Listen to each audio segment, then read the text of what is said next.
stretch. I think the wire can't stretch. We'll go with this first. Yeah, then we'll. Um, okay, so the stream is live. Can you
Hello?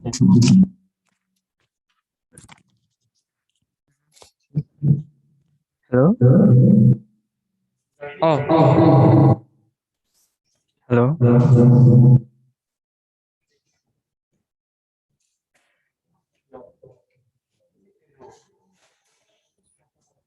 Hi.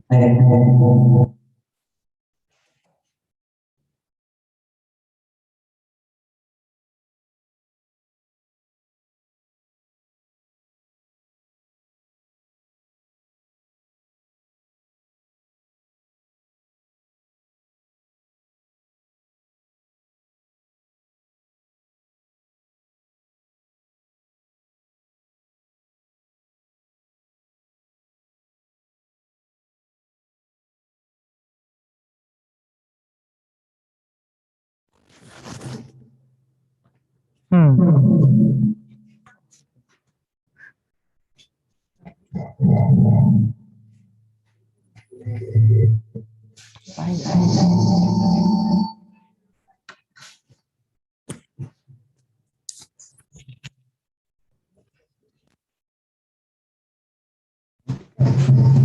Hello?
What is hi?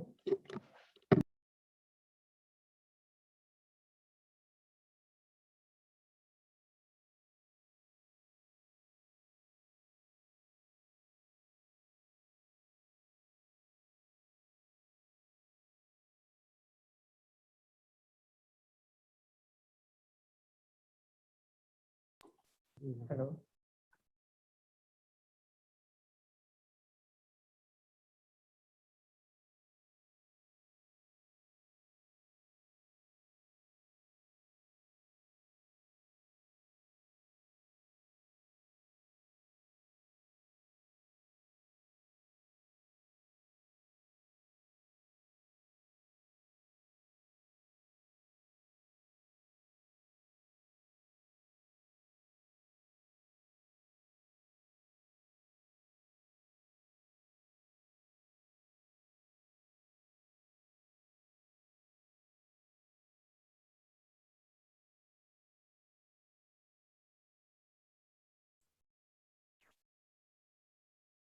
Hello? Okay. Good morning again. So now we'll be having day two of caution. We will start with the briefing for the procedures for today.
Hello?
Hello?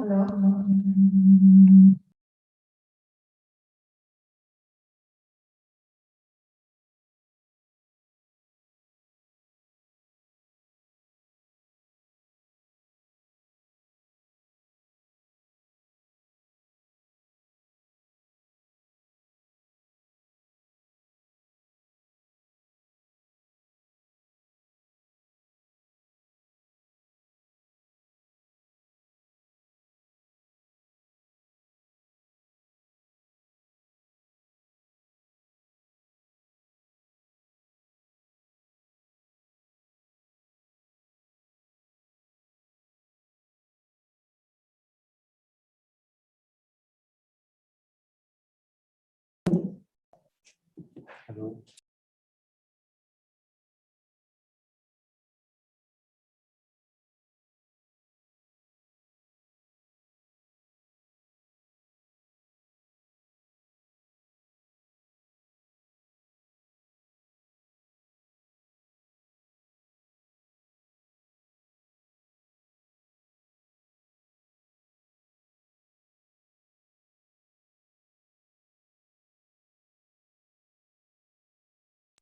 Yeah.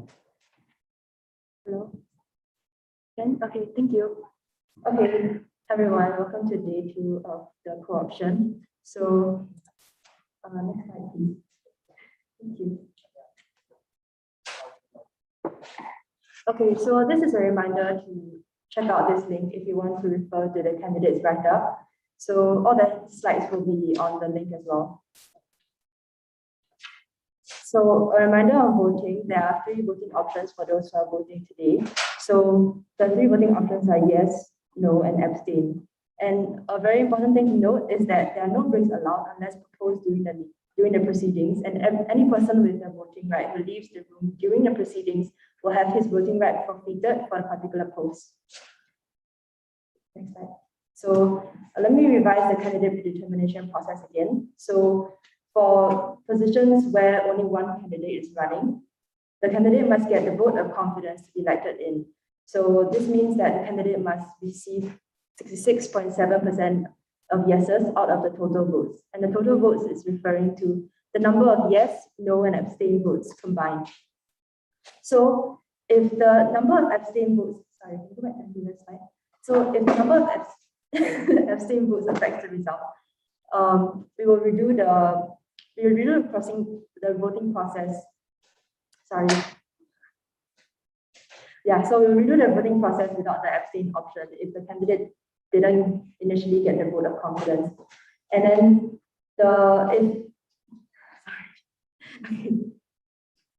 sorry, technical difficulty. My computer is touchscreen. Yeah, next slide. Okay, so if we redo the voting process and the candidate still doesn't get the vote of confidence with just the options of yes and no, then the candidate will not be elected into the position. Next slide. So for the second scenario, where more than one candidate will be running for one position, the first step for the candidate is that you have to get the majority vote So this means that, let's say there are 3 candidates, right? So that will be 100 divided by 3, which means that the candidate has to get more than 33% of votes. And then the next step will be to get the vote of confidence as well. So the candidate will have to receive 66.7% again of total votes in order to be elected into the position. All right, so a few more details on the voting would be that the number of votes required to pass the vote of confidence will be rounded up in the event that is not a whole number. And in order to pass a majority vote, candidates must acquire more votes than the other candidates, which I explained just now. So a little bit of admin stuff. So all voters and observers may have speaking rights only when conferred upon by the co-option chairs, and proper voice procedures will be followed. And all speakers must begin with the speaking procedure, otherwise the chair will render the question void. No conversations allowed during the proceedings between the person asking and the candidate. So let me go over the speaking procedures again. The proper speaking procedures will be observed throughout the whole of the co-option. Yeah, so the proper speaking procedure will be observed throughout the entire co-option. So if you're not familiar, how you go about the speaking procedure is that you will state your name, your year, followed by the action. So let me give you an example. All motions must have a proposer, another person who seconds, another person will second without any objections before it can be passed. So for example, if somebody were to propose a toilet break, you will state your name, your year, proposers for a toilet break, and then somebody else will have to second you, and the chair would accept the proposal. So for nominations, all candidates who wish to run for a post in the MC must be nominated and seconded by any member with the candidate's acceptance. So you can nominate amongst yourself as well. So a person would nominate a candidate for the position that is open at that point in time. Somebody would second, and the candidate themselves would accept the nomination. And the last step will be for the chair to accept the nomination. Okay, next slide. So for Q&A extensions, the Q&A answer session may only be extended twice because we are trying to keep to the timeline more strictly. So this is every time you extend the Q&A session, it will be for a period of 10 minutes per extension and following proper voice procedure. So any extension beyond that will be at the discretion of the committee. So the voice procedures to be observed for extension of Q&A session would be where someone would propose to extend the Q&A session, another seconds, and the chair will accept the proposal. And the Q&A will be successfully extended for 10 minutes. Okay, so some important information for the people with voting rights. Those who are not voting will be placed in a separate breakout room during the voting period. This is when you decide not to vote, or we notice that you have left your camera if you are an online observer, or if you're a physical observer and you have left the room at any point in time during the elections. And then the remaining voters will raise their virtual hand so that we know, and you raise your virtual hand first. This will be done before we send in the link into the group chat on Zoom. Then once the voter has voted, you will lower your hand. This is how we track that everyone has sent in their votes and preserve the anonymity of the voters. So both physical and online attendees can raise their hand if they have questions, and speaking rights will then be granted to the attendees in order, because Zoom allows us to check, to keep in check the order of raising hands. So yes, we'll go in order. The relevant attendee will then be asked to unmute themselves and ask the question. Your voice will be, I'm not sure about today, but yeah, your voice will be amplified as the Zoom will be connected to the auditorium speaker system. Yeah. Okay, so this is the end of the briefing. Thank you very much. Anybody has any questions regarding the procedures? Okay, I take that as no.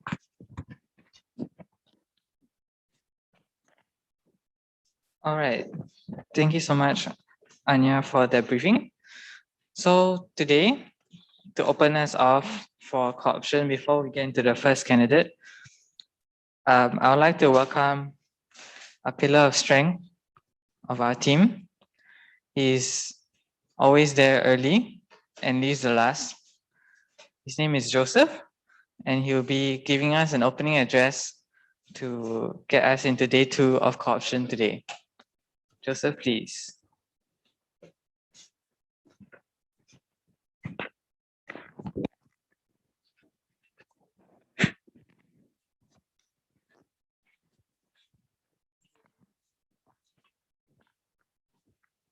Okay, hello. Okay, hi. Hi, everyone. Thank you, candidates, voters, and everyone else that's tuning in for coming down at such an early timing. I think some of you guys should be sleeping at this time. But yes, we really appreciate your time for coming down and wanting to serve in these different avenues. So it's always amazing of how we are able to gather different people of the same mindset and heart to be part of us. So today I just run through 3 points. I won't be very long. So the first one is more of assurance. Like, you're all here for a reason. That you are the ones that has decided to grab these opportunities. So make this your opportunity to share with us like what you have in store for this term. And we are always here to support you guys wholeheartedly with whatever aspirations and plans you have for your upcoming terms. The second thing I would like to talk about is a learning circle. So basically, seeing different leaders presenting here is an opportunity for yourself to value add, because we are able to learn and understand how each of us as leaders lead and how we articulate things about what they want. And getting these kind of insights and perspective of different leaders can actually value add to your service as a leader, adopting different models from whom you feel is good and beneficial for you, your team, and yourself. The third thing would be opportunities. Well, I just want to assure you that actually Engine Club caters to whatever that you need, an opportunity for you to develop yourselves, and also providing these opportunities and in the environment in your needs. So we prioritize you and your well-being. And lastly, you are never defined by your success or failures today. We are super grateful once again for your drive and passion. To all those that's running today, you're not alone in this. We are always here to support you. Make your presentation your own space and share your exciting ideas to us, just like how you're talking to your friends. Make this your own zone. The failure that you may have today isn't the end of the journey as a leader. It's just the beginning. We're all here with you. Being part of this final 44th NGMC, let us make all our dreams and plans come true together. Thank you. Let's give Joseph a round of applause. Thank you, Joseph.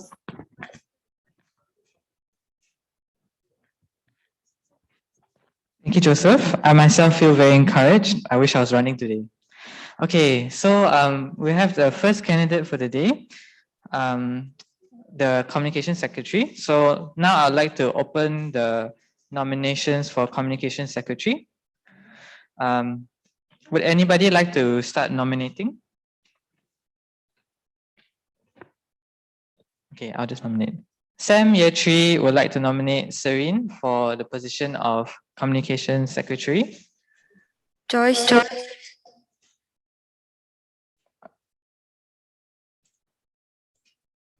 again. Joyce here, 3 seconds. Serene, do you accept the nomination?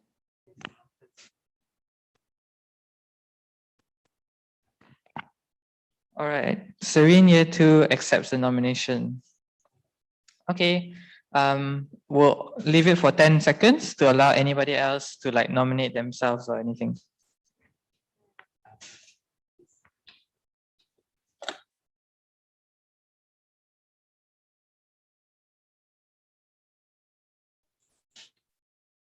Okay, we'll assume that nobody else is wanting to run for the role.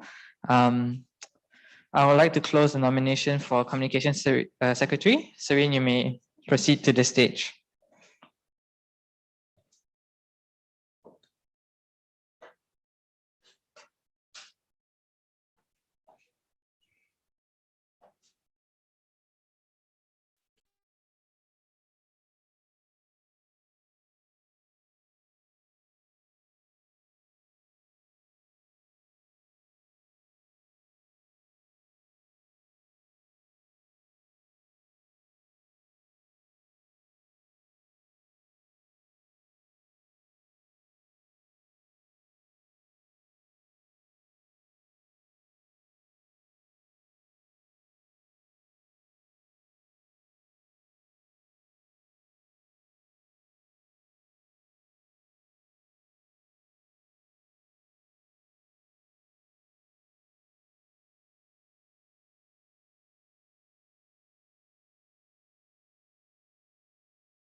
Test. All good. Thank you.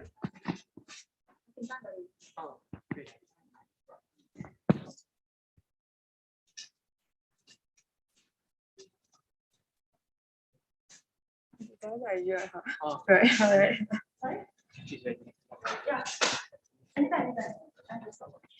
Okay. Okay. Hi, good morning, everyone. I hope you are feeling fine.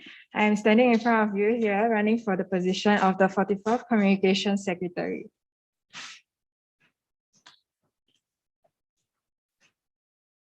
So just a brief overview of what is going to be shared during this presentation. I'm going to be sharing more about myself, why am I here, why am I running for this role, as well as the visions for both the comm cell and me as myself, more about the communication cell and new ideas that I propose. And then we will follow with the CDE transitions and a wrap up. So firstly, more about myself. I'm Serene. I'm a year 2 mechanical engineering student, and I was previously the house head for N-House. So why am I here? I believe in the importance of Engine Club to students, because in uni, especially when we don't have a class of people to stick together with the additional COVID, some people may feel lost. They may not know who to ask questions or who to go to. However, I believe to a certain extent that students do know that there is the existence of clubs in each faculty, each course, and more. Engine Club still has its role as a platform to go to, and the importance of this club is what makes me want to join. Secondly, I'm a firm believer of teamwork. Working as a team isn't about who does what and whether each person does equally, but more of understanding and meeting goals and deadlines on a wider view. Engine Club is a big team of many small teams, and to make goals, try for them, whether it succeeds or not, has a greater sense of satisfaction in which I look forward to. Thirdly, to help out. What I received as a student, as a freshie, finding information of camps from Instagram. The people who have talked to me regarding this co-option are all reasons that make me want to help out as a P-cell position. So why am I running for ComSec? Communication cell stood out to me especially because it takes on the key role of transmitting messages to students and ensuring the reach of our actions. That to me is a crucial way to let students know that we are looking out for them. We are concerned about them.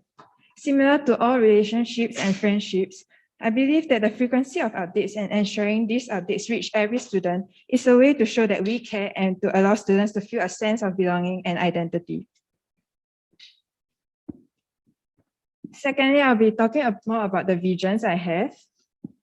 So the visions of my communication cell will be a bonded team where there's clear communication, where people can speak freely, no fear that they won't be afraid of speaking and being judged, and the trust within a team itself.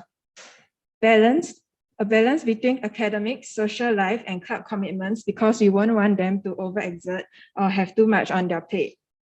Thirdly, it will be the development of them. I believe that each of them, when they want to join, similar as me, they will have a goal and an objective in mind, and to know them ahead would help me better facilitate and help them to achieve their goal by the end of their term. And lastly, it will be the skills, learning of more skills such as content creation and media design. Next, I'll be talking about the objectives as a communication secretary for myself. I hope to lead, work, and voice. Lead would be, I would want to push myself and my team to their limits, moderately but not excessively. And I would like to be an approachable leader who leads by example. I would also want to work as a team, even though I'm kind of their advisor. I want to work together with them and be involved in their work. I'll also wish for myself to initiate more in terms of personal or work related meetings, and also a balance for myself, juggling my commitments. Being the ComSec will also mean that I will want to be the voice of them, not only the students, but also the team of mine, to represent them and understand their concerns. So thirdly, I'll be talking more about us, about the comm cell. So our communication cell currently have these avenues of reach.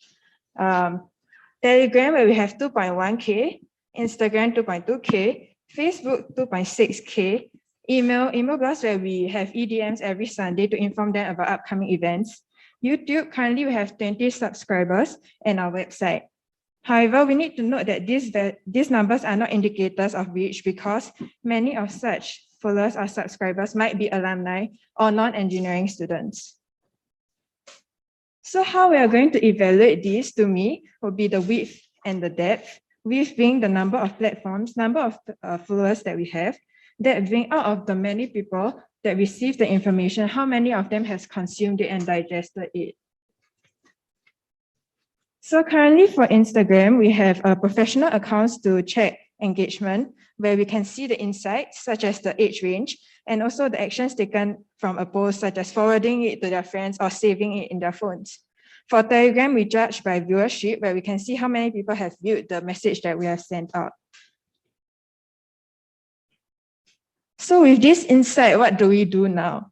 We will cater to a desired type of post based on our insights, and also make use of big scale events such as exam welfare pack, where we can make students, when they are queuing up for the packs, to follow us, because these new followers will be our target student population. We will also have interactive giveaways because from our insights, we also found out that giveaways are something that attract many people a lot. And we will wish to develop on our YouTube channel, where it can be used to post video materials that is posted on other platforms as well. So this will be a mix of both depth and width approaches to tackle, to improve on our current measures. Next, I'll be talking about the new ideas that I have in mind. What to expect will be email blasts, like as usual, every Sunday, but we aim to do it before 12 a.m. because I believe that every student should have the information about the week, about the upcoming events that they have before the week starts, so that they can know how to plan their time. Social media platforms, we will have Ask Us series, where we'll ask them what they are interested in, so that it can be linked to upcoming podcasts and also YouTube channels, videos, where these topics of interest are really what students want. And every week, other than email blast, we can do a consolidate events on Telegram and Instagram story. The idea behind this is that whichever platform that the student goes to, they are able to have the information that what is going to happen during the week. And we'll continue to check engagement through the Instagram, Facebook, Telegram. And something that we have going on right now is guest posts inspired by PIG. And we are going to have we are working on some meme posts so it can be posted. And same thing for this, we are going to see how the engagement is and how it will be. Branding and image, we aim towards a cleaner, pleasing to eye theme on Instagram by 369 posters, as seen from this. The left-hand side Engine Club is Engine Club's current feed, and the 3 other posts is something that I take inspirations from. As you can see, there are like 3 posts like each row, which makes it a lot more attracting, and people can see it more clearly, as it's also more aesthetically pleasing. And also one thing we gained from our insights, I went to look at the insights of the Instagram post thanks to Joseph's permission. And one thing we realized that we would like to have a humanly touch to like this our Instagram feed, because humans are social creatures, and we want to have like more humans in our feed rather than just like the publicity of other external organizations. Yes. And lastly, all social should be in each image sent out. Like for example, for Instagram posts, you should have our Telegram, Facebook handles at the bottom line, so that when one goes to, let's say, an Instagram post, they will be aware that we have other social handles and join them if they are oblivious of it. So next thing I would like to, this is something that I really hope that would work out, is the idea of embracing design. So we will have a Telegram channel to allow for students interested in media design and publicity strategies to join. So this was actually implemented by the previous term before, but it failed because of various reasons, because inconsistency in events, inability to make the group active since there is no moderator and conversations, And the group was not organic enough because everyone is inviting all of those who are involved in publicity sectors of the subcoms. So one thing we hope to achieve is that we will want to assist and enable the subclubs and committees to help them with the publicity and media efforts. So I will have to work with the VPE to source for potential workshop opportunities. And in this case, in this time, we will have a moderator in charge, which is the Media and Relations Director. So what they can do in this group is that they can share the designs made. Like let's say we are designing a poster for Engine Club. We can share with it to them and like ask for opinions where we can improve on. And interesting posts and applications for usage can be shared with them by the media relations. Of course, we'll work as a team. If we have ideas, we'll share it with them. And sharing of skills and discussion of designs can be done in the group, as I mentioned earlier. So this is a brief timeline that I came up with, how to execute this thing properly, hopefully. So November, we'll start collating all the subclubs and send direct invites to. So this is because the rationale is that by November, most of the subclubs will have their committees finalized. And we are not restricting this only to subclubs, but we'll send them the invites where they can share it with their subclubs Telegram groups. We'll send Telegram links by the end of November, and by December, I will propose a design competition for Faculty of Engineering, and it could also be for CDE merchandisers, which I think is a timely thing. And publicity will be done across all platforms to make this thing like more legitimized. So by January, CDE get to know session, because it will be people are more willing will be more willing to speak up if they know who is in the group chats. And potential workshops will be published to them so that there are actually activities going on. And March will be something that, because we have a Fuse magazine that is in for the freshies when they come in, the members of the subclubs can work on their own pages, and those who are not linked to a subclub or join under as an individual, they will be given an opportunity to help out in the Fuse magazine as well. So this will be an incentive for them to contribute by joining this group. So I talked about the soft expectations. Now I'll talk more about the my expectations of the content director and media and relations director. So for content director, their main job will be to head Fuse publication, events that require publicity materials, and also look into a set of photography services. For the media and relations director, to manage the club's social platforms, support publicity requests and event coverage. And he or she will be involved in the Telegram channel where we are embracing design environment, as I mentioned earlier. So the fifth one will be CD transition. Basically, we are going to have an idea of transiting the accounts to a new one. And this is a brief timeline, which you can ask me further during the Q&A session because of time constraints. Yeah, okay. So at last, to wrap up, I would like to say that I am very happy that I'm standing here right now because I feel like I stepped out of my comfort zone, thanks to the people who have convinced me. And what drives me to be here today and like preparing all this will be the hope to see that the students are connected in Engine, that they have an identity, that they feel that they are looked out for, that they feel that they are taken care of.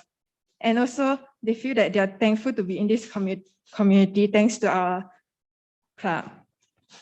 Yeah, thank you for listening.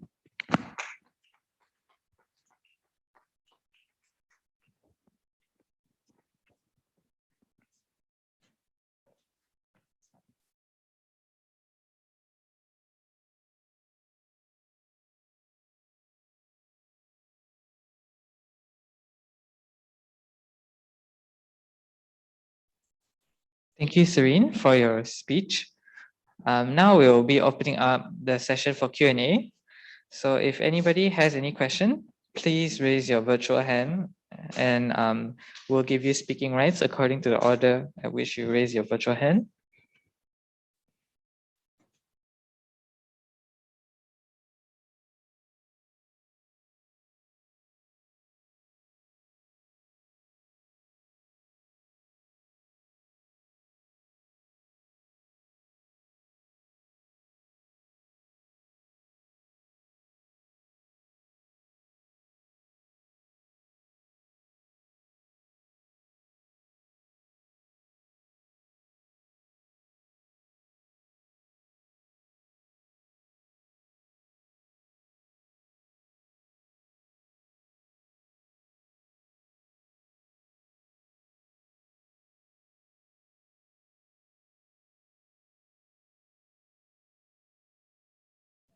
Testing, testing.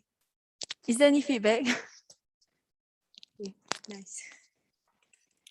Okay, so Joyce, year 3.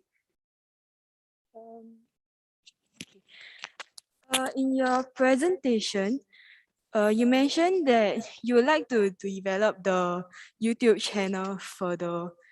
Could you please elaborate more on that?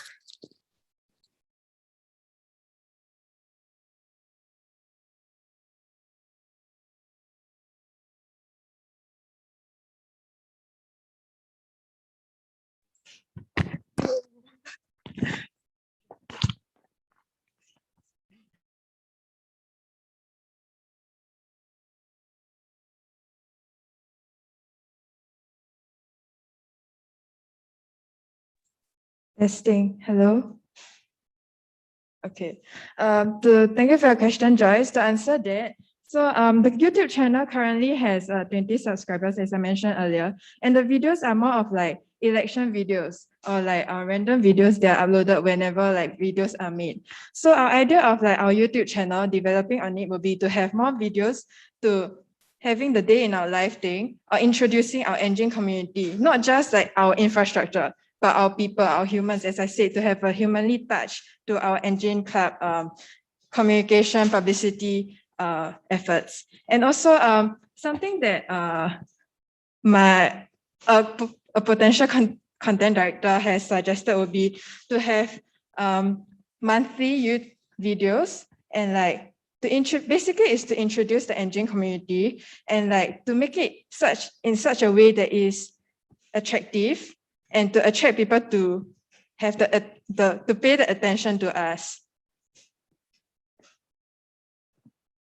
Okay, Joyce, year 3 follow up. Sorry. So like in sense of consistency, only the monthly YouTube videos brought up by your potential contents director is part of the series that will be consistently uploaded onto the YouTube channel. Am I right? Or if I misunderstood something? As it is a series that is still in consideration because we also have to take into consideration the resources and the manpower that we will have in the end. And so this is just an idea that is still in fruition. We are still thinking about it. Yeah.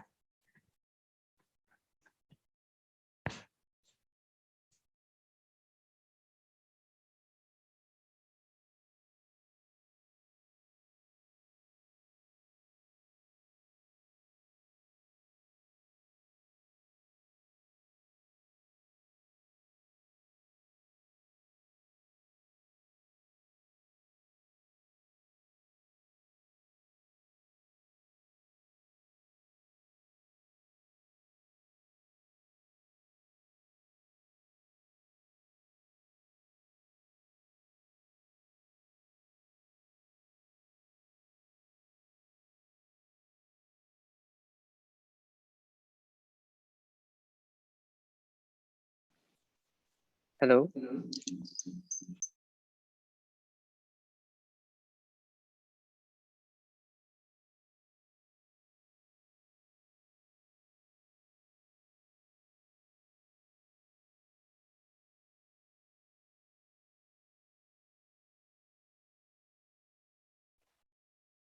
Hello.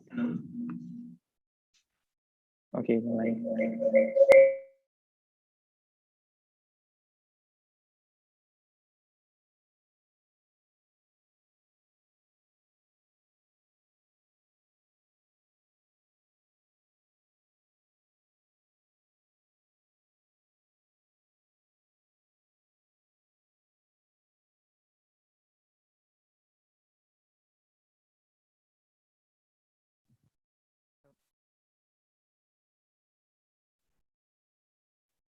Hello.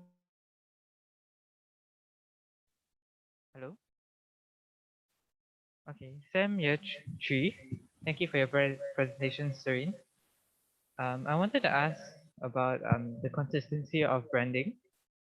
Because we have multiple themes each team has their own committee. How will we ensure that there's like consistent branding across Engine Club as a whole? Thank you. So, hello. Can I ask if you mean like the sub clubs, like the different courses, or are you talking about within Engine Club itself? Within Engine Club itself. I think one thing that wait, can I share my screen?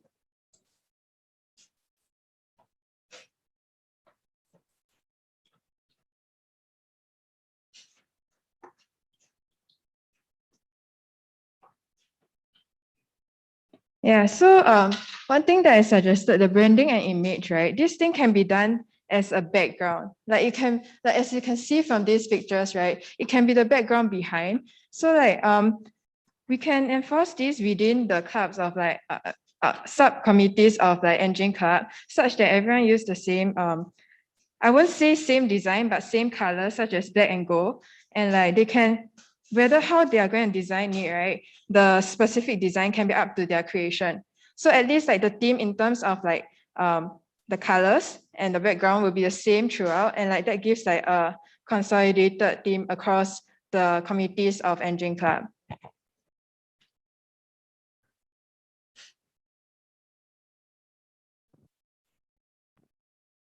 When you're critiquing the designs, all you're looking at is the colors. Critiquing the design, all you're looking at are the colors. And because one thing that we need to note that is that different subcommittee, Engine Club is a very big club. Different subcommittees have different people who are in charge of publicity and all those. And like as you can see from our previous accounts, they have no specific theme. And like I think one thing that we can start small at least will be to have the same color scheme so that it has a, like we know that it belongs to Engine Club at least. The design wise, it can be based on their own creation, as I said, like the publicity person in each committee. But at least that we have that the few colors that represents us and can be identified that we are those committees, those accounts are part of Engine Club.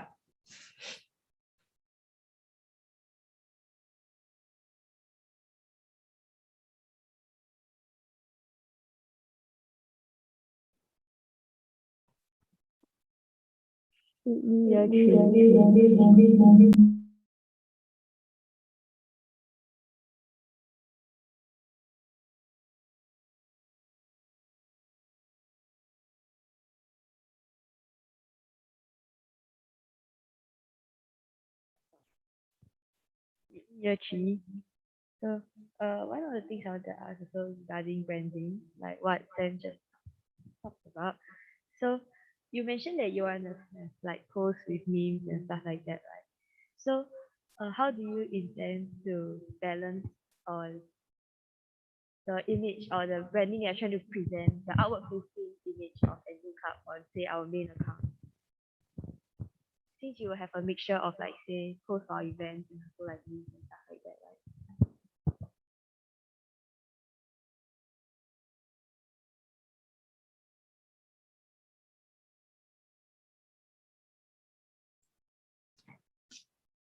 I think that regarding that question, how are we going to balance between like, let's say, publicity for external events or like even internal events that's not related to Engine Club and our own content? Is that your question? Yes, right. Okay, thank you for your question. What I would, there's actually two options. Like, firstly, I know that I am aware that we are actually able to archive those posts that we publicize for after the event happens. So that can be one thing that we do. But I feel like it will be more consistent and more less work, less taxing, such that as I mentioned just now, the 3 posts that say the 3, 6, 9, those will be like the background behind. And like the publicity wise, they can still be there, taking let's say 80% of the frame, but we are still publicizing for them while keeping like our plan in there. And like I'm not saying that each week we have to have 9 posts, then like each week our Instagram feed is going to change. Like it will be more feasible to each week have like 3 posts, combining with my idea of like consolidating upcoming events every week. That can be a post on itself, so that when people goes into it, they can see what are the upcoming events while with the consolidated list of it, while having the whole idea of like the aesthetic pleasing and like the background. Yeah, so that would be like what I think can balance the ideas that I've mentioned. Does that answer your question? Thank you for your answer. So then, I wanted to extend further. Since we just discussed earlier also that there are a lot of sub accounts, right? So I just wanted to know your opinion that whether you are for consolidating these accounts that we have, or do you think that having each committee having their independent accounts is actually better for outreach?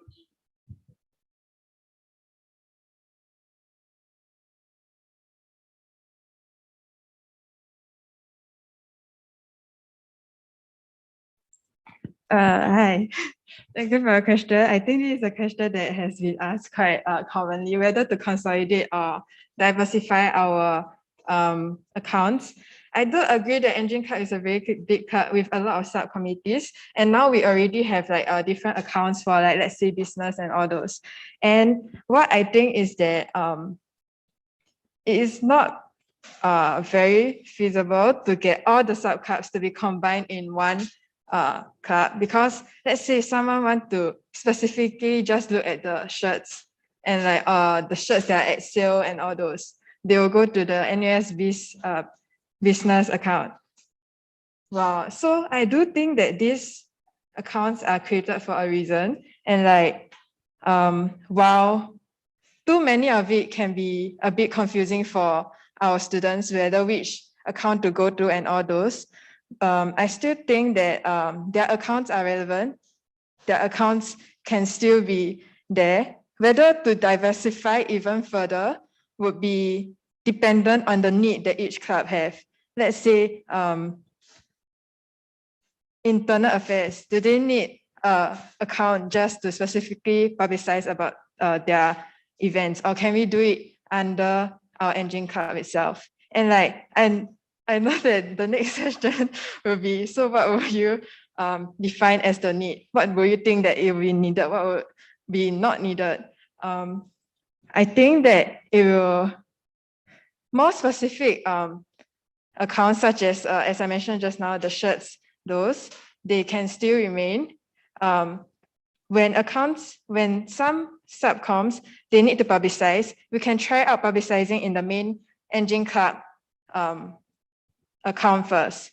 And if they really think that the reach is not enough, and they believe that having a account on its own can make it have a higher reach, I think that that is acceptable as well, because our Engine Club account is still what people usually go to mostly, like because Engine Club is, you know, like the core, and like they search that first before going to these sub committees account.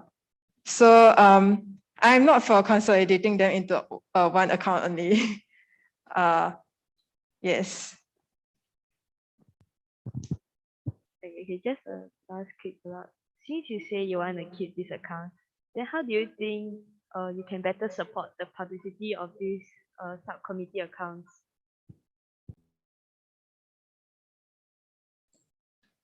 One thing that I think, as I mentioned just now, they can have the same theme so that people will know that they are under the same us. And one thing we can do is that under the NUS Engine Club, we can also have each like highlight for like each account, where we can like share the post on our Instagram stories to like publicize for them. And each bubble highlight will be for like each subcommittee's account, so that we can like support them in terms of their reach, because we have a bigger number of followers that, and like that could help, and like it won't be too messy or anything, because each highlight will be like specifically to each account, to each subcommittee. Yeah, so they have two options. They can go to a highlight and see like those stuff, and then they can press it to go to the subcommittee's account itself, or they can just see and they get the information that's enough for them. The subcommittee has the reach and has reached the people, given them the information, while they are still we are still having like these specific accounts. Yeah.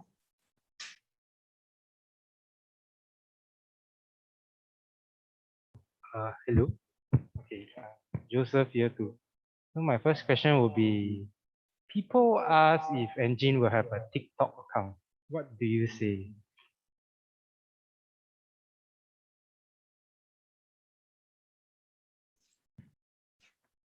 Thanks, Joseph, for the question.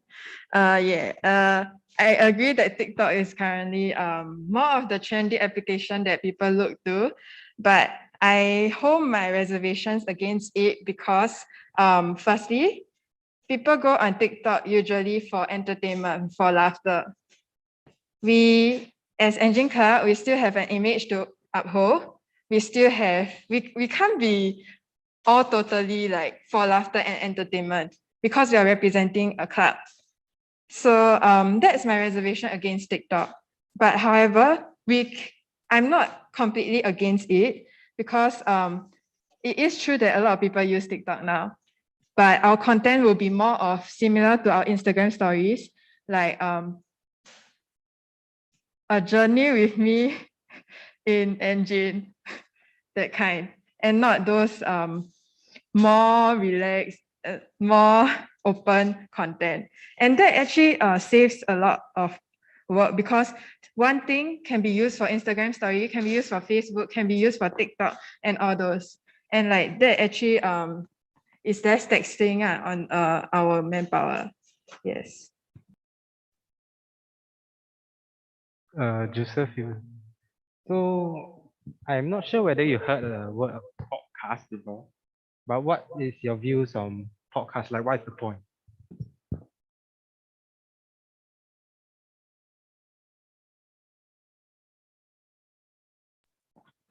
Yes, I've heard of the word podcast before. As in, I do think that a podcast is quite relevant. Like when people go to work, to school, they can be listening on their headphones. But I think the most important thing about podcast is the content that we are going to be talking about. What are the topics that we are going to be talking about? Are they going to interest the students? Are they topics that students actually want to hear about? Like if we are going to, of course, it still has to be related to engineering, not in the technical way, because we are still having a podcast account under NUS Engine Club. So the topic of interest will be a concern for podcast. Otherwise, I'm on for it. And like, I think that as I mentioned in my presentation, the podcast topic of interest can be helped by publicity reachers such as ASA series on Instagram, where we ask them for like feedback of like topics. And like this actually gives us like an overview, or like we can see what's the majority interest in topics, and we can use, of course, we will need to filter them appropriately, and we can use them for like the content that we're going to talk about, because we can't possibly be thinking of the content on ourselves all the time because we will likely run out of content. Secondly, it might run out of relevance from what we might drift further and further away from what the students are actually interested in. So that's my answer to your question. Does that answer your question? So the last one, sorry, Joseph here. The last one from my hand is, how do you think like weekly videos will be made? Like in terms of operations, like the timelines and steps. Can you like elaborate on it?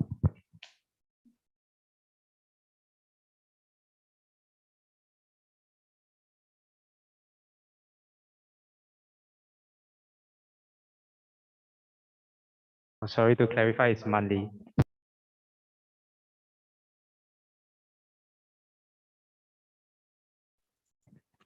Yes, I did mention monthly videos just now, and this is some, of course, sorry.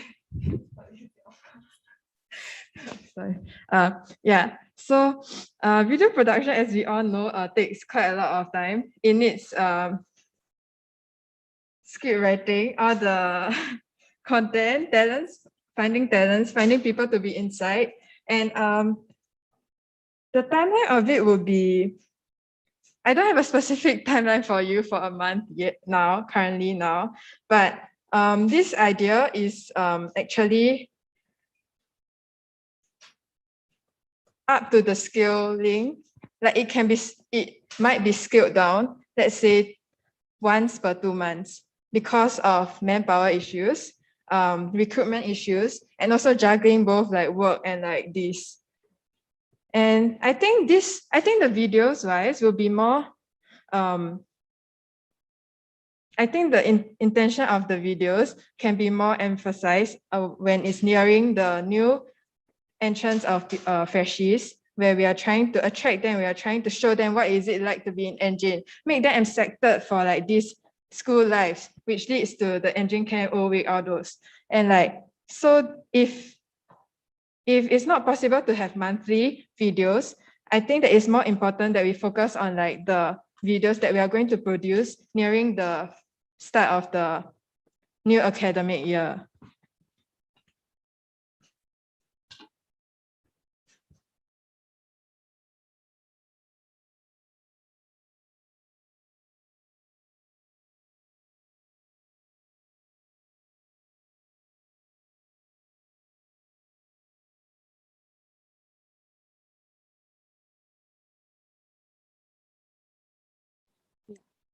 Joyce here, Chi. Okay, point of information. I believe NUS Business School has a TikTok account. So I guess it's something that you can consider if you're looking into like exploring TikTok as a avenue for like your of reach. Okay, just like information. Okay. My question is, do you have any, I guess, like design experiences? Like, so like in a sense, like, how would you guide your directors, like based off your experiences, if any? Hello. Thank you for your question, Joyce. Sorry for not mentioning about my past experience before because time constraints. So let me share more about myself in terms of experience. I was the publicity and welfare head for my secondary school choir, where we actually have to make concert booklets and also design concert tickets, making them published, finding the company to help us print it. So that was what I was involved in secondary school. And from there, I actually learned a lot. Quite one of more of my memorable experiences, because I was never before that, I was never involved in like, let's say, a whole booklet of like design, not just the design, and also a format, content, which to be in which order. And like that is one experience I had. In my tertiary education, I was also a publicity director for my students' council, where I learned more about making posters that is each for specific events such as National Day Parade. I mean the school one, yeah, and those kind of efforts. So I won't say that I'm professionally trained in this. Definitely not as proficient with it as the potential content director or anything. But I do think that I have the basic knowledge of it. I self-learn Canva and video editing softwares, and basic photo editing. I'm still capable of doing it. And like this is what I think that, of course, I'll still be learning during the process. I will want to learn with my content and media relations as well from their skills. Learning more of them will help me in the future, and just for recreation purposes. And like but I think that what I have is sufficient enough to know at least what my team will be doing, because I think that one should at least know what my directors are doing. Like being oblivious of like what they're doing and just giving them the work might not be the best choice. At least if I know, if they need help, I can always help them in terms of those kind of skills. Yes, thank you.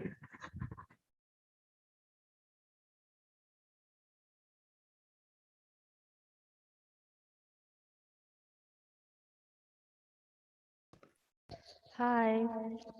Okay, good job on your presentation, Serene. Okay, there's a lot of feedback. I'm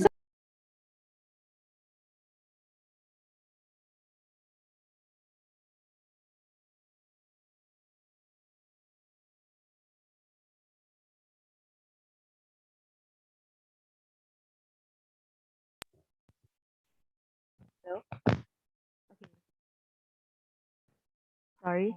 Okay. Um, Thanks, Serene, for your presentation. Can I? Okay, so basically, we face a lot of recruitment issues, right? And one can say that a reason would be that our publicity isn't good enough, and a lot of people wouldn't know about our recruitment that is ongoing. So, how do you intend to go about this issue? And another question that I have is, how do you feel about the co-option publicity, and how could it have been improved?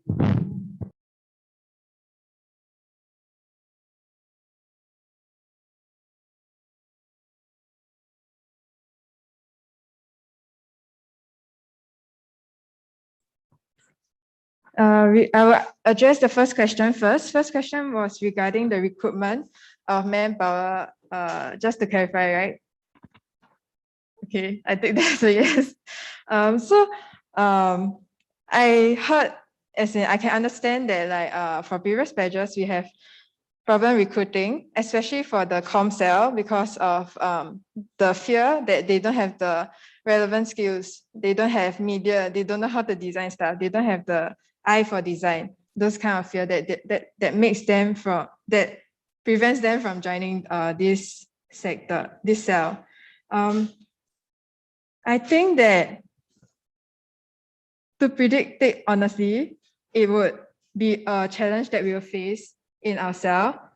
And like what I'll go about doing it is to firstly traditional we still have to publicize whether or not it's going to work. We still have to publicize to have the reach. And like from one person, if they know that they have design if they know that they don't have, at least they can tell their friends, hey, I think your design is not bad. You can come and join this. And so this kind of conventional methods will still be needed.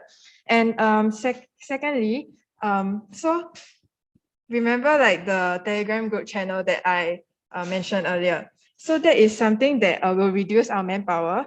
Let me share my screen again.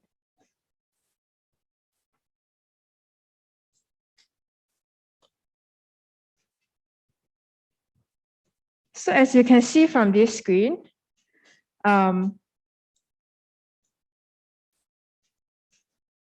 this is taking into account that the Fuse magazine will be at the March period will be one of our main concerns because a booklet may not be easy, especially it's like a thick booklet with a lot of content. So what we are reducing manpower on our side is that we can have the subclubs to work on their own pages. Other than that, we have other people who can help out with our design. And look, I also looked at Fuse magazine for last year, and it has a lot of like topics such as like food, study areas. Those kind of content is not like limited to like you have to be in a subclub to do this. So those type of content can be voluntary by the others who are not they didn't join this group via like a subclub or anything.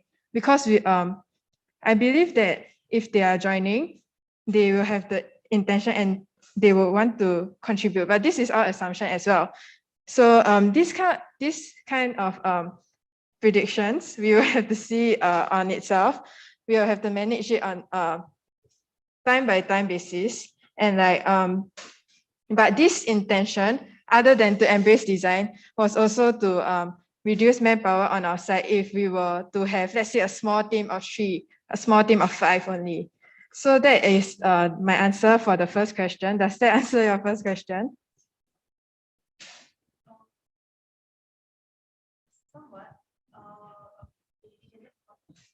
Yes. So the next question will be about the what are my thoughts with the co-option publicity. Firstly, one thing about publicity is that we also need the time for people to get the information. So what I think about our co-option process was that it could be done at an earlier timing. it could be done with earlier timing, but more intervals, more frequency, so that more people can see it. And like I think the peak period where we are publicizing can be earlier. Let's say I think our peak period of like publicizing was a few days before the application form is deadline. So I think that the peak period should not be so close to the deadline, because having the need to like fill out all the application, all those is also a job to be done, a task. People need time to do this, to fill out the form. People need time to think about their choices of what they're going to fill in the form. So this kind of stuff, the peak period has to be done at least 1 week before. Let's say we are going full out. A games day that help to like find more people to like know that we are there. We have this engine card, we have this opening for them.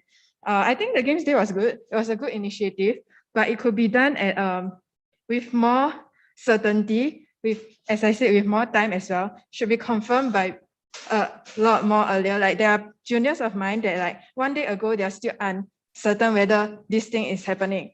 And I understand that it's because of like COVID, and also some people are not coming back to school. It's hard to like want them to come back to school. But these are areas that we need to work on. Time is important, I think, for publicity at least. Not just the design, but the time that we are going to publish it, giving them the time to digest. So time is one thing that I think that our co-option publicity can work on. Yes.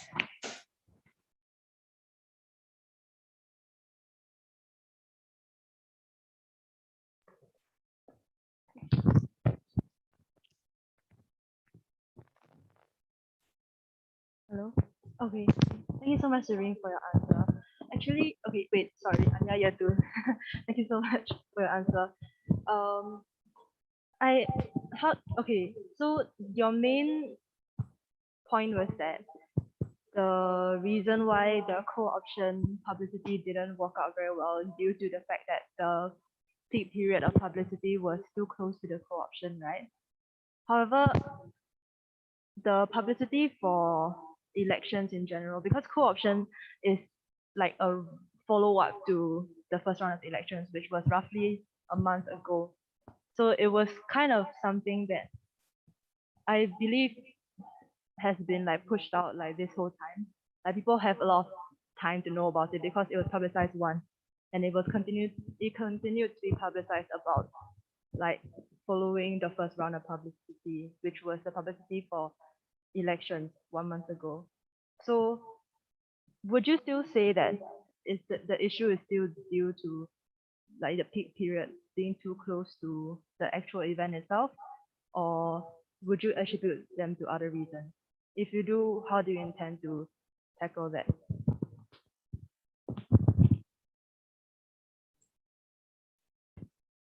Yeah, so for that question, people are aware that there is co-option going on. People are aware that there's elections going on. But whether they ask about it, whether we go and reach out to the potential ones to talk more about what these roles are, those should be done still a week, like at least a week ahead, or like 4 days ahead, not just 1 or 2 days ahead, because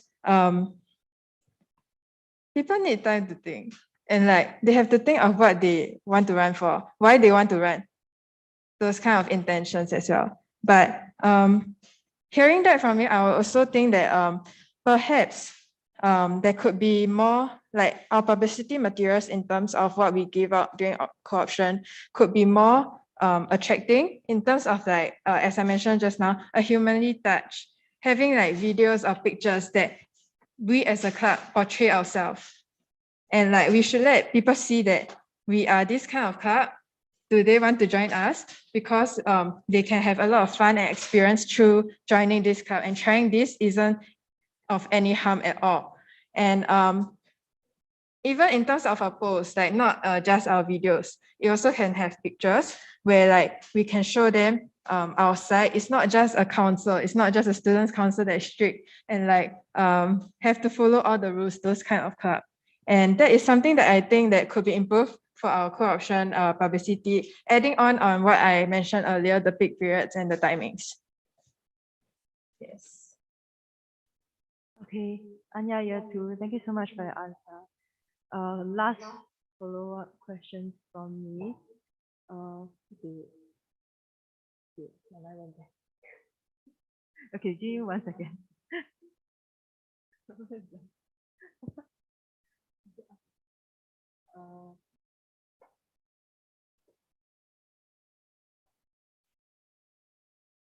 Okay, so to add on about our recruitment processes, right? We realized that the most effective strategy to get people to have the best response to our initiatives is to form a connection with them. And in fact, that is how we manage to like convince people to give our initiatives a thought. So how do you feel about this, and how do you plan to incorporate like more like this leverage of ours, like in like forming human connection to people? Okay, let me give you an example. So like, for example, when Games Day, I don't think many people really cared too much about the publicity, but when Sam and Shoaib went to like talk to people and let them know that this is happening, because like somebody is telling them in their face like, hey, this is happening, rather than like maybe they see it on a Sally or Insta, they're just like, then just go away because they didn't bother reading it. Because that's what I do also sometimes. So when there's somebody telling you, yo, there's this thing happening, would you be interested? You'll be more inclined to think about it, right? So given that this is something that we could possibly leverage upon, what do you think about this?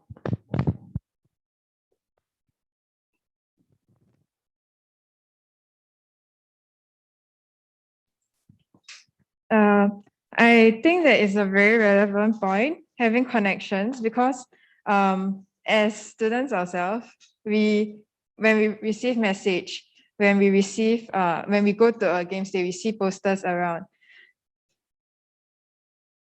At least half would not be like approaching or like going for like more information, just to ask them the telehandler, just to go and ask them more information. And like building connections is still essential. I think that your MC did a pretty good job in terms of like Telegram set having one-to-one chat sessions where like we are asking them, like where we ask them, what are you interested about, and like what do you feel about joining Engine Cup? Why do you want to join Engine Cup? And to align our goals with them. So the connections wise is still essential. And I think that is a very good thing that we have done this time. And like, wait, what was your question was what I think about it, right? Yeah, how you feel that you could possibly incorporate this? Yeah.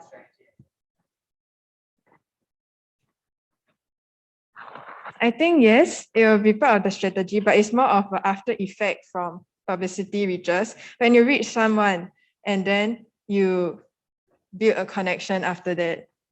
Yeah, so it will be part of the strategy, but not what we are focusing on, because like we still have to have the reach out there for them first. Like even initiatives such as like Games Day, those are also initiatives to publicize us, to make more people see us. And so that will be an after effect that we can follow up on after the efforts. Yeah.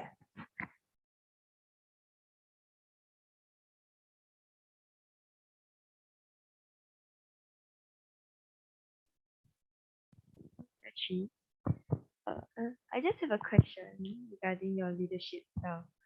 So I think a lot of I just wanted to find out more about your leadership style. So a lot of your initiatives require like a lot of consistent effort, posting weekly, monthly, or whatsoever. Then, so in a scenario, you have a M&A director, for example, or subcommittee members who are not delivering. So how would you deal with such situation?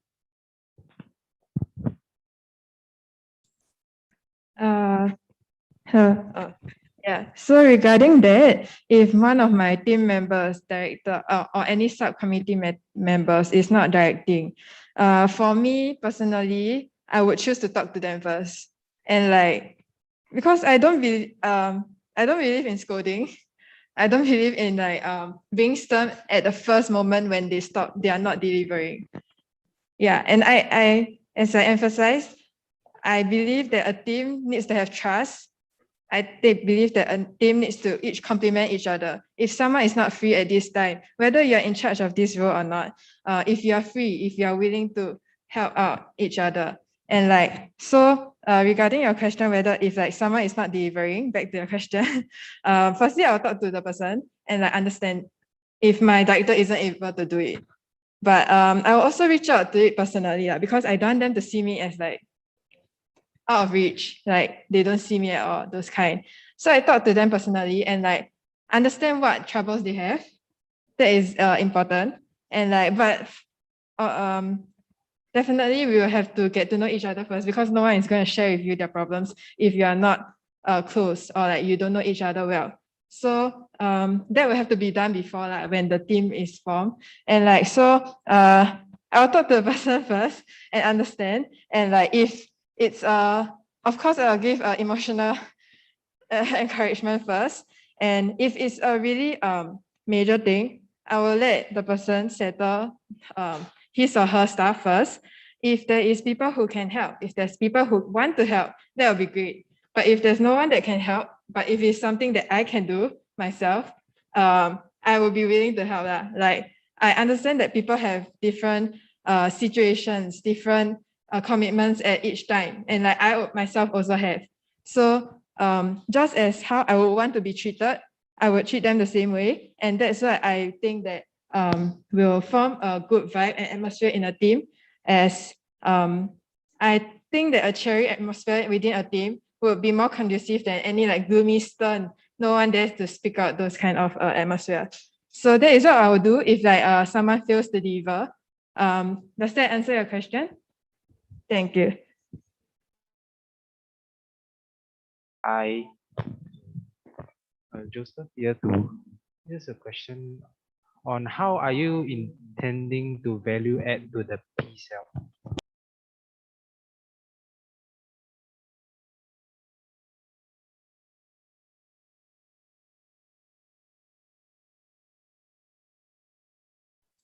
Thank you for your question.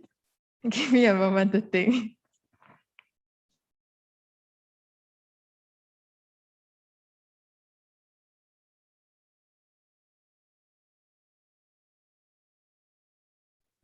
Yes, hi, I'm here. So I would think that currently I don't have that much commitments, and like, so if the PCL needs any help emotionally, administratively, I would if I'm free, if I can do the work, I would step up and do. And also I think I can provide the synergy, the catalyst, team catalyst between people. And as in what I mean by that is that I do take note of deadlines quite well. Like in terms of assignments, I will be, this deadline we have to submit. So we plan our time.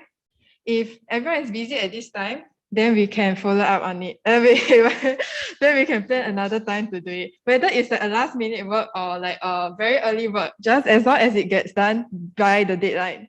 Because a promise is still a promise. Like whether it's to external organizations or within ourselves, we want to get this done by this date. We still have to produce it. So I will be the one, I don't mind being the one reminding people and like taking note of the deadlines and planning our time out. And other than that, more of the emotional side, and not emotional, I mean spiritual side. I think that I am quite cheery, bubbly person, which can bring a positive vibe in a team, which I think is, as I say, I think it's important in a team to have a positive, happy vibe where people can not just be workmates, but also friends, where they can talk about their troubles during while doing work, as long as it doesn't compromise on the efficiency and it still meets the deadline. Yeah, so that's why I think that I can contribute to the P cell. Yes. Does that answer your question? Thank you.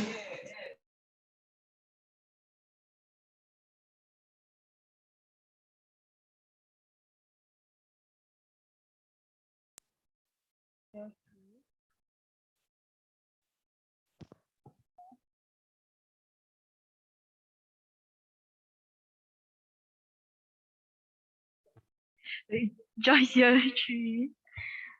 Okay. How would you manage disagreements between your directors and PCL? So, let me give you an example, I guess. For example, your content director gives you a design that he's very happy about, but in PCL they find that this design is very, very inappropriate and should not be published. So, given this situation, what would you do?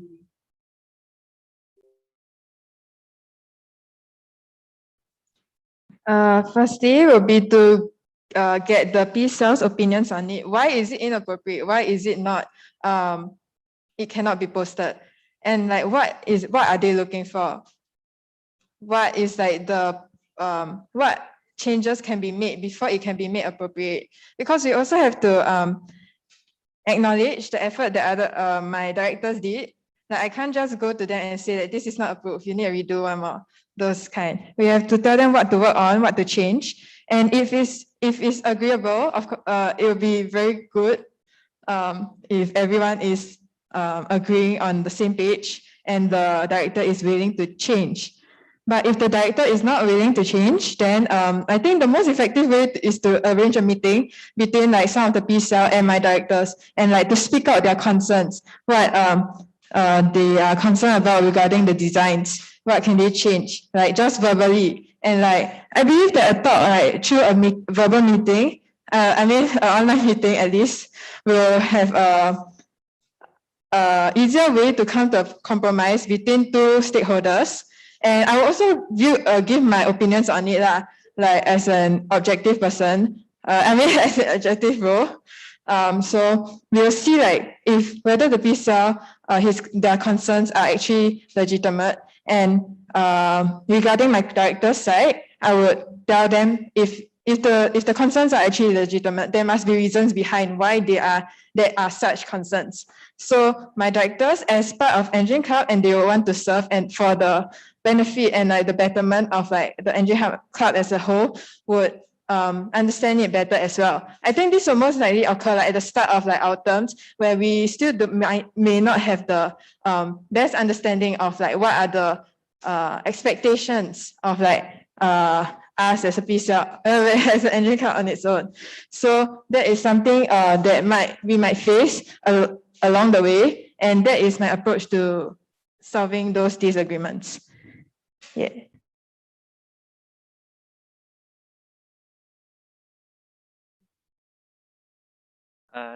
Samuel Tree would like to propose 5-minute extension to the Q&A. Thanks. Okay. Samuel Tree, when coming to like content and design work, setting the brief is a huge challenge. Like telling people what to do. Like for example, you want to delegate the design of a poster, for example. How do you go about doing that?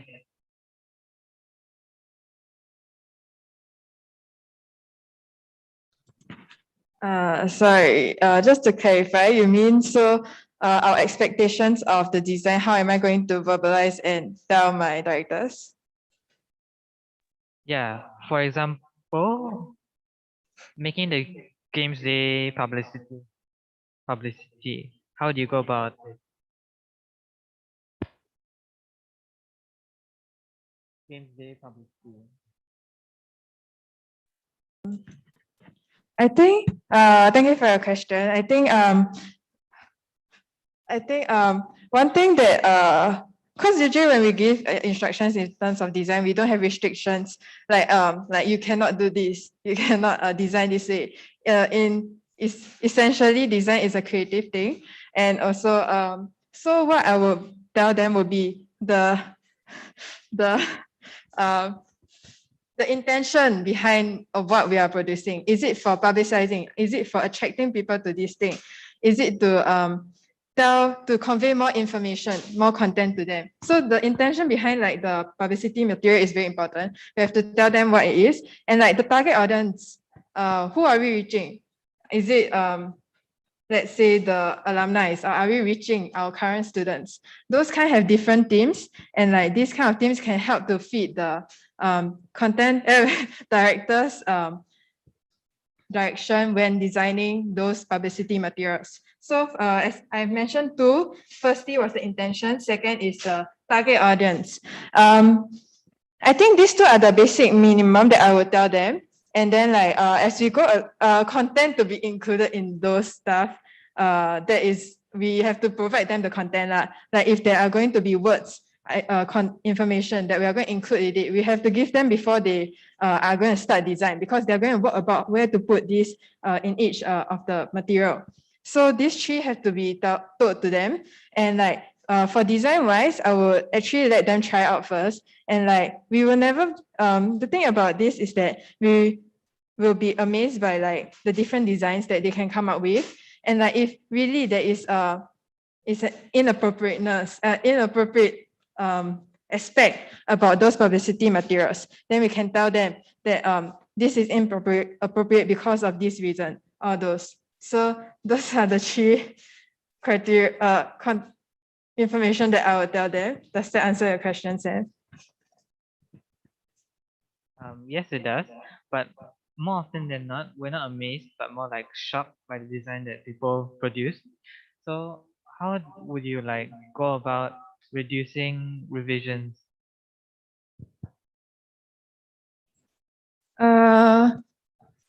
To go about that, right, I think that we can show them examples of our past materials just as a guideline, but also a source of inspiration for them. Because sometimes when I come up with materials, I tend to look at other Instagram accounts. I tend to look at my JC's publicity materials, take inspiration from those, and like not plagiarize, but amend it in such a way that like can achieve the intention of our publicity material, as well as get the reach, get the attraction. So those are stuff that we can provide them. It can be online, like we can give them the link on like Instagram pages and all those, and this will kind of like give them the guideline. But if there is still inappropriate aspects, as I said, we will just we will speak to them about it and see what we can work on in terms of those. And like if those previous materials are not enough, we can give them more of words like that can guide them. Let's say we want it to be minimalistic, we want it to be clean, not cartoonish, those kind of like words that can guide them in their design. Yes. Thank you for your answers, Surin. I wanted to ask another question, like in relation to that. At what point will you take over the design process?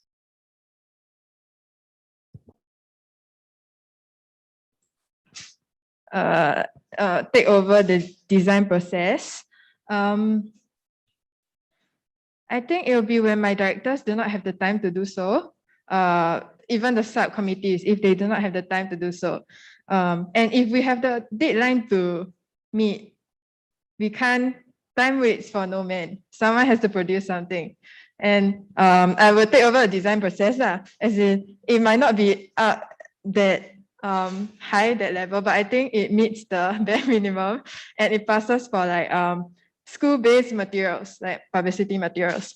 And not just when they are not free, if they ask for help, if they need inspiration, I can go and help them out, because it's quite fun to like think of different designs, try out different designs, placing it like at different parts of the material that can help with the overall aesthetic of it. Yes.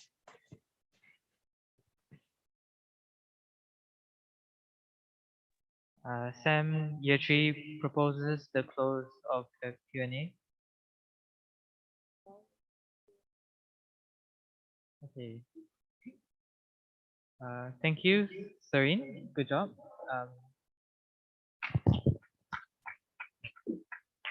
Kindly head outside as we proceed into voting.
Hello, ladies and gentlemen. We are now going to show you the votes for Serene.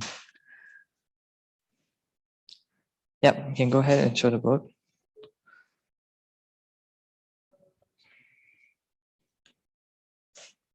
Okay, so based on the vote, Serene has been elected as the communication secretary.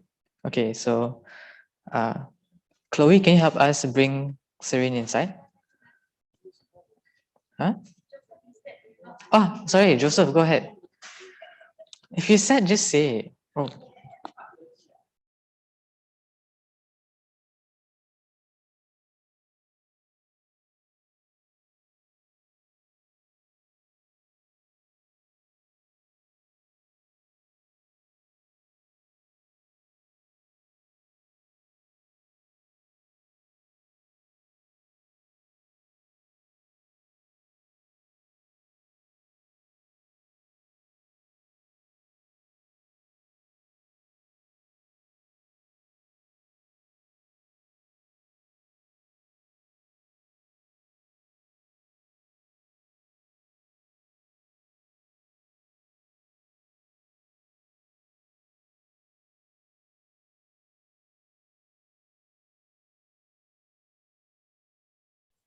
Those online, please give us a moment.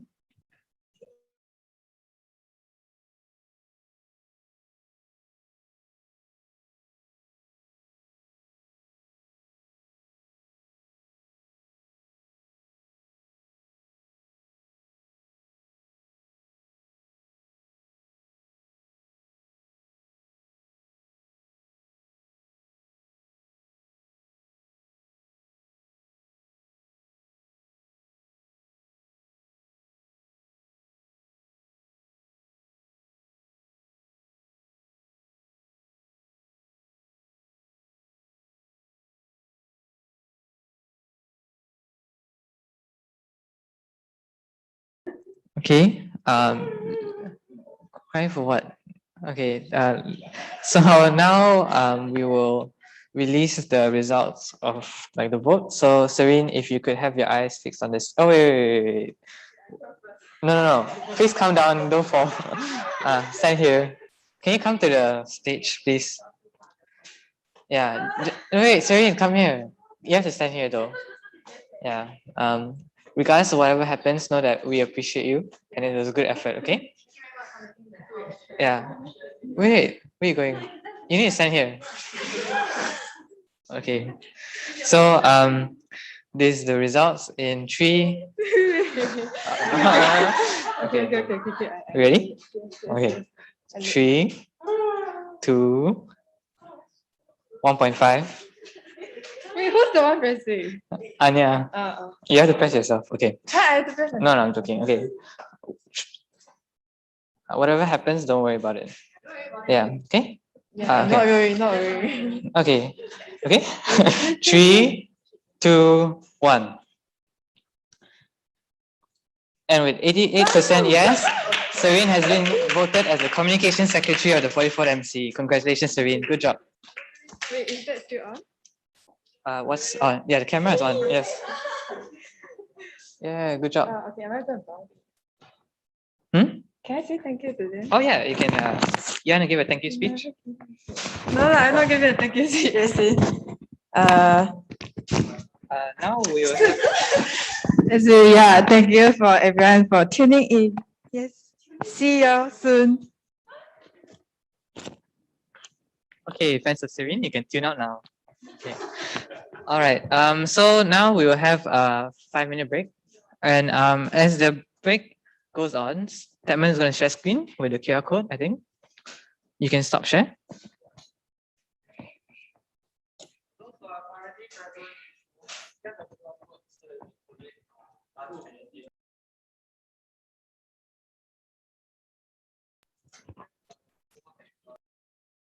To our online audience, we're taking a 5-minute break. We'll return back at.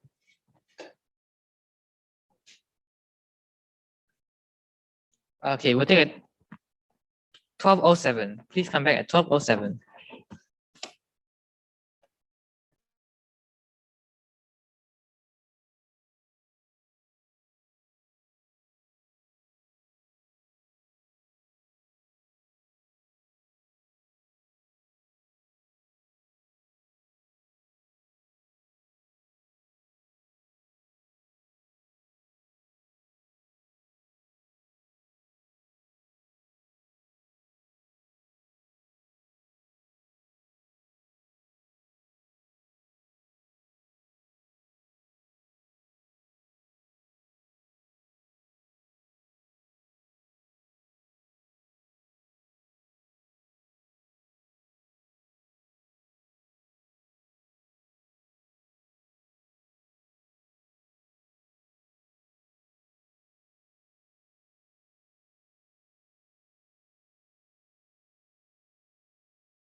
Okay.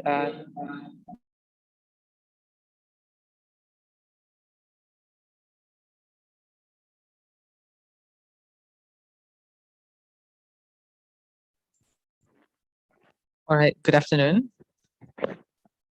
We are back with our co-option. So everybody loves free stuff, and now we're going to elect the person that gives our population the free stuff.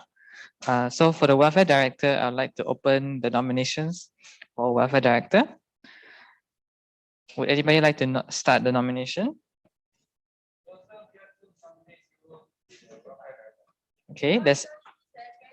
Okay, so Joseph. Oh, so your one accepts. Okay, so Xiu has been nominated for the welfare director position. We'll leave the position open for 10 seconds in case anybody wants to run.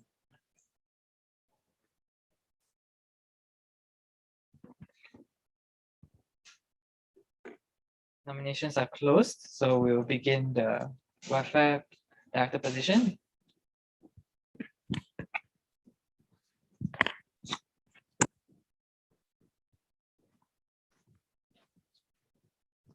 This share screen is starting there. All the best. Thank you.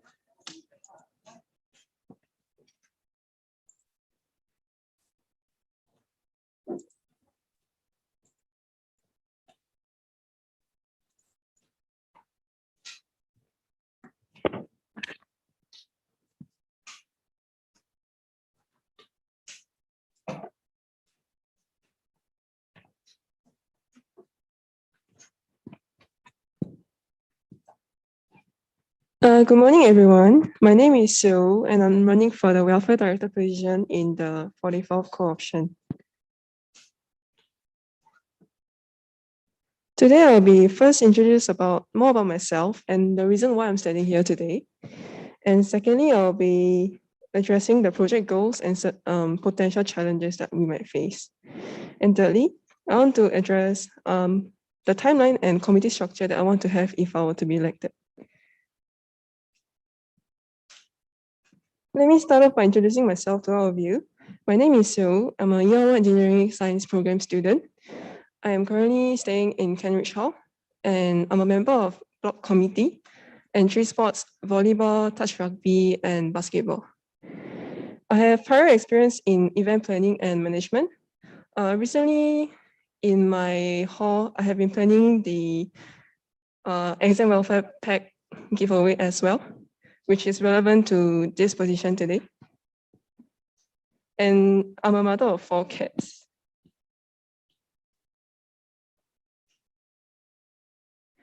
The main reason why I wanted to join Engine Club is because I would like to serve the engineering students and contribute back to the Engine Club. So,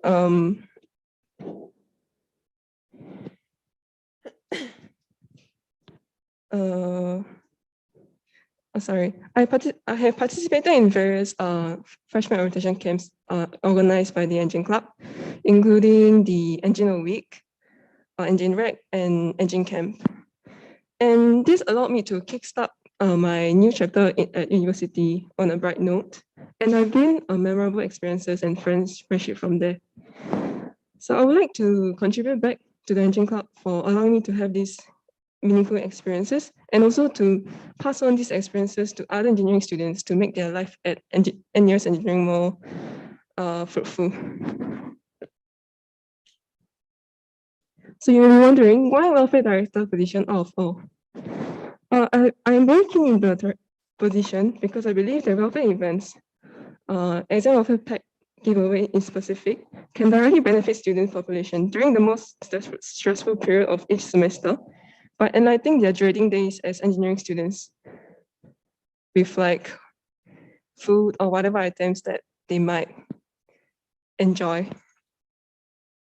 And caring for the people that matter and providing them with support and of course making sure that they are well fed is something that I treasure the most. And I believe that being a welfare director position would be a fulfilling experience for me. There are 3 main goals I wish to achieve if I were to be elected. Firstly, I wish to reach out to more people to benefit a larger number of students in engineering to at least half of the student population, compared to only about 1/3 of student population in the past years.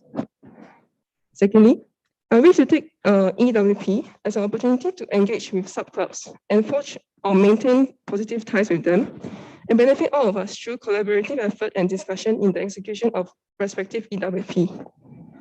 Lastly, I wish to propose a physical welfare events in addition to the existing welfare pack events, such as weekly welfare events to raise students' awareness and sense of belonging to our faculty and make campus life more exciting to them. Moving on to challenges, I believe that there are two main obstacles faced in planning and executing EWP: sourcing sponsorship and catering to different perspectives. I hope to secure more sponsorship items by utilizing existing connections such as the Alumni Club and Admin Office to contact prospective sponsors in addition to directly approaching the companies. And moving on to the catering different preferences, I propose that we conduct various surveys on engineering students to have a better understanding of what they want and their preferences. And I believe that this will ensure high turnout rates if the items are attractive to the students. As for the timeline of EWP, I wish to achieve this timeline. So by week 5, I want the event planning to be done and prepare all the necessary items for survey and sponsorship deck. And by week 6, I wish to start seeking for sponsorship and conduct meetings with subclub welfare committees to discuss whether we can purchase items or relevant necessities together to save costs. And for week 9, I would like to have an event location, date, and items confirmed, and publish all the event posters and raise awareness through the student population. In week 13, I wish to prepare welfare packs and then comment the event. Committee structure-wise, I wish to have 3 main subcommittees of marketing committee, secretary, and logistics. So marketing committee will be in charge of publicity of the event, such as a poster or pictures along with the survey sent via emails, and gathering relevant information for the event. And for secretary-wise, I hope that they could help us with the event planning and proposal, and securing sponsorship and management of the email and contacts. Logistics-wise, they will be in charge of managing packing, storing, and distribution of items, and ensuring that, given this COVID situation, they should ensure the safe distancing measures during the event. That's all I have for today. Thank you for your time.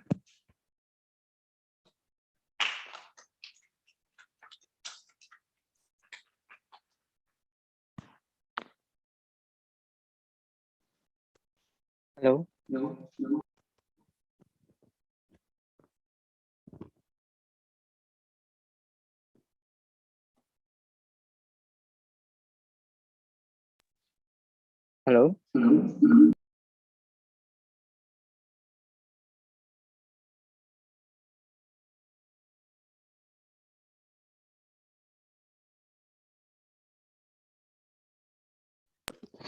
Hello. Oh. Hello. Hello.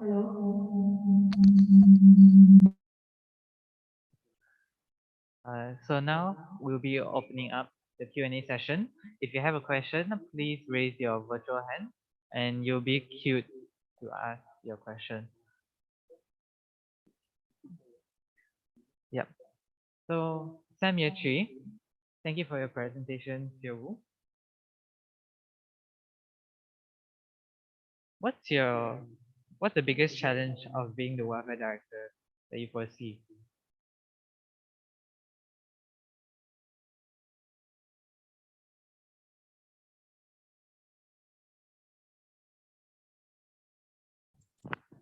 Thank you for your question, Sam. I think the biggest challenge would be the sourcing of sponsorship, because generally the items is like the key factor that attracts the student population to participate in this event.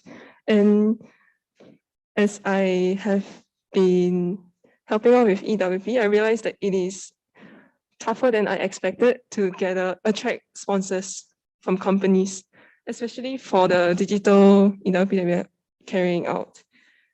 And yeah, so I think that's the biggest challenge.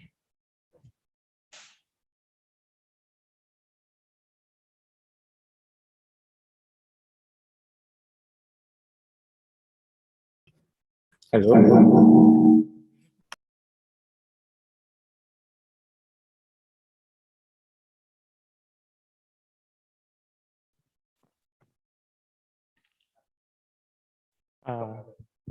Can I? Okay, Tedman year 2. Oh, yeah. With this MC's current plans, right, leaning more towards a digital EWP, what are your thoughts about the digital EWP shift?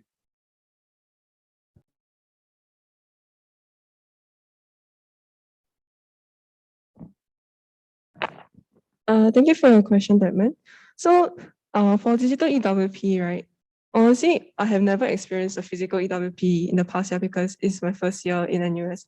But personally, I would prefer a physical event if it was possible, because I believe that it will add on to the campus life vibrancy on a daily basis, given how boring and not eventful our campus life is currently. And also, digital EWP is, I believe that is tougher to execute because firstly, the sponsorship is much tougher to obtain as compared to the physical items, because most companies would want to offer physical items that they probably are in their storage or not in use to provide to us. So yeah, I believe that physical would have been a preferred choice for me. But still, I think digital is still a viable option. And there are certain benefits to it. Like we can cater to more students and it will be more time efficient for us.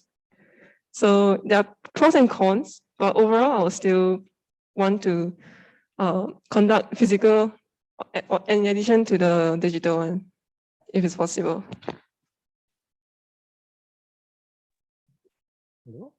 Okay, as a follow-up question to them, do you have any plans for physical events?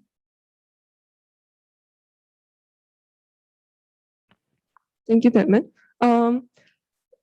We have discussed about this actually before, but so personally in my hall, there are weekly welfare events. So we have this main Telegram group chat where everyone is in. Then at random time or random day, they will like send in a poll of like, oh, if vote yes, and then the first 10 voters or 15 voters will get bubble tea or pizza or whatever. And then it is really and it really like excited all of my friends to like get on, like always like hold on to our phones and then like see, oh, are they gonna release another event, another item? So I think it really made my whole day like more exciting. So I believe that if we were to conduct such event, maybe not at random moments, but maybe daily on a weekly fixed day basis, like Welfare Thursday or Welfare Friday, it will actually attract more engineering students to participate in engine club events, and it will raise awareness of our club existence also lah. Yeah, and I believe that it will make campus life more exciting for them as well.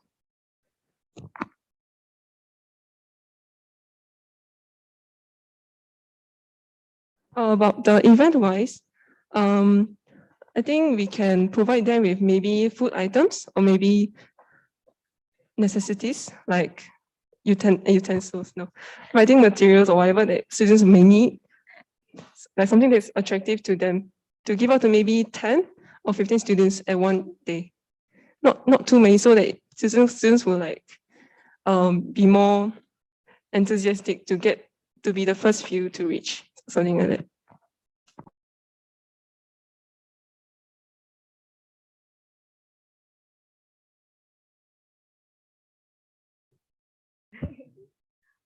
Joyce here, Chi. Could you please go back to the timeline of your EWP slide?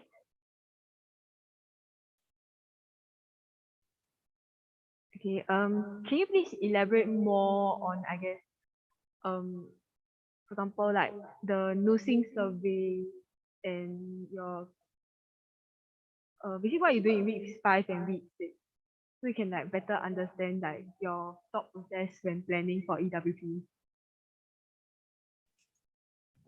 So in week 5, I think the main concern would be to how we're going to conduct the event in certain semester.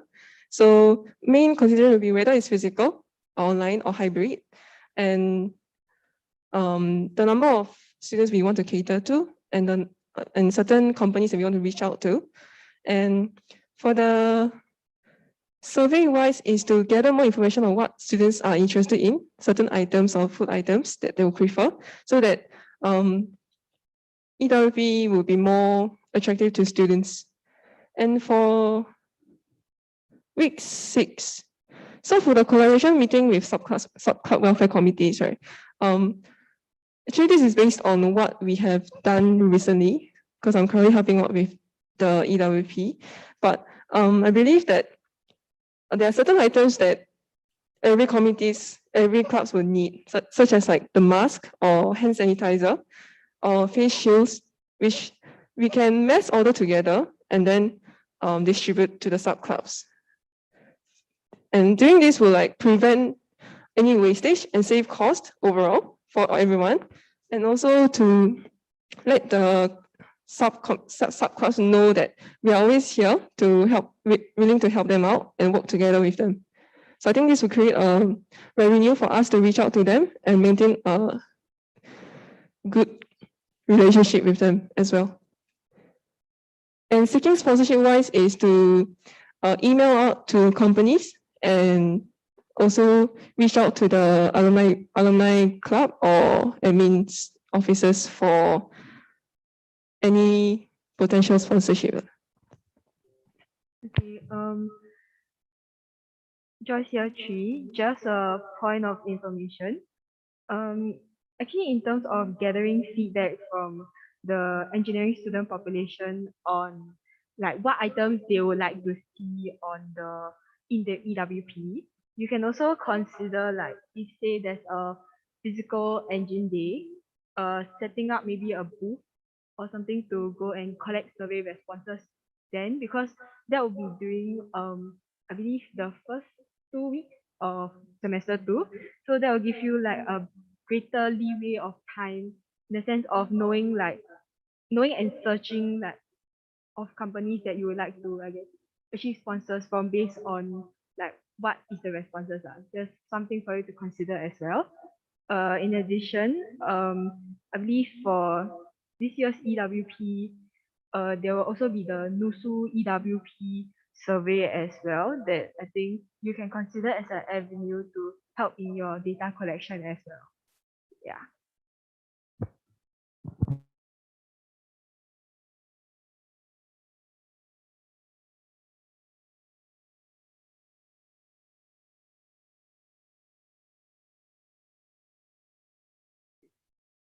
Hello. Okay. Hi. First of all, thank you so much for your presentation. Type of feedback.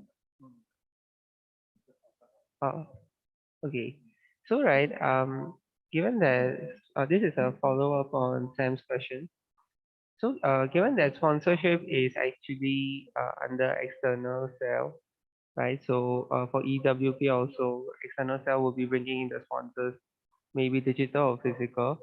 So other than sponsorship, what's the other challenging thing you think you'll face like for EWP?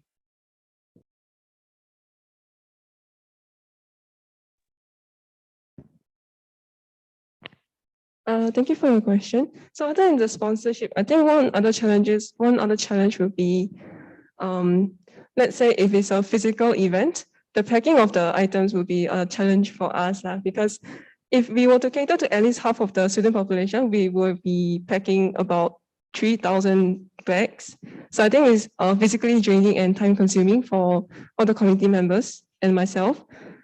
But I think a bigger challenge for a digital event would be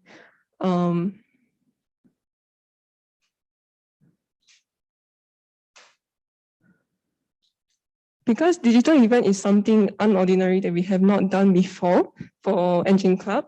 So I believe that many may be unfamiliar with the event and they may not be very open towards the participation, given all the items may not be as attractive as physical items because like it will not directly benefit them on the spot. So I think the turnout rate might not be as good as the past few years. So I think getting the students to participate in this EWP would be one of the challenges. Yeah, because if they don't turn up, then we will not be able to benefit more students.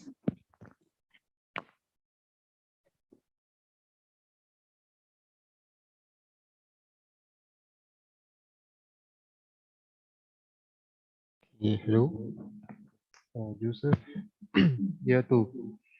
Okay, so my first question will be, what are your sort of ways where you can contribute to your own SA cell as a whole? Like, what can you contribute to the cell?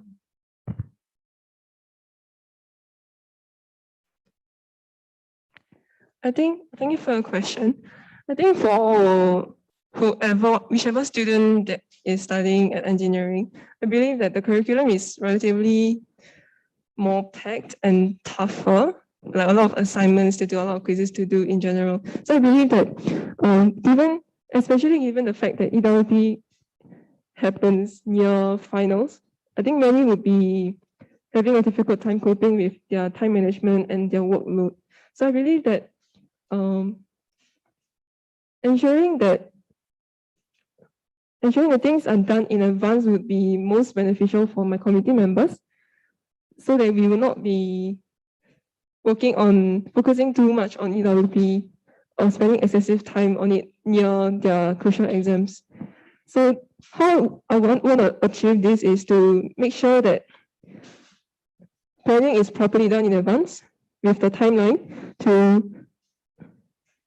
prevent any delay to our preparation to the event. Yeah. Joseph, year 2. So my next question will be, what are your commitment levels like? Like currently, what commitments do you have?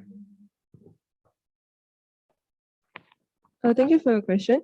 I will say that my commitment level right now is, so for currently I am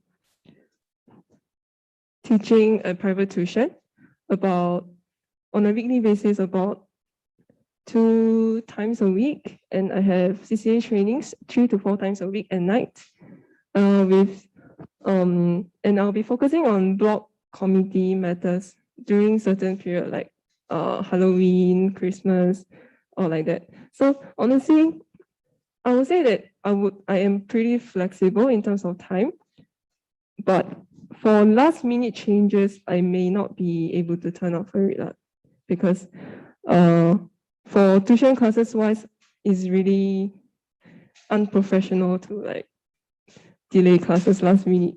But other than that, and there's no other commitment otherwise. But yeah, but being the first year student at university, I'm having a bit of time management issues currently, and I hope to be better next semester, to be honest. Yeah. Okay, Joseph, year 2. Hello. No. I don't know what's happening, but sure. Hello. Okay, can. Okay, so with respect to that commitment for your commitment wise, so let's say in the event where you feel like you're like too much is on your plate, and in addition like EWP is also upcoming, like the events is also coming, then at the same time, maybe like, for example, your sponsors, because you mentioned about the sponsors having, like it's difficult to find a sponsor or may have challenges finding a sponsor. So with all these things that is stacked on your plate, how do you expect to meet all of these expectations?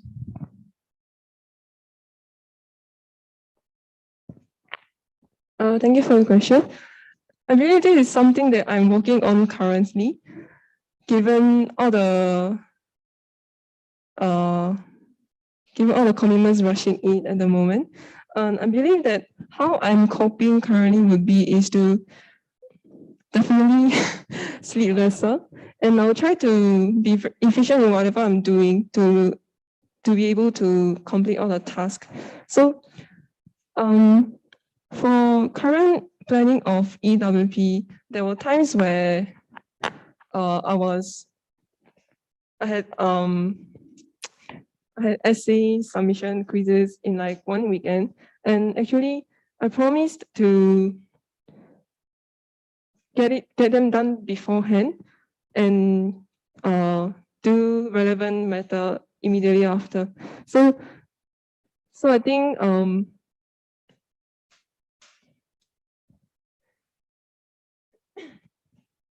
I'll try to set my priorities right and plan my schedule properly in order to get everything done. But I hope that I can achieve a right balance to not neglect any important stuff. Thank you.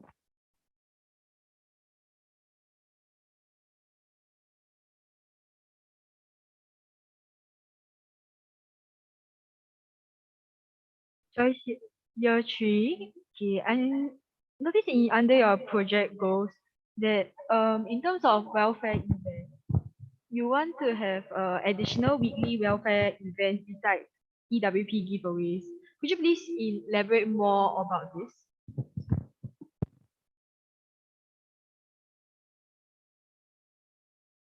Like under, I think the slide titled project goals for like welfare events. I think it's slide 6. Yeah, you mentioned having additional weekly welfare events. Could you elaborate more on what this is? Thank you for your question.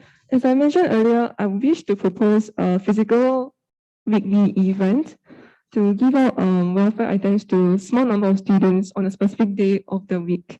So such as like maybe food items or stationeries that students may need while they're studying. We can have a fixed location and fixed timing every week to physically distribute the items to first 15 students or 20 students who arrive at the point, which will, I think, engage more students to participate in the Engine Club events and also make our exist known to them. Currently, I don't think many of my engineering friends are well aware of all the engineering events and things that they can benefit from us. So I think if we can take this opportunity to spread more awareness to the student population.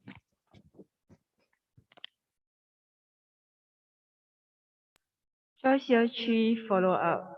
Can I check how will you be sourcing for these welfare items?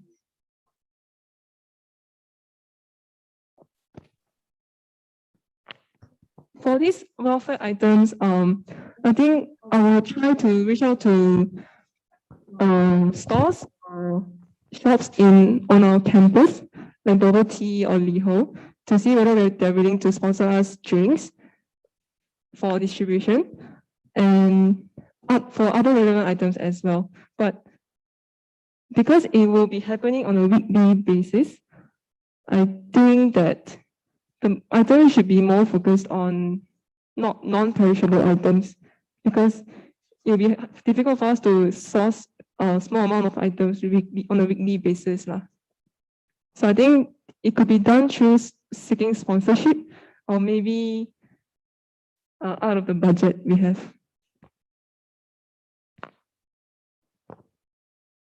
Choice year 3 follow up.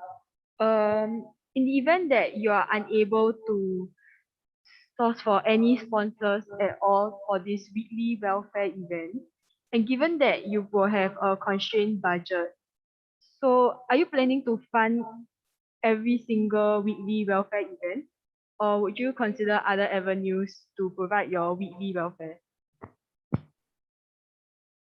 For a question, I think the important thing is to plan things in advance. So if I were to foresee a circumstance where I am unable to provide or secure items for a prolonged period of time, like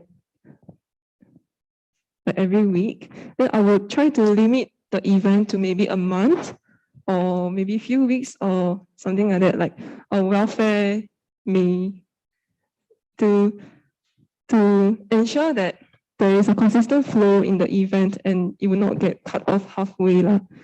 And in the event where we really cannot source anything, then it will not be conducted. Yeah. Joyce, your chief follow-up.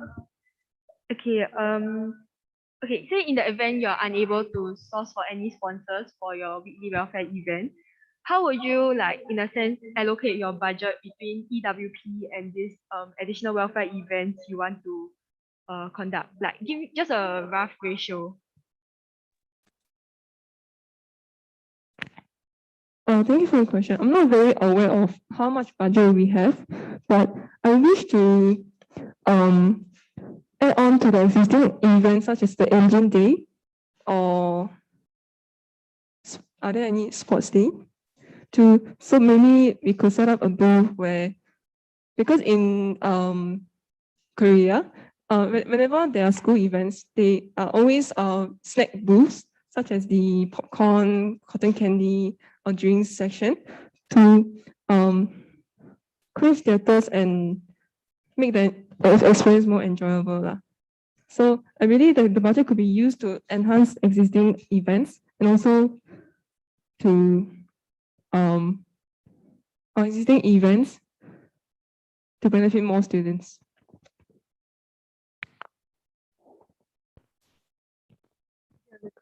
Okay. The Q&A has come to an end.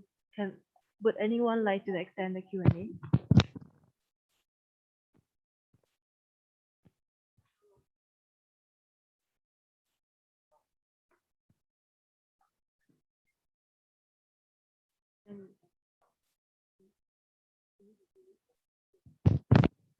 The Q&A has been extended by 10 minutes.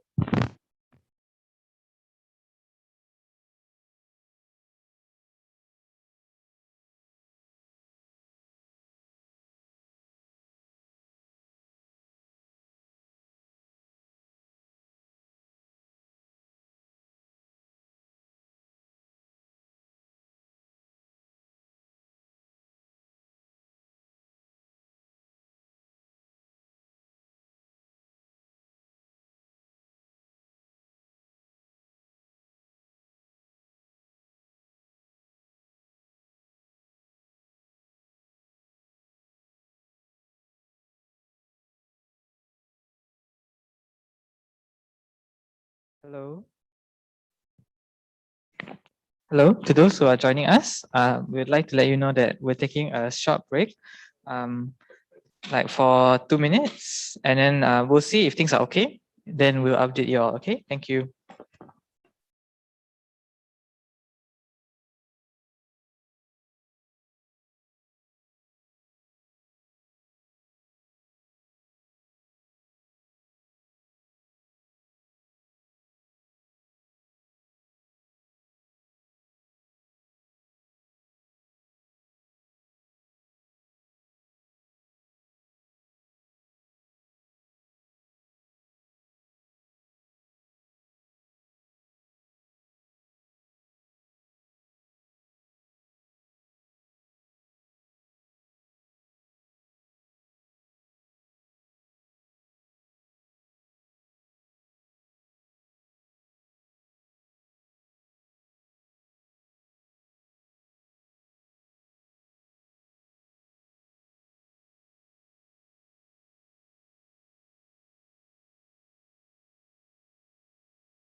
Hello? Okay, we're going to resume the Q&A now. We left off with a 10-minute extension to the Q&A.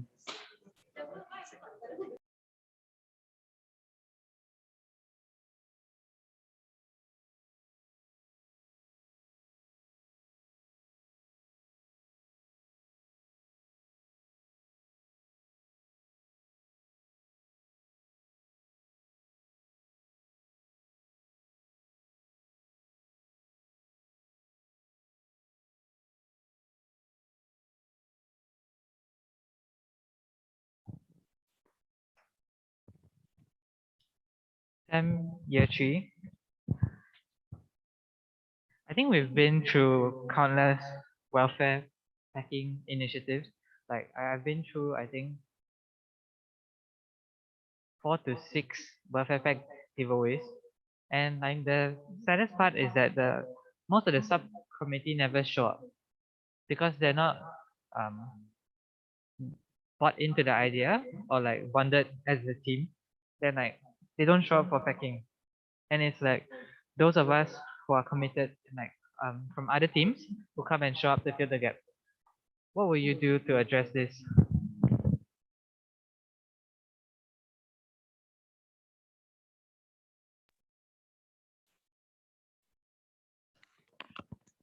Thank you for your question. So I believe that subcommittee members are very important in bringing about a successful event. And in the case where they are not willing to commit to the event, I will try to communicate with them, like what are the reasons, if there's anything I can do to maybe balance their workload or convince them to be more participative in the event. But in the case where I am unable to convince them or engage them into the packing, I personally believe that some people will not change, and I'll try my best to convince them. But if they are really unwilling to commit anymore, then I will let them be, and I'll try to focus on how we can be more efficient with the smaller number of people we have, rather than wasting our time trying to bring back the people who are not willing to contribute to the engine club. That's my honest opinion. So in order to prevent this, I'll try my best to thoroughly interview people and look through their commitment levels to see whether to see if there are any potential issues that they might have to prevent this. Yeah.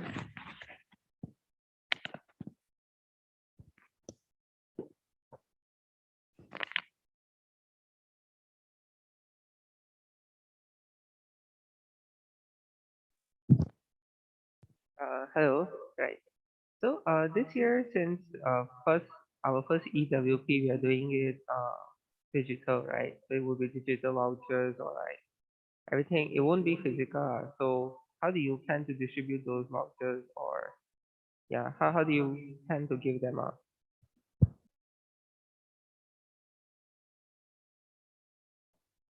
So right, the first EWP is actually digital. So you have digital vouchers, right? So how do you plan to distribute them?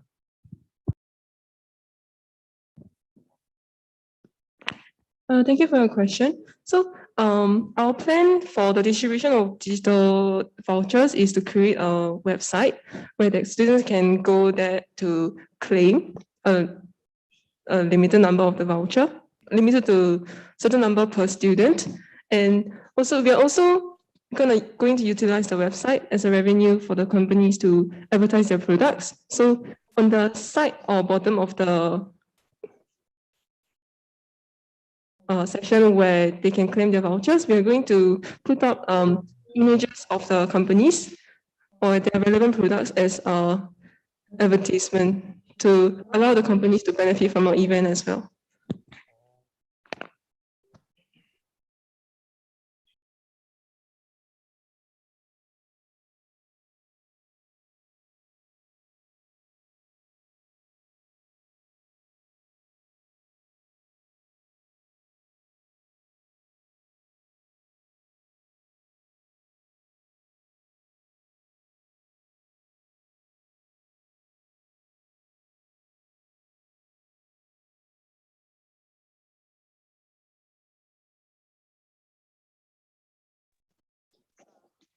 Thank you for your presentation.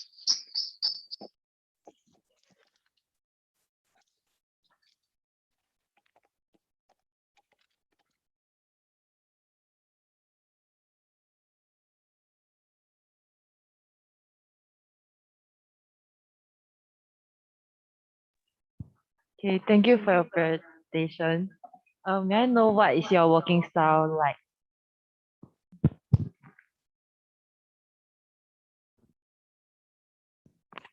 Thank you for your question. So personally, my working style is I'm a person who cannot multitask at all. So when I'm doing a project or certain part of the planning, I will have to finish a certain part that I'm focusing on at the moment in order for me to move on to the next part or focus on other area. So I think it is important that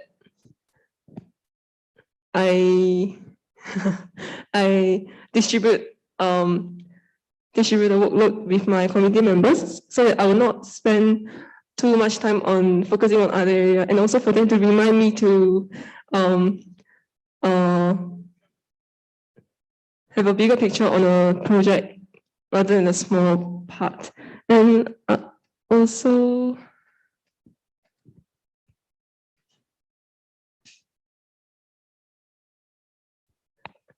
I like to get things done on the spot. So I really prefer not to drag any matter onto other meeting or other day. I prefer to get it done on the day itself so that it'll be more time efficient for us to also like be able to focus on other things. Yeah.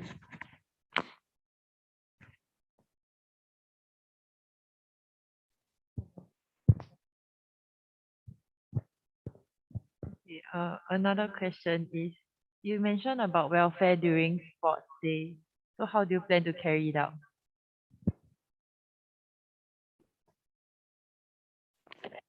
I think so. Thank you for your question. I think on the sports day itself, there'll be students with it'll be very hot and students will be very thirsty, I believe. So I believe that some of the members can go down to the event site and maybe set up a booth to distribute drinks or any snack items that students may prefer on the spot itself.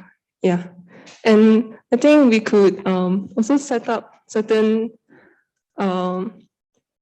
posters or booklets that students may find to let students know more about our committee and what we do to alongside with giving them the welfare.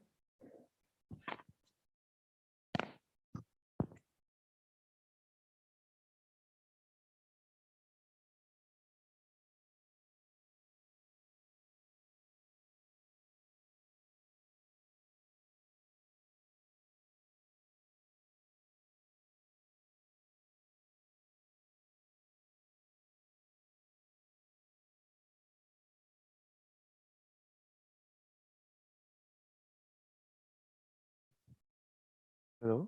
Okay. So this is a previous question. This is a question from the previous welfare director. So, what makes you a better welfare director as compared to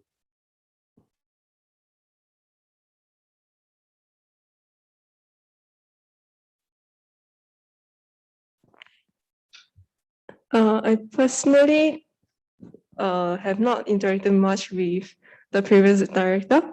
I believe that I have more to learn from her than to outweigh her capabilities, given the fact that I have not much experience in this area.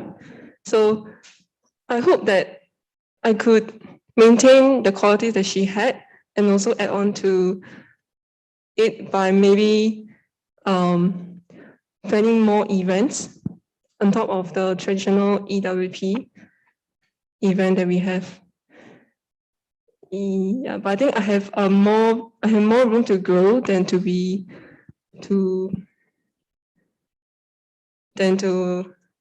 like I think my main focus is to learn from this position rather than to outweigh somebody else. Yeah.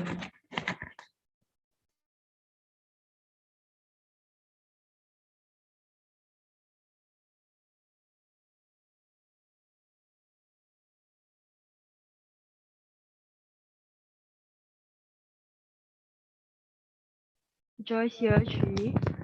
Okay, so this is more of a situation-based question. If say maybe a few days before EWP is supposed to be given out, there's a huge outbreak of COVID cluster within NUS engineering itself, what would you do?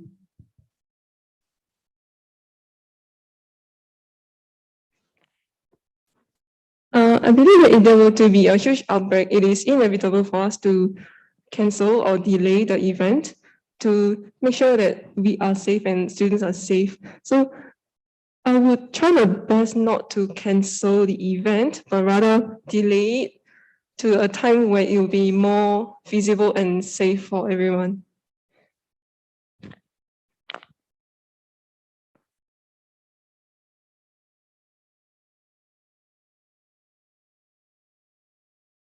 Joyce here, 3 proposes to close the Q&A session.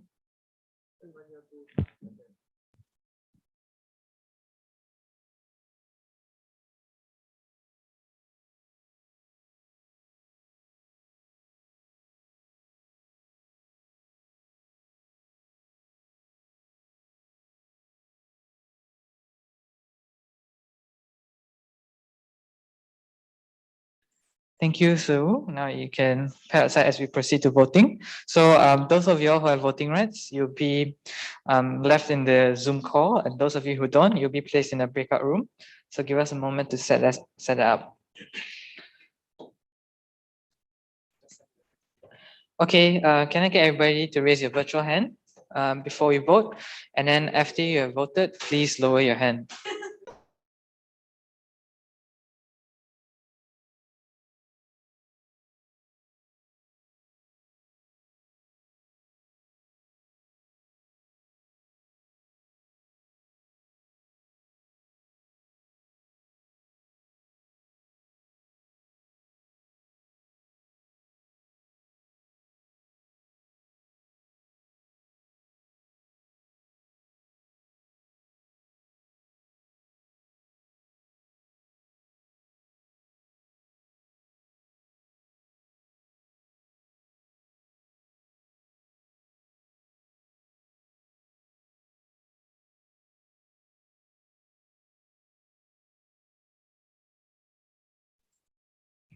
Once you're done voting, please lower your Zoom hand so that we are aware that you're done.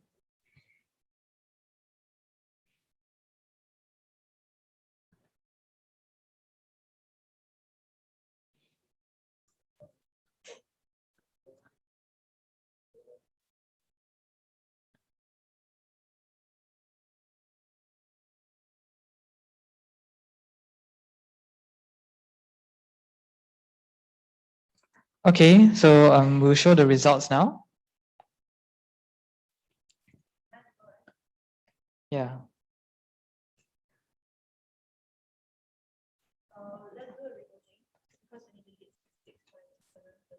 Okay, so because the abstain will affect the outcome, we need to do a revote without the abstain option. Can you stop sharing screen? Okay, so to the audience, we'll do a revoting now. Please raise your virtual hand so that you'll be counted.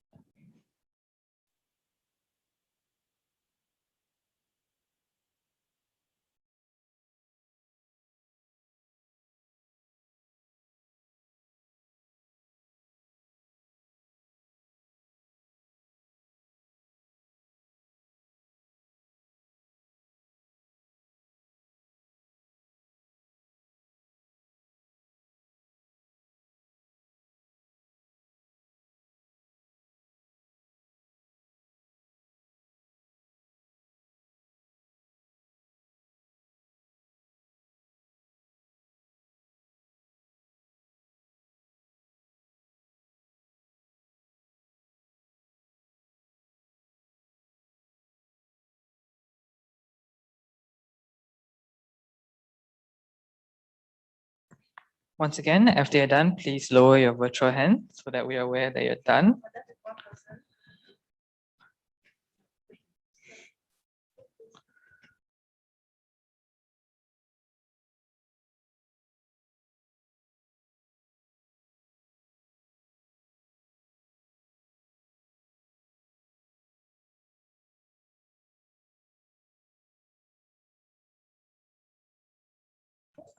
All right, so we have the vote in place, and now we will show the results. Okay, with a 78%, she's been elected as the welfare director. Okay.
All right, ladies and gentlemen, we will now reveal the vote in 3, 2, 1.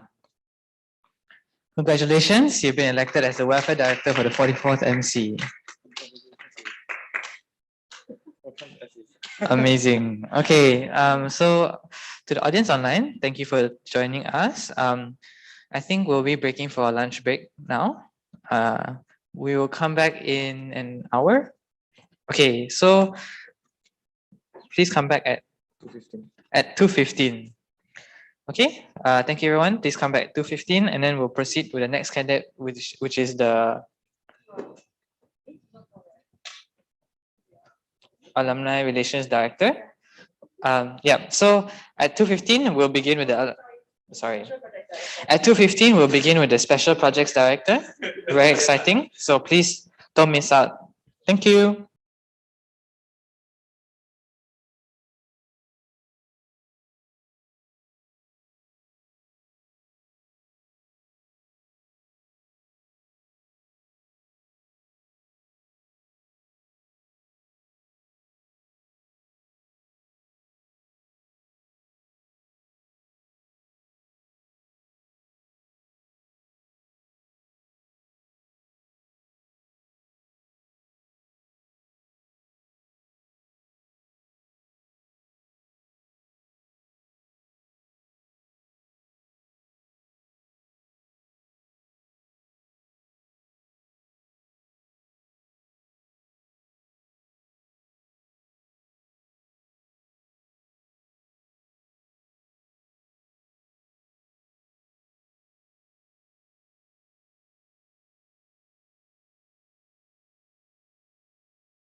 down first.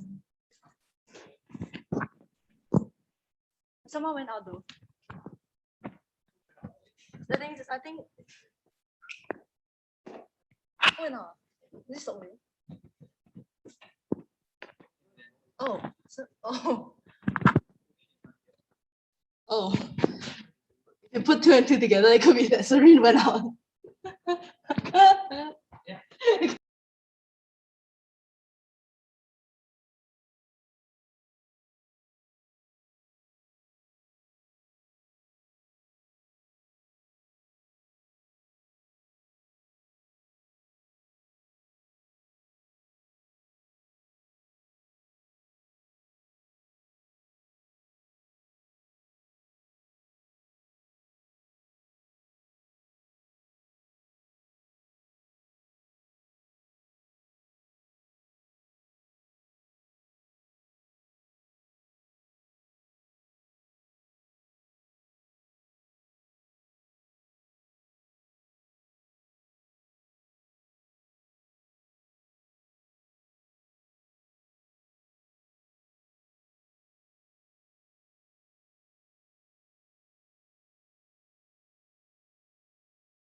So much sarcasm in that. Okay. Oh, Serene's back.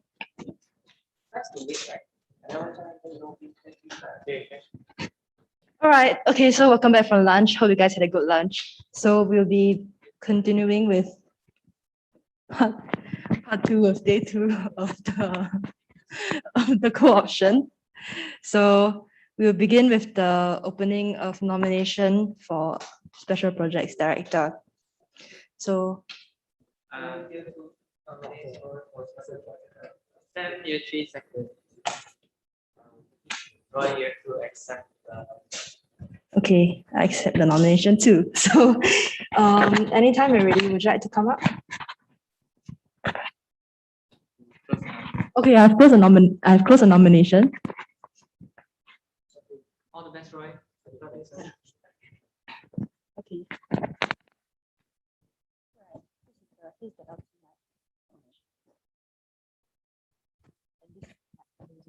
So you pull both up. So like what I do is I just blah, blah, blah. Yeah, so then this is the mute button. You have to press and hold it for 1 second in order for you to toggle between the mute and unmute. This is Zoom. No, this is one else. So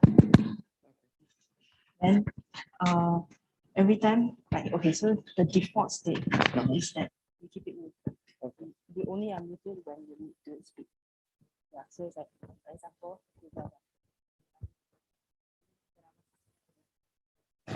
testing. Done? So you know when it's muted when the light is on. Okay. Yeah. So we try to leave it muted like at all times because like there'll be feedback. Yeah. So that's all you have to know. Presentation, we have 10 minutes. And when you have 2 minutes left, I will hold up the sign so you will know when to wrap up. Yeah. Then your Q&A will be 20 minutes. Thanks.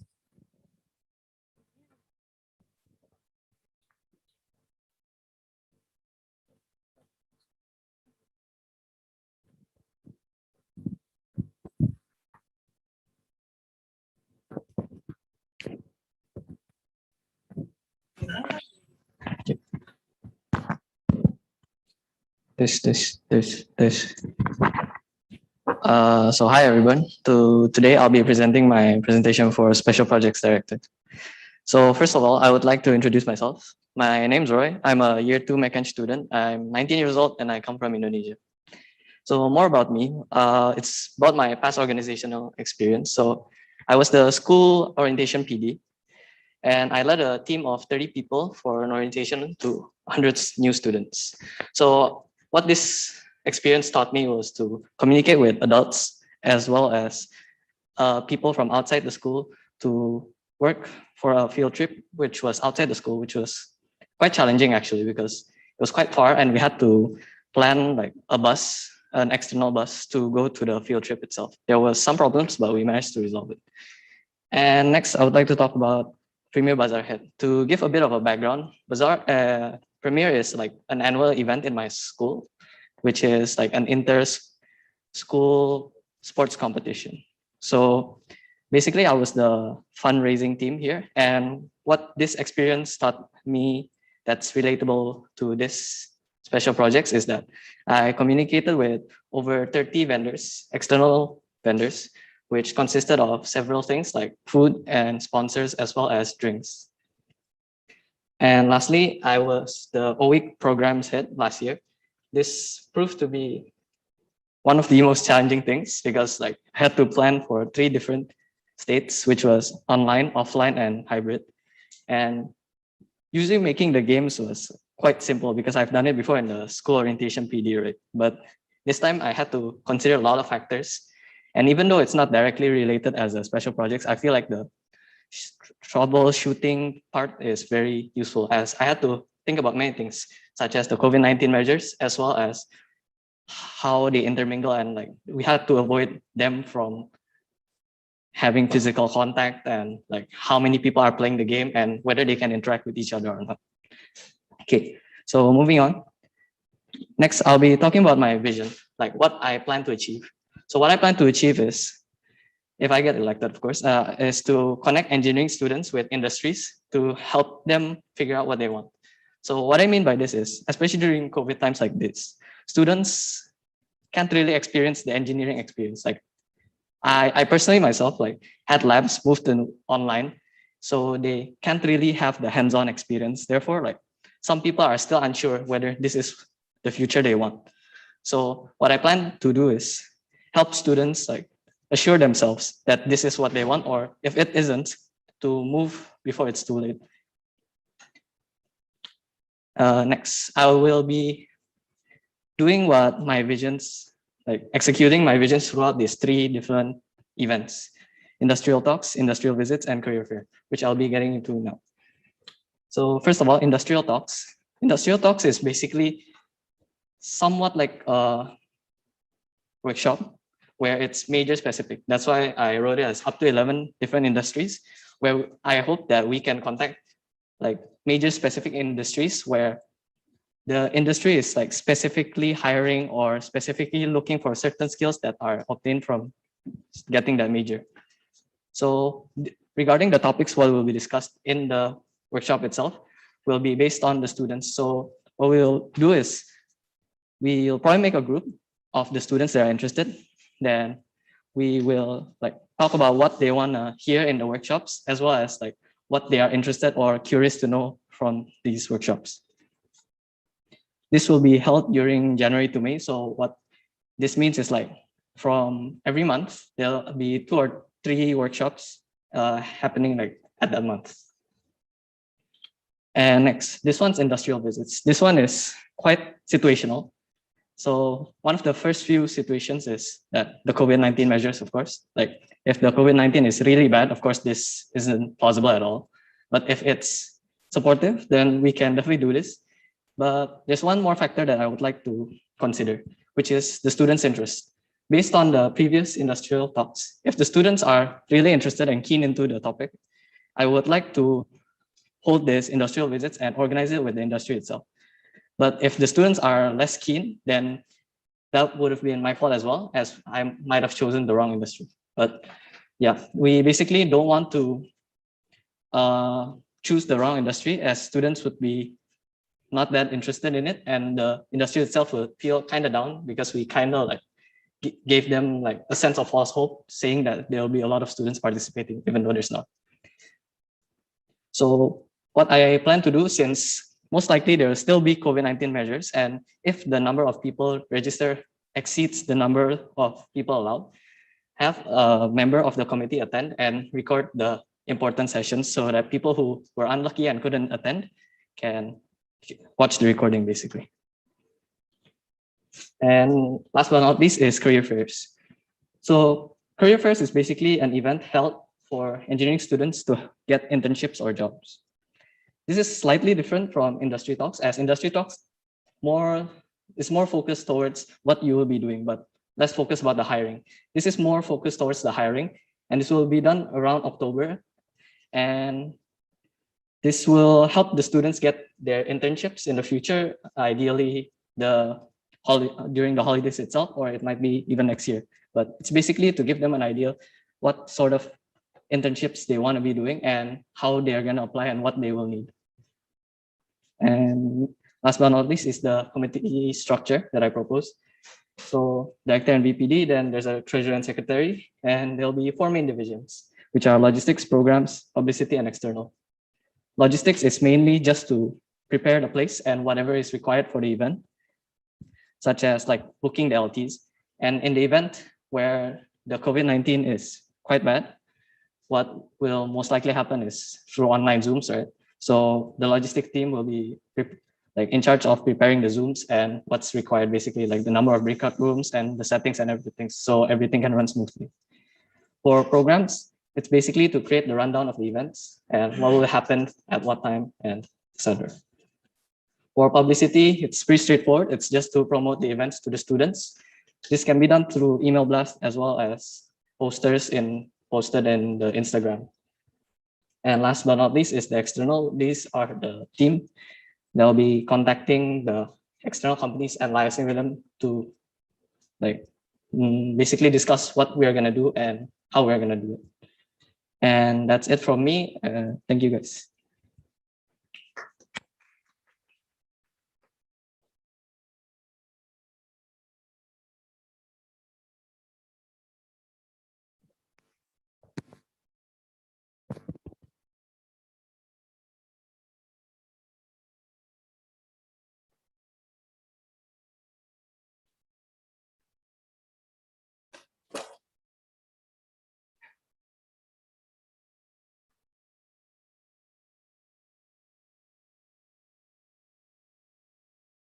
The Q&A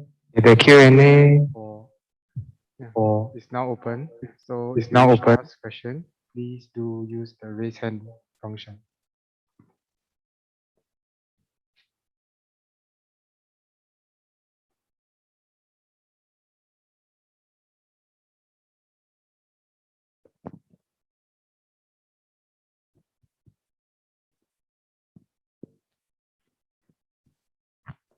Thank you, Roy, for your presentation of STEM Year 3.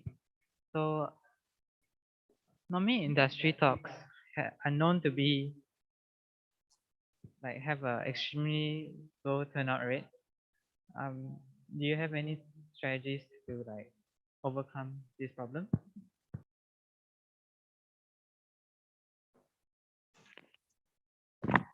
Thank you, Sam, for the question. So I think there are several things that I can take into consideration. So first of all, I feel the most important factor is what industry am I going to choose? What company? That's going to matter the most. So I have to choose the right company that most students are interested in. How am I going to do that? Is through several things that's possible. I would probably do all of them and see which one suits the best for the first few tries, then apply it to the next ones, which is first I'll ask like CFG, like what companies do people that graduate from that major go to when they graduate. Next is probably asking the sub clubs, like what companies are the people from the major interested in. And last but not least is asking the students themselves. I feel like this is the most unreliable way in a way, because like getting students to participate in a poll is quite challenging, I feel. So it's probably either one of the first two methods, but this could be taken into consideration as well. I think those are interesting solutions, but then the problem with subclubs is that like for example, Rolls-Royce, like they say that my members are interested in Rolls-Royce, it's probably because they have a partnership with Rolls-Royce already. Then like we become redundant in a sense. Yeah, so normally their bases are covered. Their bases are covered. Like they know what the students like, and they probably have existing partnerships with the companies already. Yeah. So like if that's the context, how do you go about that? Thank you for your question. So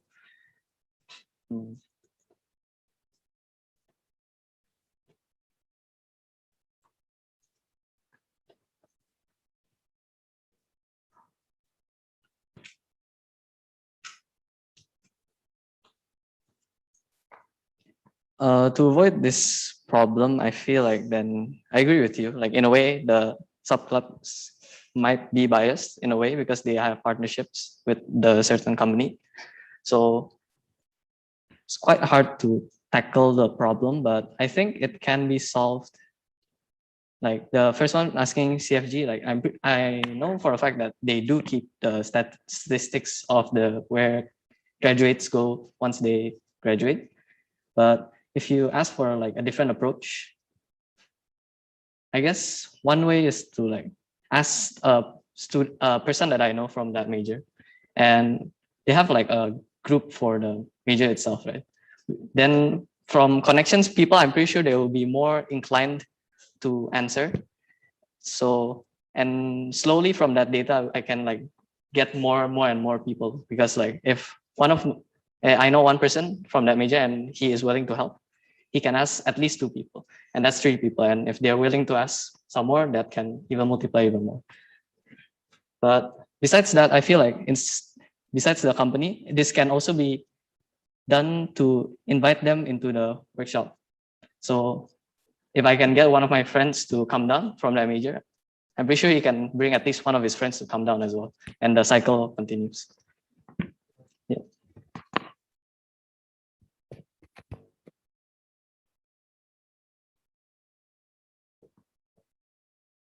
Shoaib year 2. So, thank you, Roy, for your presentation. Can you give me a timeline for both the industry talks and the career fair? Timeline as in when would you start outreaching, and when would the event be? When would the publicity be? Yeah, or like based on your understanding.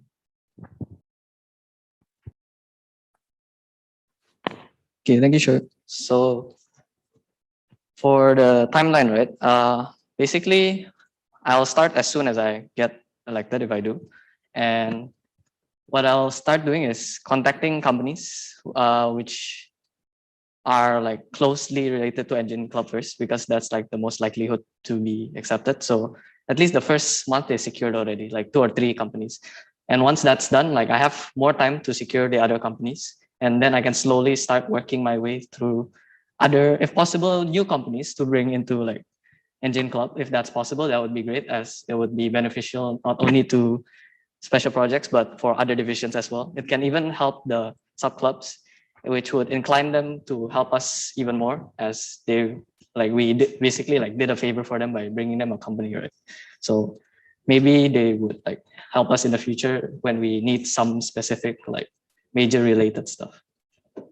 Yeah, thank you. Does that answer your question? Shoaib year two. So, sorry, Roy, for not being clear. It was more towards like, from now till October is your career fair, right? Like, so can you give me like, roughly which month you would, do what? Maybe you can start with recruitment, and then if in recruitment you can also address like, this is a new question, but you can also address that usually in turn, external sale recruitment is not very good, like a lot of students don't sign up. So, how do you manage to get a total of 13 people, sorry, 14 people, 15 people in your uh, committee? Thank you. Okay, thank you, Shoaib. So just to clarify, your question is basically like how, like the whole timeline for my whole run, right? Basically. Okay. So if I do get elected, the first thing, of course, would be recruitment. And I've actually contacted like a few people from my previous programs team. I told them I was running for an engineering club role, and I asked them if they were interested if I got elected. And surprisingly enough, all of them said yes. I was quite surprised, but yeah, all of them said yes. So that secures at least 6 people. And yeah, so that's like already a good amount. Like 2 sections is basically filled, right? And for the rest, I guess like I could count on the recruitment from Engine Club itself to fill in like at least 3 or 4 people. Then the other people, I think I can bring some freshmen in from like, so basically there's like this CCA I joined, like it's CCA, basically it's a music CCA, and there's a lot of people like they're looking for other CCAs, but I haven't told them explicitly yet like about this because I wasn't elected yet and I'm not that close with them, right? So I haven't offered them yet. But for recruitment, I don't think it'll be a problem. And for the other things, such as like the planning. So since career fair is still until next year, October, I think that would be like delayed like quite for a while for the planning. But it'll probably, like the planning itself will probably start around May or June, somewhere around those times. And before that, it'll be more focused towards the industrial talks and industrial visits. So ideally, if you ask me, by like mid-December or the end of December, I've already got 2 to 4 companies to be willing to work with us. Yeah, does that answer your question, sure? Okay, thank you. The question, like about, wait, never mind. Okay. Sam year 3. I noticed that the initiative, I think for the 2 slides, both of them were on January to May for the industrial visit and industrial talk. Yeah, so what's going to happen in semester 1?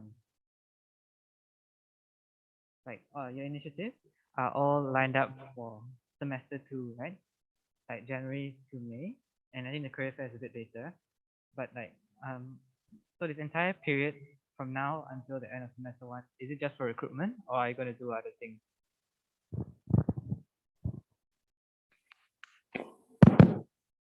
This. So basically what I will do for the remaining of semester 1 is it? Okay, so the reason I'm not putting any like industry talks or visits during semester 1 is because like it's quite hectic for recruitment and starting at the same time. So I feel like the hardest challenge for this role is to get the companies, and to get those companies, I feel I need my full team ready. So why I decide to put all the events on January is because it's not that I'll not be doing anything and just doing recruitment, but we'll start looking for companies, but the event itself will be done on January when everything is prepared. So we won't have any setbacks or problems regarding people power or like lack of manpower, basically. Yeah.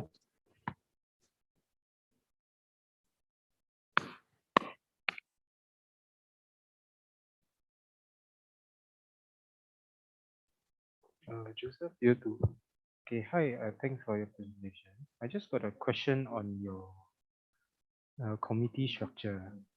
So basically, you have listed about the logs, programs, publicity, and external. And I just want to know, like, what are some logistics that you have in mind that you think of, like, on your side, like that is required, that you need 3 people to handle the logistics? Thank you, Joseph, for the question. So, why I decided to put 3 people, what I foresee for now is just simple things like booking an LT and preparing whatever the industry needs. Like, let's say they need like some tables or chairs for like, they want to show us some practical things. Like, we don't really know what they want to do. So basically to prepare anything that they want. The reason I put 3 people, I agree with you, like it's more logical to put only 2 people, right? But the reason I put 3, because from my past experiences as like any committee, I always see the logistics section struggling because they lack manpower. So I don't want to see that, like two people overworking, like bringing tables and chairs here and there and bringing everything here and there. So that's why I decided to put 3, because from my past experiences, I always see like the logistic section needing more manpower.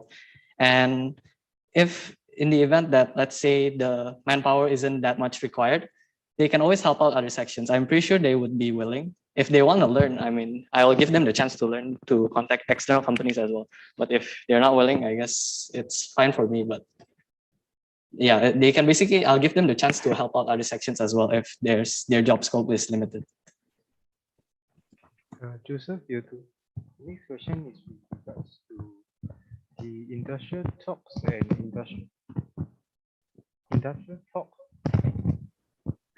talks and industrial visits, right? So you mentioned about based on feedback and interest poll at the end of the industrial talks, right? So that's one avenue. So would that be the only avenue to gather the interest for the industrial talk? Yeah, for the industrial visit. Wait, sorry, I couldn't catch Let that. me rephrase my question again. Okay, so you have mentioned about having industrial talks, correct? So that leads to industrial visits, correct? So in this case, you mentioned about it is based on the feedback and interest poll at the end of industrial talks.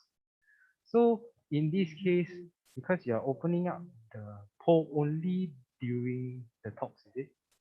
So in that case, what about all the general public in the sense? Is that the only avenue or the only time where they can actually apply?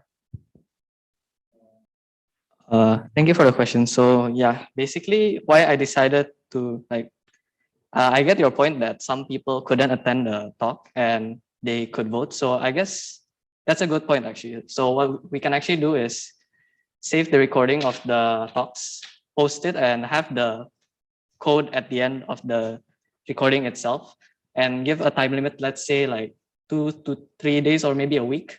So people who watched the recordings itself can vote. The reason, my first initial thoughts why I put this at the end of the talk is because I wanted the people that vote are the people that are interested in the topic itself already. Because if I put the link out there, like some people might just vote randomly, even though they're not really interested in it. That's what I wanted to avoid, basically, unreliable data. That's why I put it at the end of the talks. But yeah, that's a good point. We could put it at the end of the recording so people who couldn't attend can also fill it up. Does that answer your question?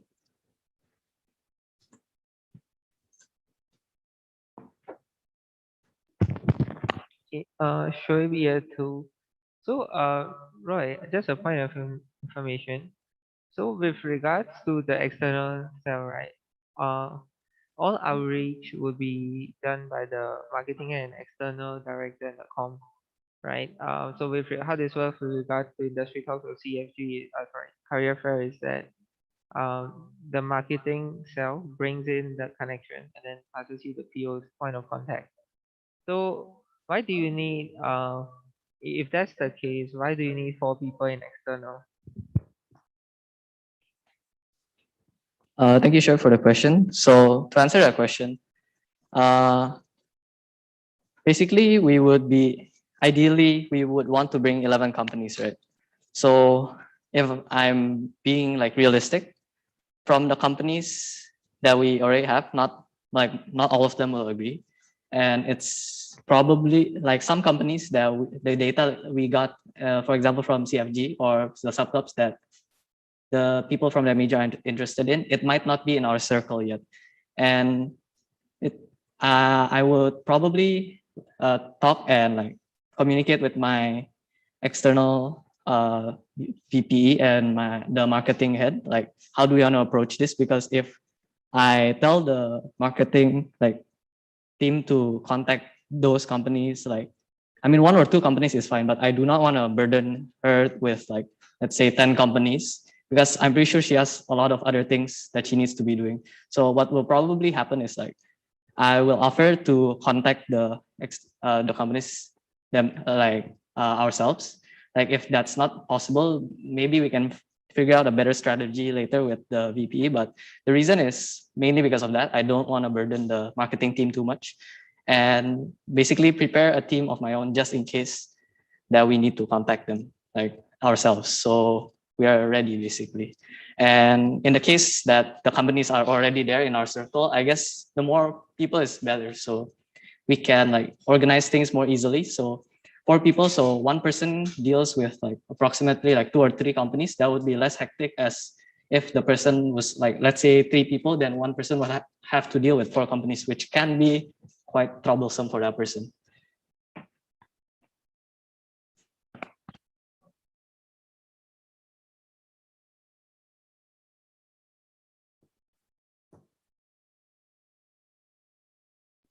Sure, yeah, too. So thank you, Roy, for answering that question. Then my next question is if you're aiming for the industrial talks to be physical, right? If the restrictions allow. So with regards to like, would you be offering refreshments during the talks, given that they will have to take off their masks?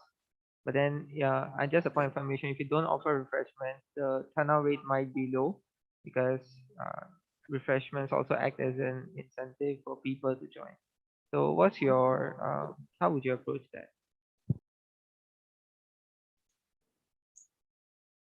Thank you, Shoy, for the question.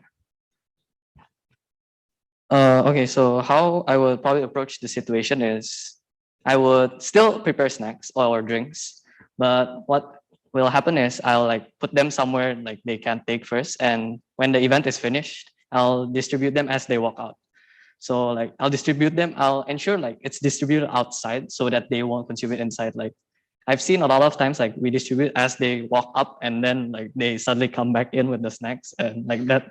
Yeah, that can happen. Like I've seen it happen. So what I'll make sure like I'll like from all week itself, like I saw a lot of things like I already like see in firsthand like what can happen that breaks the COVID-19 regulations. Like I feel like it's such a good experience. So I think the best way is to like make sure that they go outside and then we like give them the refreshments and stuff. And yeah, we have to ensure that they don't come back in basically, unless they left something behind, of course.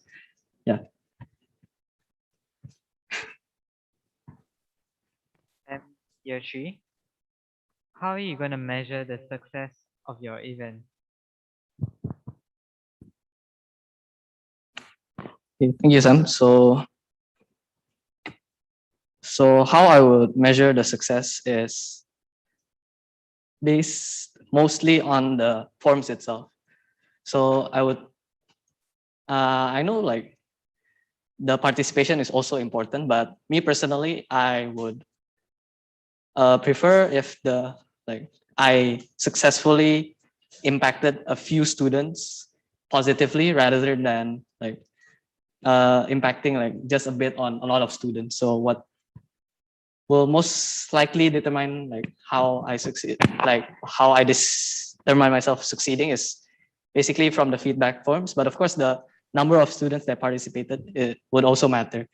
Like if you ask for raw numbers, I guess 20 people on like the small majors and around 30 people on, actually no, 20 is a bit far-fetched. So like 20 to 40 people on like most majors on average, basically.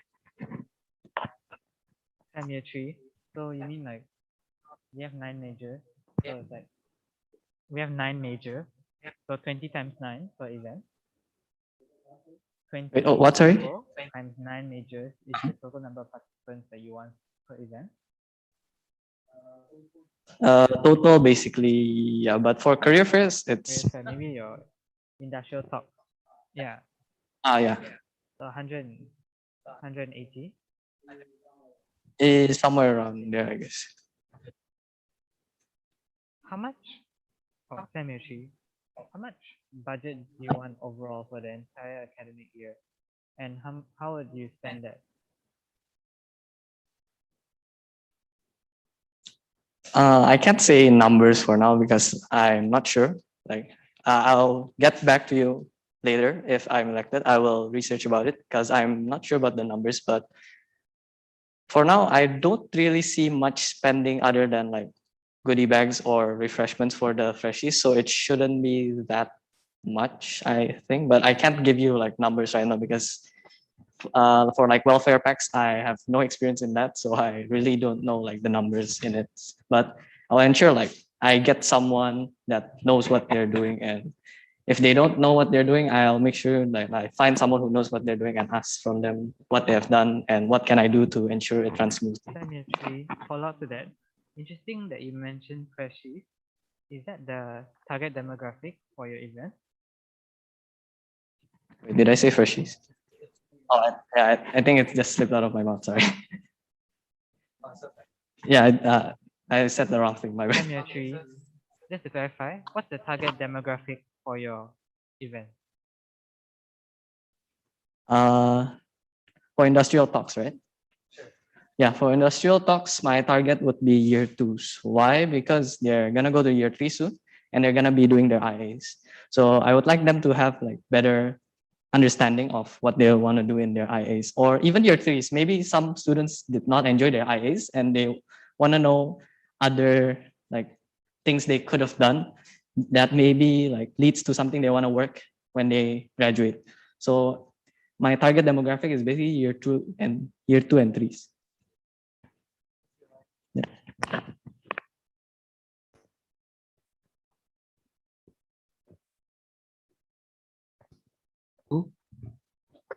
Should be a 2, right? So for just in case, due to given the pandemic situation, the career fair has to be done online. So from our past experiences and also CFG's experience, we know that a lot of students don't turn up, and companies do not really like that. So they complain to us why the turn up rate was not so good, or why were they not able to engage students when they invested so much time into it into it in the first place. So if career fair is to be done online, how would you do it? Thank you, Shoaib, for the question. So there are a lot of factors that I can think about this, but the main factor I can think about is how much time do I have? So like, how much time do I have that I like when I know it's gonna be moved to online? Like if it's one day before, then of course we're gonna delay it. There's no way we're gonna hold it because we just prepare for one day. But if let's say I have a few weeks or maybe a month, what I might do is basically email all of the students again or contact them in whatever contact details they give, maybe Telegram or WhatsApp. I'll contact them and say that due to the current COVID restrictions, most likely the event's gonna be online. I'm gonna like give them the harsh truth first. I'm gonna tell them though it's might be possible that we get an offline event, but it's highly unlikely. And I'll make sure to get the numbers first, how much people are still willing to participate and how much people aren't. And from those numbers, I'm gonna have to figure out, do I need more people in, or do I actually have more people? Because sometimes like like there's a likelihood where there's a particular company that so many students want, and due to offline restrictions, like there's more people that can join actually. There's actually like not all bad if it's online because more people can join sometimes. But yeah, that's what most likely will happen. So I'll get the numbers first and figure out what I have to do next. And if I still need more people, what I know to be reliable is asking my own like explaining them the situation.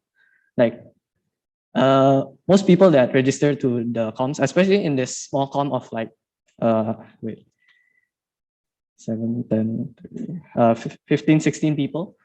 It's quite a small com, so we're gonna be like quite close together. So when we explain the situation to them, they'll most likely understand like what's the situation going on, and they would be willing to help, like find their friends and ask their friends in, and yeah, join the event basically. That's my approach to the problem.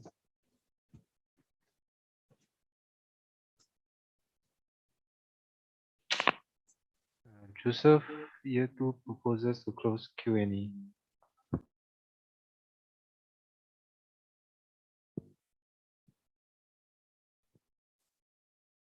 The Q&A is now closed. Good job, Roy. Kindly go outside as we go on with the voting procedure. Thank you, Roy.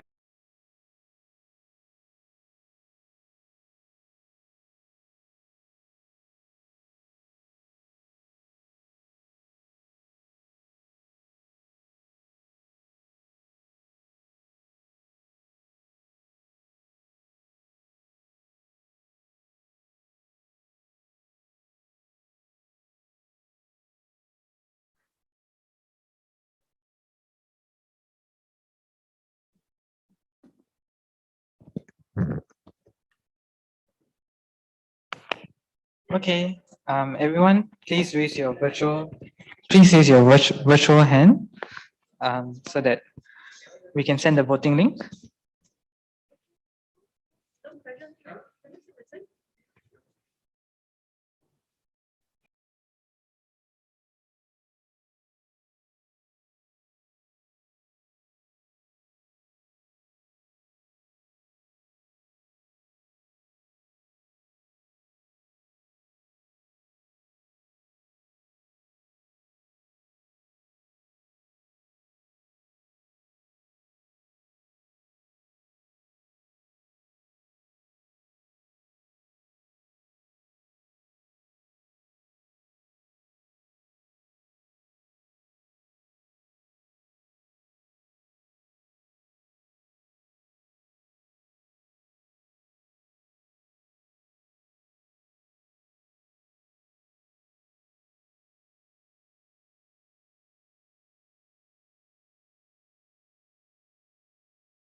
Thank you to those who are joining us. We have now tallied the votes for our Special Project Director, Roy.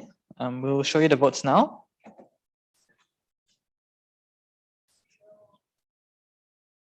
Wow, unanimous. Okay, so he has been elected. Shoaib, would you like to do us the honor?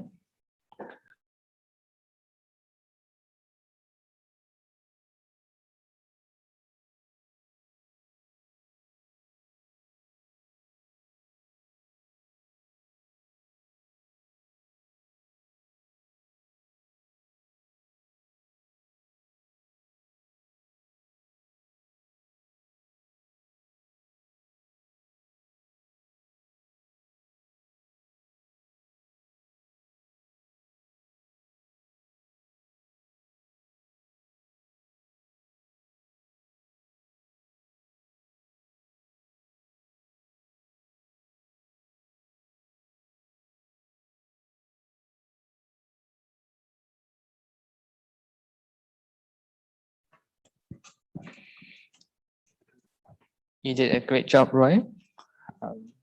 Good, very good. Okay, so we have tallied the votes, and here's the result in 3, 2, 1. Congratulations, Roy. With a unanimous vote, you have been elected as the Special Projects Director for the 44th Management Committee. Good job. Okay, thank you to those who are joining us. Does anybody need a break? If anybody needs a break, please second that. If you don't need a break, you can let that slide. Okay, so we'll have a 5-minute break. Please come back at 3:11. Thank you.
announce. All right, can everyone settle down? Not here, not here. Joyce Well. went back to club room with Fish.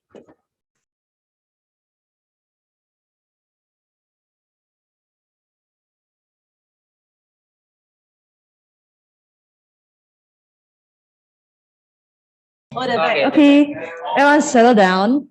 Settle down. Okay, so we will now open the nominations for Alumni Relations Director. So we have two nominates. Alumni Relations Director. Sam. Are you here to accept nomination? All right, Ayush has accepted the nomination, and we'll wait 5 more seconds for anybody to nominate anyone else. All right, the nominations for Alumni Relations Director is now closed. We'll begin the presentation shortly. Okay. So this is the mic for when you're speaking because we need two inputs.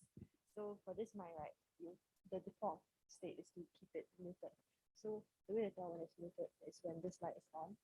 So every time you need to speak, you unmute by holding this button for 1 second, and then it'll when it turns off, then you know that you're unmuted. So testing.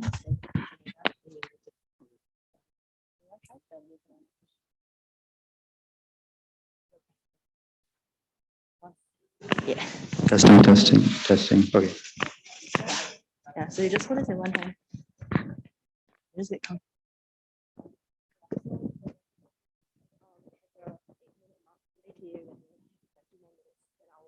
I'll show you a piece of paper that says 2 minutes, right?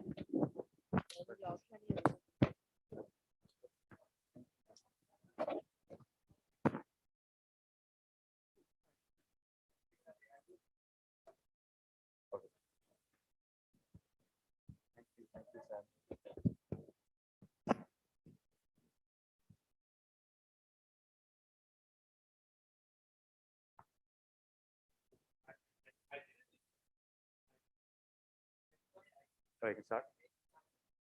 Okay. All right. Okay, hello. Hi, everyone. My name is Ayush. I'll be running for the Alumni Relations Directorship role. So since Alumni Relations is a new role introduced this year into Engine Club, there's a lot of freedom to see what we need to do for this year. So my main goal for this year is to build a solid, sustainable framework for engagement amongst our alumni, our current undergraduates, and our future graduates, which is our year 4 students. So the 3 main areas of engagement that I'd like to focus on for this year. Firstly, it's intra-alumni engagement, which is amongst our existing alumni community. Second is our alumni to student engagement, which is between our alumni and our current undergraduates. And lastly, it's our graduate engagement. How will we make sure that our year 4 students are taken care of and easily onboarded into our alumni community after they graduate? So before I continue, I just want to give this analogy that will kind of set the way for this coming year, for this alumni relations position. So we look at a jar, which is our ecosystem. If we put in gravel, we put in sand first, and then we put in the rocks, it's not going to fit. But if we put in those most important aspects, which is, they might be bigger, but they're lower quantity. If we focus on those relationships first, it can create a huge impact in the long run. So I'll talk more about the intra-alumni engagement. So intra-alumni engagement, the 3 words that will guide this kind of engagement would be to build nostalgia, to allow alumni to reflect on their time at NUS, their time right now and their future, as well as find a way, create a platform for them to remember their time at NUS. So I hope to have an event mid-December, which is after our exams. So face-to-face engagement session. The one thing I would like to test out is a concept called time capsule. So normally when there's all these engagement sessions at university, of course, the attendees will enjoy in the moment, but there needs to be something that kind of leaves a lasting impression on them. So that's where the time capsule comes in. So time capsule is something tangible. So it keeps the alumni engaged and incentivizes them to return to future events. So an example is something like a letter to your future self. So let's say by the end of the event, everyone is more or less kind of engaged with each other. And we ask them to write a short letter talking about, what are their goals for the future. Since it's also in December, it's like end of the year, you have your New Year resolutions, right? So you write a letter to yourself and, you can address it to yourself 1 year in the future, 5 years in the future, whatever you want. And it'll be a physical letter, so on paper, pen and paper, and they will put in an envelope and we'll hold it for them until the following event. So this kind of creates that level of physical, tangible, creates an incentive for them to come back in the future. So the second type of engagement is the alumni to students. So normally when we think about building communities, we look at, creating a huge community from the start. But what I realize is also from my past experiences is that to build strong communities, we must start small and put all of our efforts into providing value for that small group of people. So right now there's a lot of mentorship events and webinars going around. And a lot of these are quite broad. So like, let's say there's one engineering student coming in addressing 200 engineering undergraduates. But what if we can change this and make it more special, more specific? So for example, there's an engineering alumni. He's founded a marketing agency, nothing related to engineering. He's an international student, for example. And this is a very specific type of profile, but we don't need 500, 100 or 200 students to come and engage. We just need a few people who resonate with that kind of career path, who are interested in that kind of career path.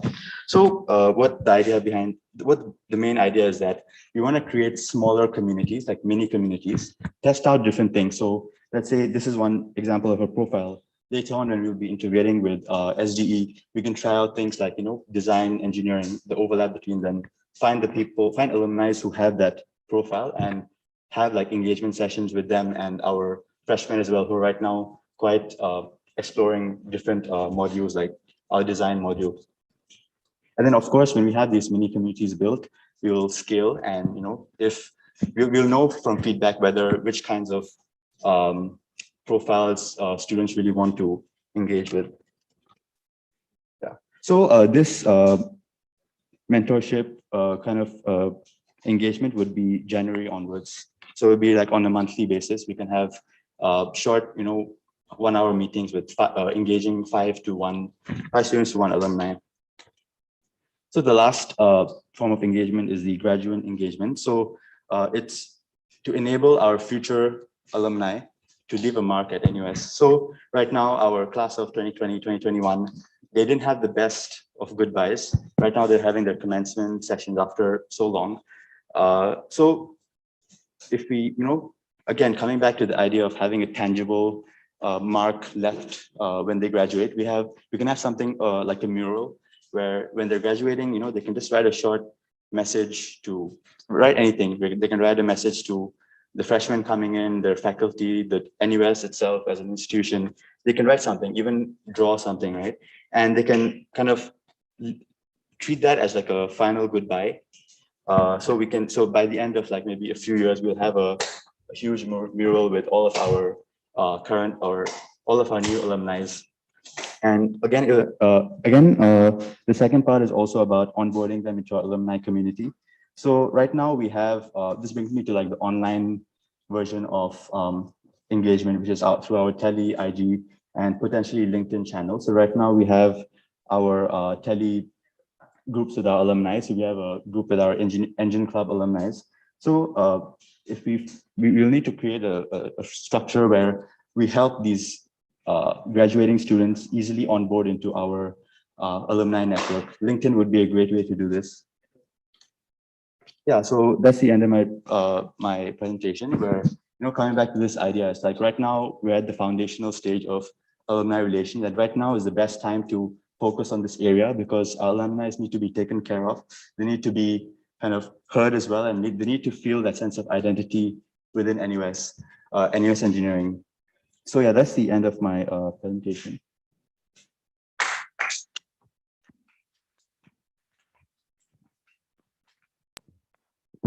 Thank you, Ayush.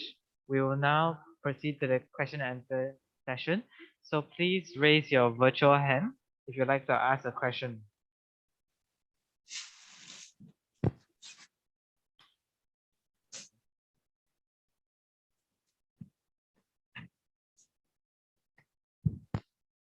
Sam Year 3, thank you, Ayush, for your presentation. I think you had, quite frankly, I think an excellent idea, the time capsule thing.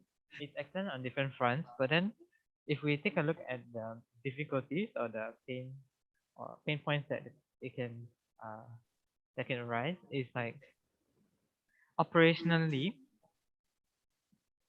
most of our initiatives die after 1 year.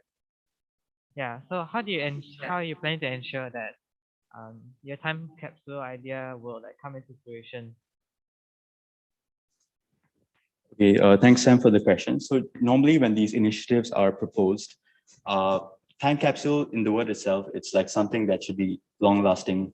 And if we, let's say the next batch comes in, they might not be too keen on this idea, but we just, it's, of course, it's up to them if they want to continue with it or not. If in the event that they don't want to continue with it, we can have, let's say, we can distribute those letters or those items then. If they do want to continue with it, of course, we can, yeah, if they do want to continue with it, they can keep on having a similar kind of, doesn't have to be letters, can be anything. So even if the future batches don't want to go with this, it's still completely fine, as long as we're engaging with them now. As long as even if like we try it out now, and if it doesn't work, it's a learning for us, learning for future batches.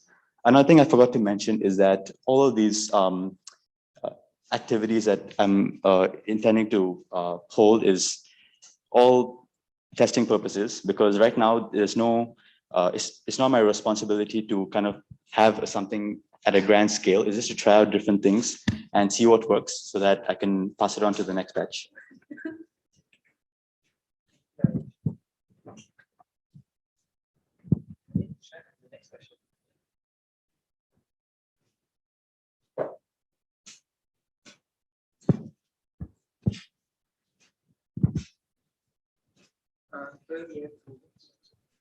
Year 2, thank you, Ayush, for your presentation. So my question is that why is it in the interest of our club to engage the alumni? Why do we want to engage the alumni? And why should we put in the resources to engage the alumni in the first place? Okay, thanks, Shoaib, for the question. So alumni engagement is something that is an investment for the future. So right now, we might not necessarily receive the tangible benefits right now, but because this is relationship based, since this year we'll be focusing on building that initial connection with our current alumni. Of course, it might, when we pass it down to the next batch, they might not see the tangible benefits. But personally, what I see the value is that right now our alumni, some of them feel quite, might not feel too in touch with NUS, especially those who weren't involved in CCAs, those who are more introverted. That's why I propose having smaller communities where we can get these individuals who don't normally speak up, who have more reserved personalities, get them engaged first. Of course, other long-term additional benefits is something like later on when we want to do get alumni donations, for example. That's one benefit that come later on, many batches later. As well as right now also we'll be merging with SDE. We need to kind of integrate SDE students with engineering and vice versa. So that kind of and SDE students right now might be wanting to learn coding, and engineering students might be wanting to learn graphics. So kind of it helps the students also. That's also another benefit. So these are the two benefits of having this focusing on alumni this year.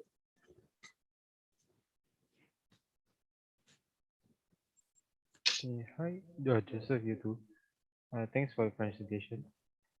I just got some questions with regards to your basically your future works with the alumni, because currently, if you know, it's in a pandemic, correct?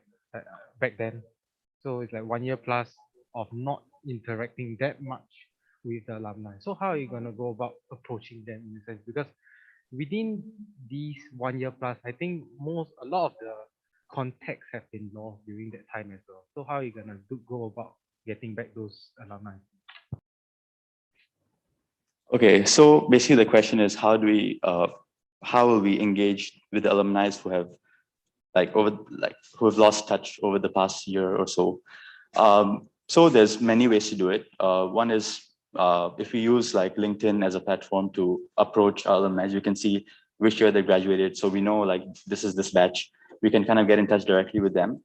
But a better way that we've been I've been exploring is like right now we have a strong Engine Club alumni community. So there's like groups that have around 100 students of Engine Club alumni. So we start there because, you know, they'll be more likely to, highly likely to support us. So we get them for this event in December, let's say, engage with them. Of course, if they do, and then we'll get feedback from them. So, you know, before we had the event, we asked them what kinds of things would you appreciate in an event? Then after the event itself, ask them, oh, what can we improve on? And then if it's right, we'll ask them to call their friends, non-Engine Club alumni, just any of their friends to come down to future events. That's like the best approach, because also from like what I've learned as well, warm connections are so much more stronger, more impactful. And we should definitely be leveraging that using our Engine Club alumni network. Sam, year 3. Thank you again, Ayush, for a very interesting idea on the alumni student engagement slide. You're taking a very interesting approach of being smaller scale, 5 to 10 students kind of event. What's the rationale behind this? And secondly, how are you going to manage so many smaller like communities in a sense? Yeah. Okay, thanks, Sam, for the question. So first part is what's the rationale behind it? So again, I have experience in like community, like engaging with communities, and from talking to people individually in those communities, they're all wanting to participate, all wanting to, you know, be involved. But generally, if you look at a lot of groups, right, it's like most of the conversation is carried by a certain small percentage of people. But I've also divided these communities into smaller, like let's say 3 to 5 people. They're more likely to engage. Those who you'd never imagine talking in a big group, they're so engaged in smaller groups and they're more comfortable. So where does the alumni come into this? So we asked an alumni to come for an event engaging 100 engineering students. Then how will we approach it? We'll tell them that, oh, since you're engineering alumni, you should join us. But if we tell them that, okay, you're an engineering alumni, you're a startup founder, you have success in this field, you have, you know, other kind of parameters, it kind of makes them feel more special.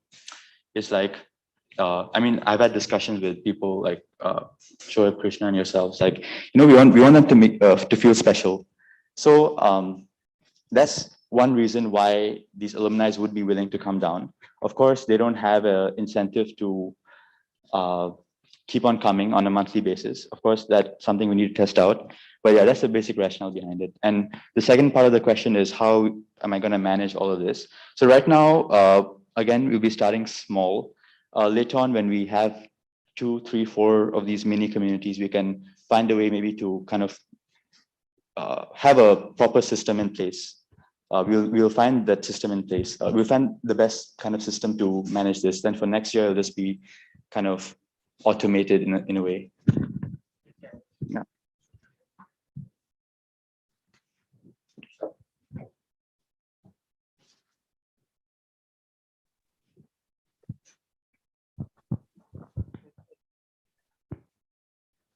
Sure, year 2. Okay. Yeah, so I really like the idea of calling out to alumni with specific profiles, right? As well as reaching out to students with specific profiles. But the more specific you make a profile, the harder it is to source out for people on both ends. So how do you plan to, yeah, what's your approach to that?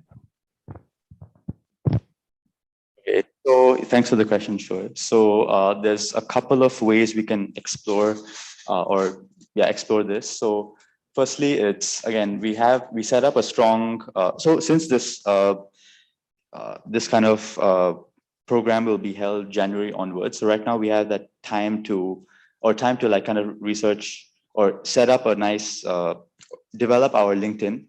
So let's say we have a engineering alumni community on LinkedIn. There's a lot of features on LinkedIn. You can just invite, you can just search for NUS engineering students, invite them. Of course, then we can start engaging them on the platform itself. So if you have, there's a lot of ways, like you can create content, you can just directly send them a message. Of course, it will take time. That's why I haven't included in the main slide, but my outreach team would be 3 people. Let me just put this up. Yeah. So like the outreach side would be, most of the manpower would be outreach because again, using social media, it needs to be a recurring basis. You need to check every day.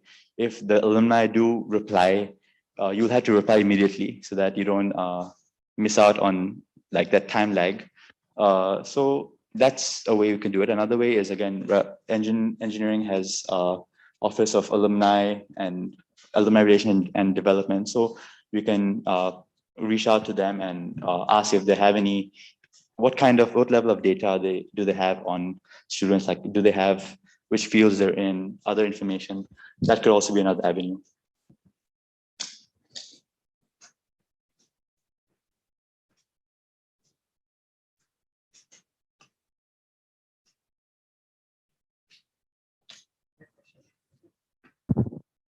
Sam, year 3. I wanted to ask how you measure the success of the different initiatives. How will you measure the success of your different initiatives? Okay, so thank you for the question. So firstly, for the intra-alumni engagement, so let's say we have our alumni Telegram groups, right? And we'll make use of the poll feature. So polls is something that makes it very easy. They just have to click a button to send their feedback. So let's say there's 100 people in the groups. We'll know exactly what percentage will reply to the poll. So that's our current engagement. After the event, we'll have another kind of poll asking for feedback. So we'll know how many people reply. But another key metric that I'd like to keep track of also is like the number of, and this will help in the long term, the number of alumni returning for a second event. So it's like after the first event, did they actually get them to come back the second time? So that's something that one of the metrics that is very important that I'd like to keep track of. For this alumni student engagement, right now, I can't give a number for the number of communities. Of course, it's a lot of, this is a very, I'll be doing a lot of testing with this, but if I had to give a number, maybe three like kind of mini communities. And so 3 alumni and 15 to 30 students. So that'd be a good number. Of course, within those 3, I'd like to include something related to something where SDE can also be part of. That's area of exploration. And then the last one is, the future, the graduate engagement. So for this mural, of course, we'll be publicizing to the entire year 4 students. And even for the timeline, I don't know if May to June would be a good time. Maybe before the exams would be better. So for this also, I don't have a particular number in mind. It depends on which channels we use to publicize on. So if I give a number, maybe 20% of people in the groups to come down. Again, all these ideas I have is all physical. If it is online, we can have some kind of online mural or online letter, something like that. So yeah, those are the numbers.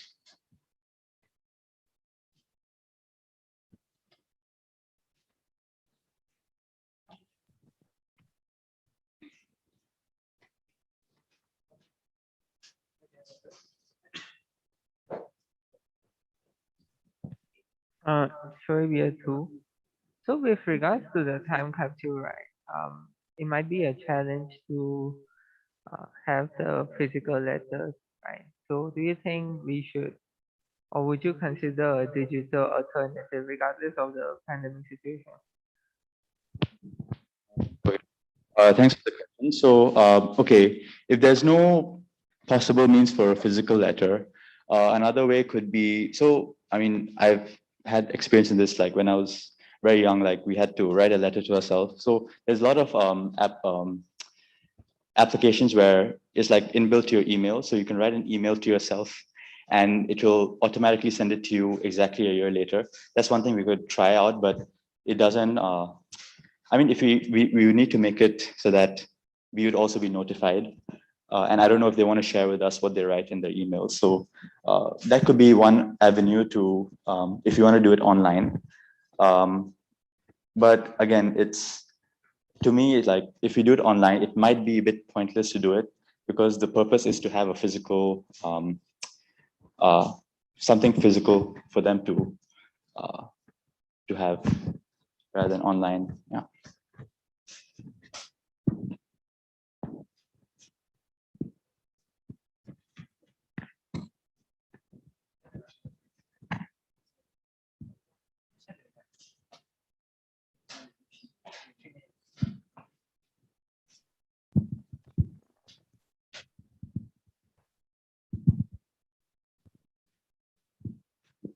Like STEM year 3, normally officers will ask us to like capitalize on alumni for donations and like contributions and stuff like that. That like people can smell like kind of intentions like a mile away, right? So how you like balance what the office wants versus like your pure intentions of like trying to build this community? Okay, thanks, Sam, for the question. So, of course, we have quite a convincing argument saying that we're engaging them for the first time. We shouldn't ask for donations because, I mean, I'm very sure that they also see the benefits of maintaining this relationship in the long term. So if we kind of showcase those kinds of benefits, like right now, if we ask for, let's say, $100 per, like as a donation per alumni, versus in the next 3 years, one of them actually donates something big by like their own goodwill, right? So like these kinds of things, if we ask them too early, it'll be detrimental in terms of like the long-term gains. I mean, if we kind of convey this politely and also keeping in mind what their plans are or what their ideas are, I think I'm very sure that they would understand this.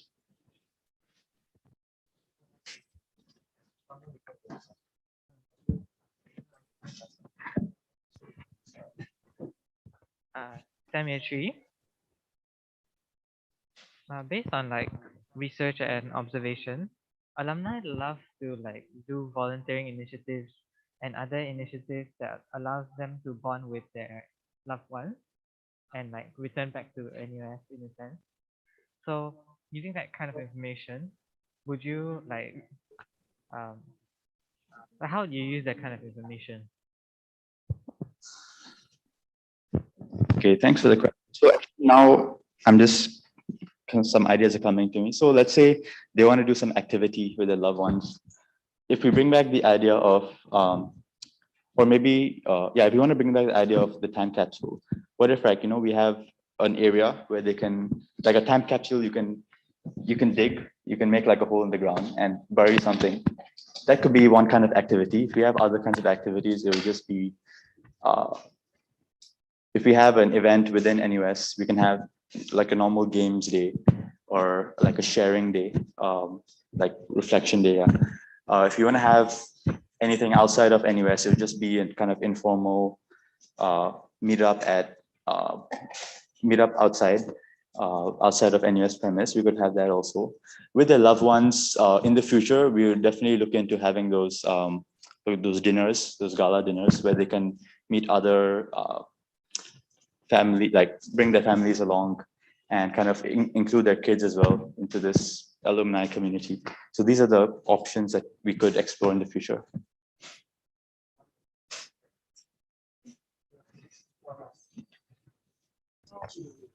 I'm year 3. If you look at alumni, there's actually only two major things that the office does. Number one is day of service on the 4th of September every year. And number two is Kenrich Family Day. Have you heard of these events before? I've heard, but I'm not particularly familiar with what I can what tell you happens. about it. And then, okay, so day of service is one day where like a lot of entities in NUS commit to doing some community service initiatives. Yeah. Okay, and then Cambridge Family Day is a day in NUS as well, where alumni and their families come down, and there's like different booths as well as like different performances and stuff, and sometimes there's a call for donations. Yeah, so it's like an event basically. Yeah. Do you think Engine or like CDE should be part of this initiative? Because this year we were not part of both. Yeah, thanks for the question. So yeah, I do think these kinds of initiatives would be helpful for, I mean, CD should be part of these kinds of initiatives. I'm not particularly familiar with the details, but I'm assuming that other faculties have their own kind of mini parts within this main event. So of course, having that integration also would be quite helpful, quite beneficial. So yeah, I'll do more research on this and see how we can fit in this in these events. Point of information, day of service is on the first Saturday of September. Yeah, but this year it happened to be 4th of September.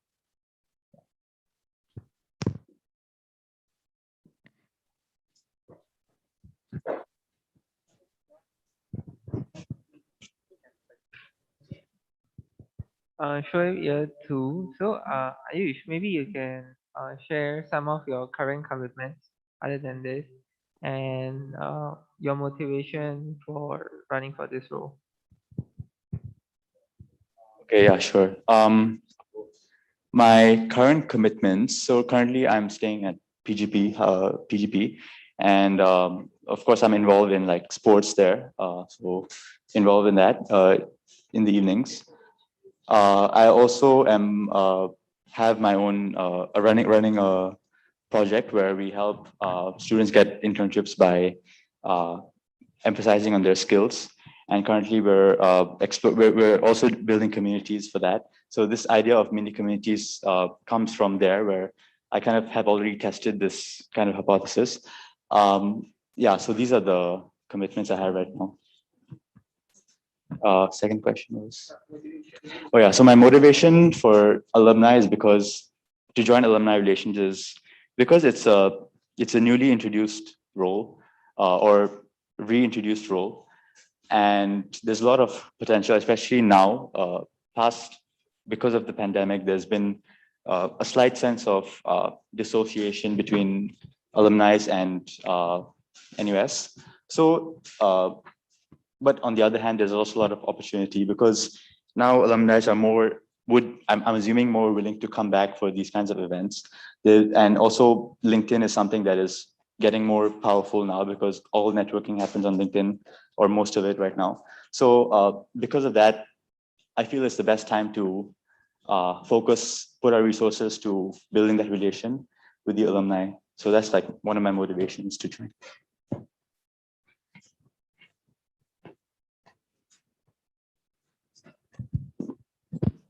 So here two proposals to close Q&A. The Q&A is now closed. Yeah, you may step outside.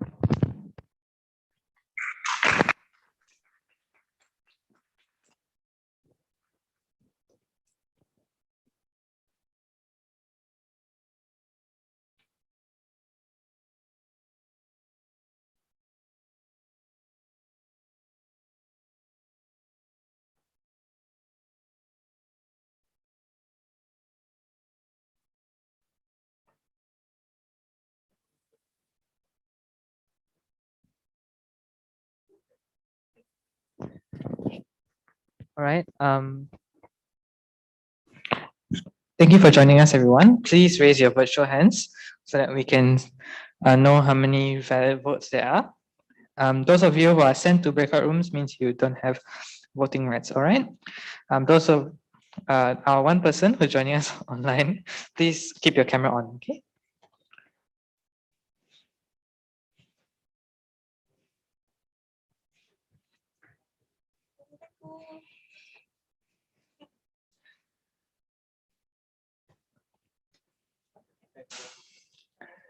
Yep, just a moment.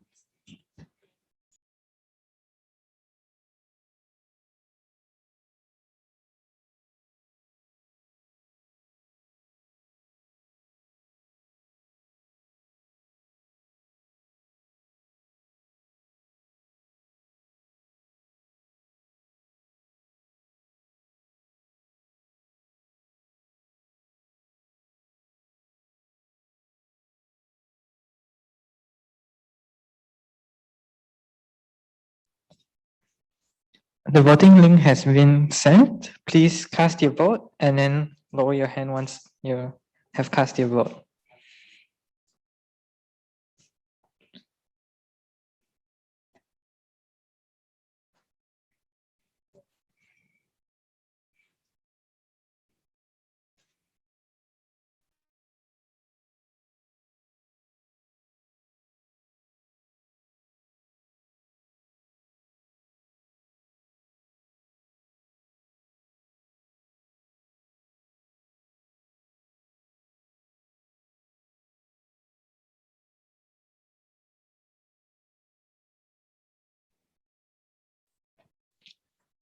Okay, we are tallying the votes.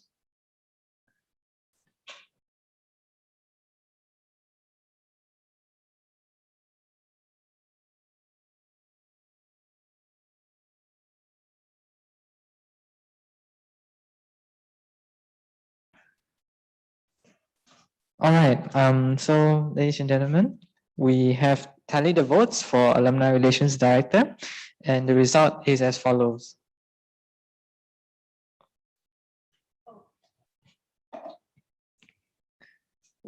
With a unanimous vote of confidence, Ayush is elected. So, Shoaib, will you do us the honor of bringing Ayush in?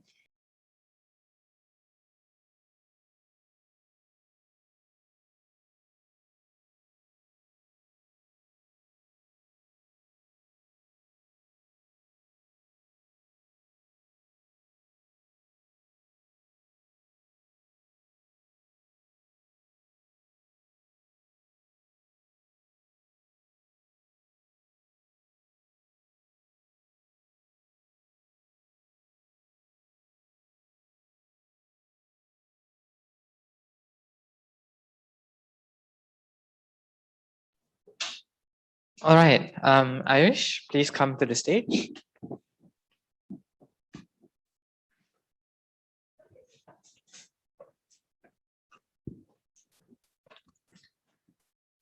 That's a great effort, Ayush. Should be proud of yourself, regardless of what happens. Okay, 3, 2, 1. With a unanimous vote of confidence, Ayush has been elected as the Alumni Relations Director for the 44th Management Committee. Congratulations, Ayush. Good job. Okay.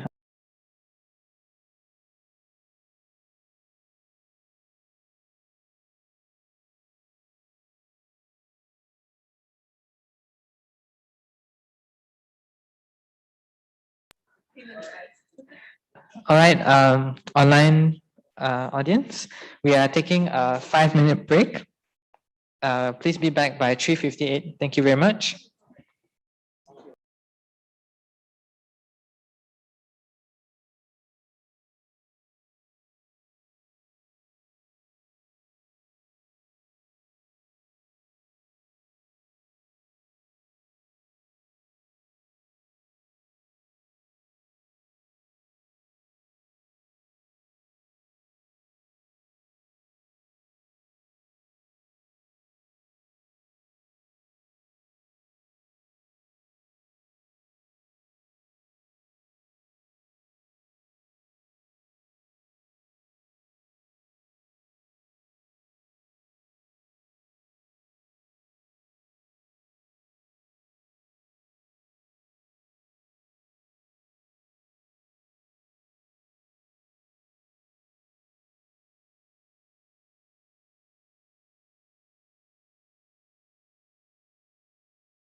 All right, everyone, can we get back to the seat? I'm just telling you. Yep. All right. So now we'll be proceeding to one of the most exciting part of our day today. As I mentioned, like today was a key focus on people, just like Joseph's speech, wonderful speech, amazing, articulate speech outlined. Like there's a focus on people today. So we did a few roles: welfare, alumni, special projects, and now we're going to community engagement on like how we literally engage the community. We have 3 directors gunning for this position. Kicking us off on this wonderful journey is Shipei. Yep, Shipei, we'd like to. Oh, sorry. Yep. Okay, so Terrible. we would like to open up the nominations for community engagement. Would anybody like to start? You open already? Yeah, open already. Joyce, she nominates Shipei for the role of Community Engagement Director. Sure, be 2 seconds. Do you accept the nomination? All right, so Shipei, year 1 has accepted the nomination. Sam, year 3 would like to nominate Yasmin for Community Engagement Director. Anya, year 2, seconds. Do you accept your nomination? Yasmin has accepted the nomination.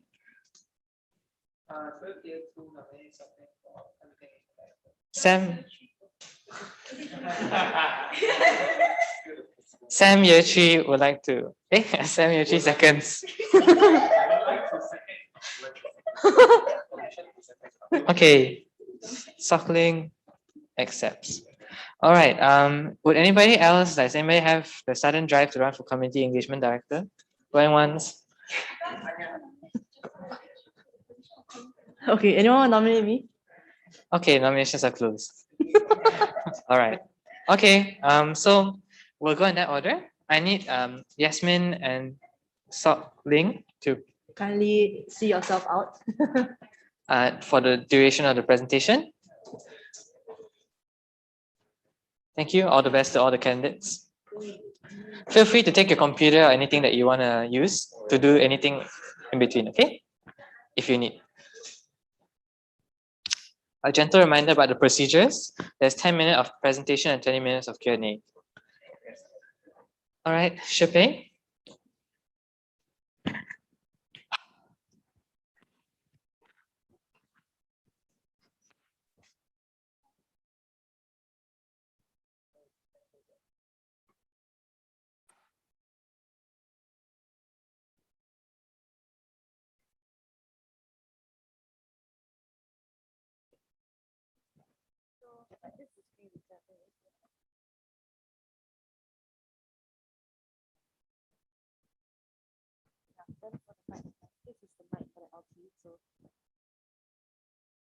Testing, testing.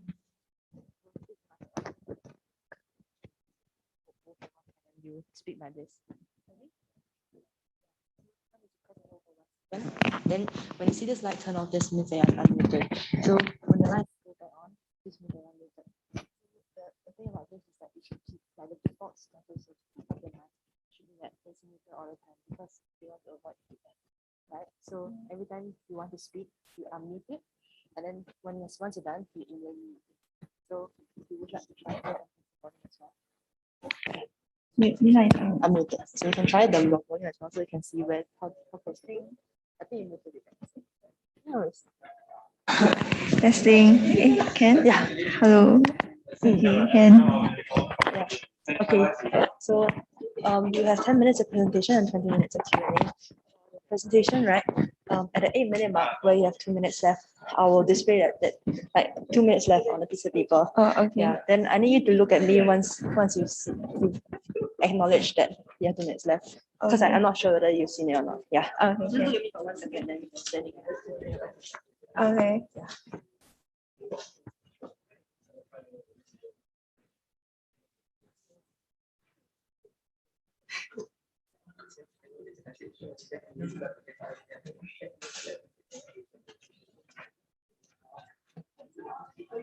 Okay.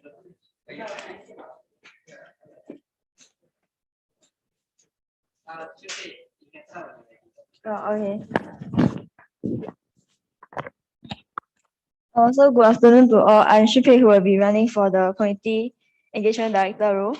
So these are my table of contents. I will start by introducing myself, sharing my past experience, my directions, ideas, intention, and my timeline. So first of all, I'm a current year 1 studying ISEM, and previously I was from Republic Poly studying similar course. So I've been consistently doing community services for more than 2 years ever since I entered RP. Yeah, so these are some of the past community services that I did, such as celebrating Mooncake Festival with at Singapore Christian Home with the elderly, and like sharing of FlexSim, which is simulation software, and 3D printing with primary school students. So other than joining RP related community services, I actually help out with external volunteering activities also. So I actually volunteered at St. Luke Elder Care, which is located at Ang Mo Kio Polyclinic. So what I usually do there is I will go there in the morning and then do some morning exercise with the elderly, and then after that have some breakfast with them, engage conversation, and afterwards I will play some games with them. Yeah. So moving on, I have also been actively participating in honing my leadership skills.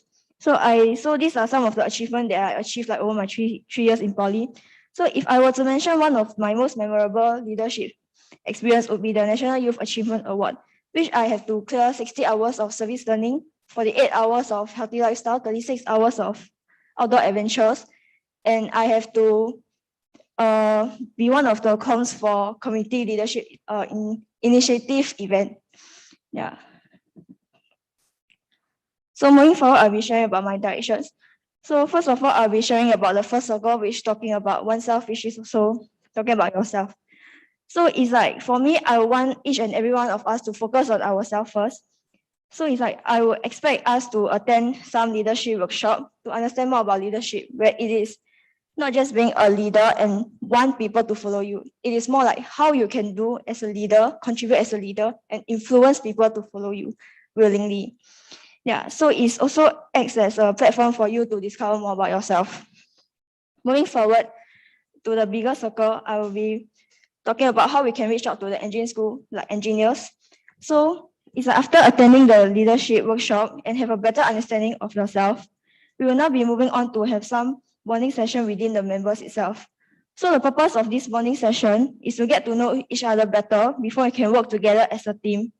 And I would like to start small by gathering the members to apply what they have learned in the leadership workshop and apply it in real life. So for example, planning of small events to engage engineers to join. So for this, right, I feel that we can collaborate with the flag committees members, such as like the fundraising events. Like we don't really have to take part in it, like planning and stuff. But I just want them to have like a first-hand experience, like just know a bit also can really.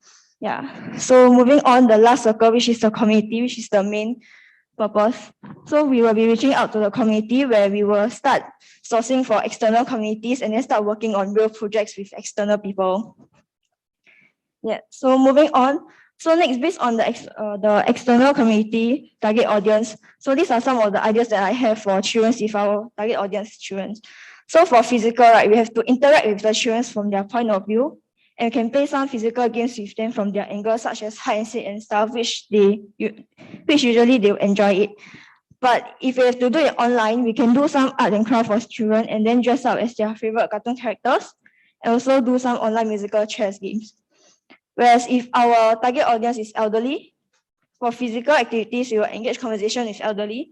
We can teach them how to do flower arranging, how to clean or paint their house, and if we have enough funds, we can help to change some of their furniture, like such as pillows, like for elderly who are living alone. Yeah, and also we can teach them technology such as how to use mobile phone to download certain apps, which like not all elderly know how to use mobile phone and download stuff. Yeah. So moving on, if you are doing this online, we can have a sing-along session with the elderly and play some simple games with them. So these are some of the ideas that I have. So like finding of external sponsors who are willing to donate some foods, daily necessities to the low-income families. So what we will be doing is to help with the packing and distribution. And also we can help to provide free teaching sessions for students who are from low-income family. So moving on, I will be talking about my intention. So for intention, my first intention is that I want everyone to enjoy serving the community, but I want them to serve the community with their heart. So what I mean is that I want volunteers to sign up for events, as in they are willingly to do it, so not peer pressure or anything. I just want them to do it with their heart. And by signing up, I want them to make a difference on themselves and impact on others. So moving on, I would like to make every engineer to feel that engine is their second home. So what do I mean by second home? It's like a place for them to have a comfortable space for them, like where they are able to speak freely and say whatever they want without having to worry much. So only when they are comfortable and have confidence in themselves, then only they will be more willing to open to their heart, and then lend out a helping hand to other people. So lastly, I want engineers to look forward to participating in events that are planned by Engine Club. So the next question you might ask me is that how can we attract more people to participate in our events? So personally, I think that we can work with the student relation team to conduct a short survey to find out what kind of events do engineers want to participate and what are some of the reasons why they are not willing to participate in the previous events. So after conducting this survey, right, we will use the survey data to do some analysis, and the Engine Club committees will all come together and brainstorm and start executing a plan. So for this, we can also work with the communication cell team to generate more publicity content. So this is the overview of the timeline that I was talking about. So to sum up, right, so first of all, we have to recruit some committees, and then I would like to have a bonding session within the committees, and they will have to attend a leadership workshop. Afterwards, we have to work together with the internal cell people and plan a small event for Engine. And then only we will move out to reaching out to external committees and plan the project events together with them. So there are actually 3 key things that I look into. First is communication. I would like us to be an active listener as well. It's not just about you speaking and me speaking. I want all of us to listen to each other because I believe that everyone deserves an equal chance to voice out. If you want to work in a conducive environment and always looking forward to come for meeting and events, we must really learn how to be a listener. Second is decision making. As an engineer, I believe most of us know what is decision making. So most of us should have the decision making skills such as having leadership, time management, be a problem solver, which I believe that this we can learn during the leadership workshop. And lastly, it is teamwork. So it's like always have to trust your team members and be confident in raising any concern that you have. You have to share ideas and responsibilities with each other and help out with each other so that you can get things done more fast and more efficient. So before I end my presentation, I'd like to share this with you. Great things in business are never done by one person, they are always done by a team of people. So from my point of view, how I view this code is that one person you can do a lot, but only to a certain extent. However, if you do it as a team, you can go so much further and do so much more. Also, only when you learn how to work with people and willing to share, then you'll be able to gain some creative inputs and fresh ideas that you never thought of. So this is the kind of spirit that I hope to see in Engine Club. Yeah, thank you.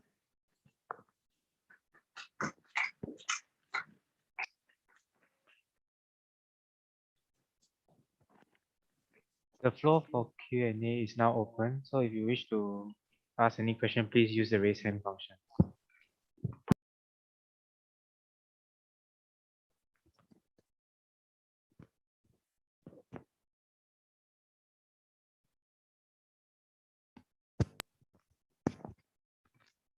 Joyce year 3.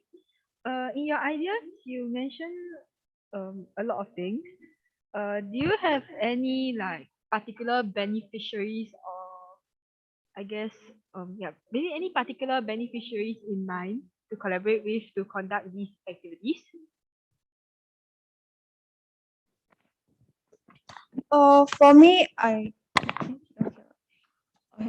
So for me, right, because I've actually worked with external parties, right, so we can start from there first because I don't want them to start new, like just start everything new. I want them to start small. If I get a hand of it already, then we move on. So it's like I want to take one step at a time instead of just jump over to a totally new external committee. Yeah.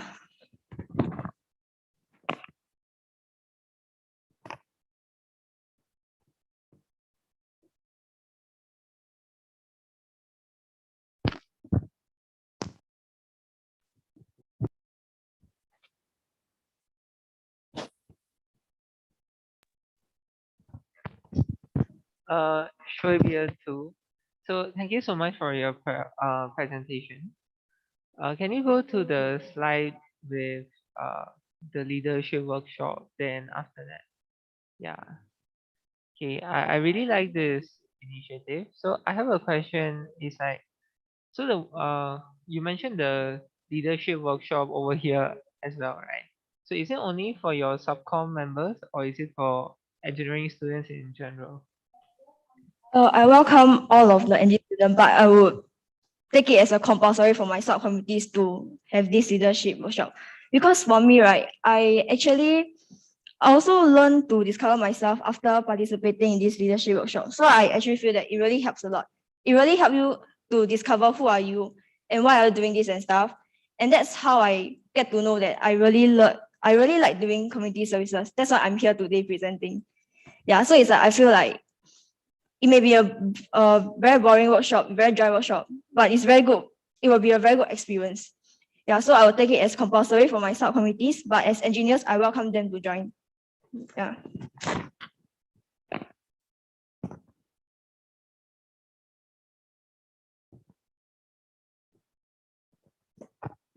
Shoaib year 2. So okay, so can you go to the slide with the timeline? So first you will do recruitment and yeah, okay. So first of all, a point of information, right, is let's say as part of external cell, we are doing an event for, even for like, let's say beneficiaries where we engaging the students or anything, right? The organizing that event comes under the external cells. It's not under the internal cell. So that's just a point of clarification. It's not a big thing. Okay. So yeah. So basically, your fourth point would just be that us organizing the event, right? So okay. Yeah. Sorry. Okay. Can you hear me better now? Okay. So first of all, a point of information, right? So when we organize any event, even though we engage the student population, but if the reasons behind the event is, for example, raising funds for a beneficiary or anything else, we as an external cell, we need to organize that event. So we cannot go to internal cell to help us organize that event. Okay. So given that, your fourth point would be us organizing small events for engineering students, right?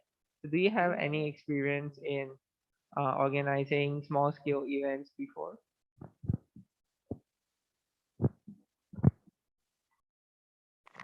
As in what you mean is organizing a small event as external or internal, right?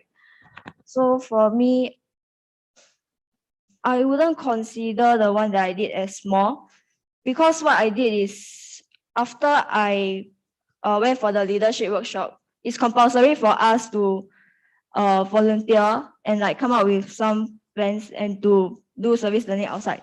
So for me, what I did was we actually went to the Woodlands Care Corner site to engage conversation with the elderly, bond with them.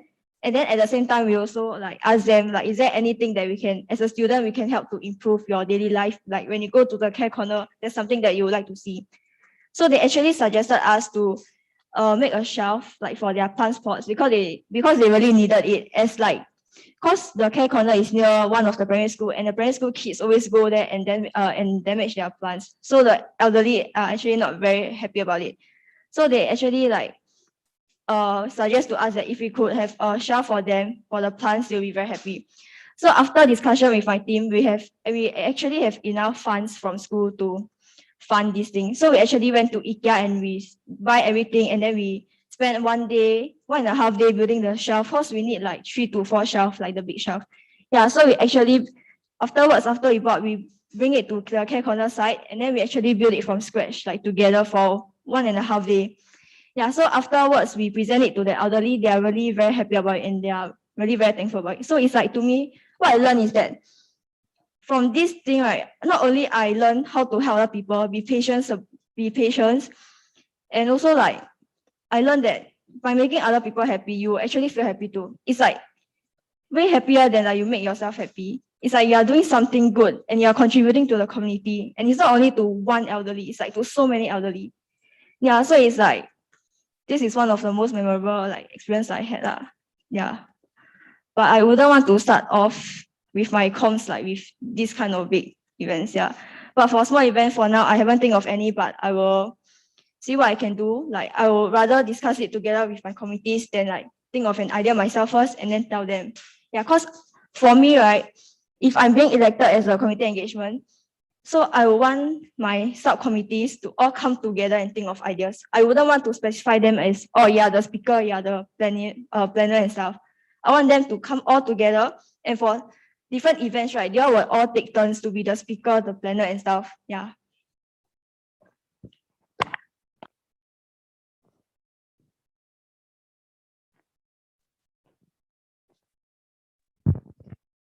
Joyce here, Chi. I don't think you mentioned about committee structure. Could you share like what's the committee structure you have in mind? Yeah, I sort of briefly explained it just now. So basically, I wouldn't want to have a like specific like committee structure. So it's like I don't want them to be segregated into planners, programs, and speaker and stuff. I want them to be all like they will all come together. So it's like it's more like we plan an event together and we see like, oh, we need planner for this, program for this, speaker for this.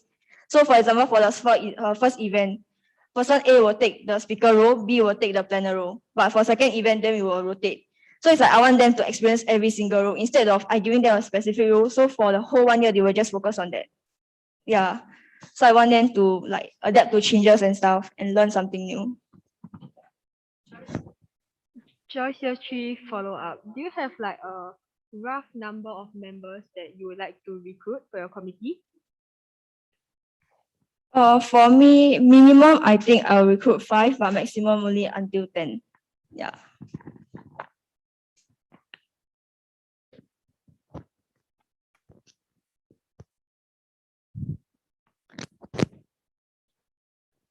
Hello. Okay, Anya here to. This is a follow up on on your answer to Joyce's previous question. So you mentioned that you don't want to delegate specific roles to your committee, right? But do you think that this would be something that you want to do for an entire year? Because there's a concept that is specialization, right? So you fix people's roles, and therefore things like organization will be a lot easier and less work will be required overall because people wouldn't need to take time to adapt to their roles. So given that we only have less than 1.5 semesters left, are you sure that you would want to implement this system instead of the usual specialized role?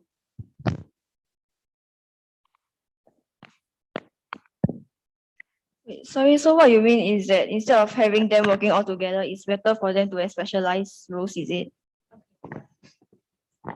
Sorry, I couldn't hear that's you. okay. Very So you mean just now in your answer you meant that you wanted to like not have those typical like props all this. Okay, so yeah. what if there's a specific skill set required for each subcom in a sense? So like example publicity, right? Wouldn't you require people who already have experience and expertise in the media field, right? That's why we choose to like delegate in this sense before anything happens so that everybody can utilize their skill sets to the best of their abilities and do the thing that they will be good at, therefore decreasing the amount of work that would need to be done. Okay, if I understand correctly, is I wrong? So if you say that it would be better to have a specific role because if I want to recruit subcom, it's like they have experience, then it would be better, right? It's something like that, right? So for me, right, I don't really look for people. I mean, it would be good if they have experience, but I don't really need that. So my priority is that you're passionate about doing community service. That's what I look at. If you are passionate about it, but you don't have any background info, you don't have any past experience, I'm okay with it. I'm okay to teach you and guide you along. It's just that I just want you to have that perseverance, that passion to continue. Yeah, it's like this is not a problem to me. Yeah. Okay, I'm so sorry if I seem like I'm nitpicking on this, but for example, if you need a certain set of publicity, right, then would you be willing to teach different people every time on how to utilize different what do you call that? Like for example, if people use like Adobe Photoshop to like make their publicity stuff, right? Yeah, applications, yeah, correct. So as the different softwares and stuff, would you be willing to teach them over and over again? Yeah, I'm okay with it because after this community services, right, it actually helped me to, because like okay, a few years back before I just entered poly, right, I was really a very impatient person. So it's like after I entered poly, I do so many like community service learning projects and stuff. I learned to be a patient person. So it's like it's the same thing to you. For example, if like you don't understand anything and I teach you one time, you still don't understand. I teach you another time because you want to learn, but you still don't understand. So you need someone to guide you along. So it's like if I teach you one time, you don't understand. The second time, you still don't understand. So that means the third time I have to change my strategy. So it means that my strategy doesn't work. That's why you don't understand. So this is when like I think that I have to think of another strategy to guide you so that you maybe like I try plan B, then you will know like, oh, you get it at once. So it's like to me, this is more like being patient, like how to adapt to different changes, more than just being like, oh, I have to teach you over and over again, whether I'm willing to do it or not. So the question is, I'm more than willingly to do it. Yeah.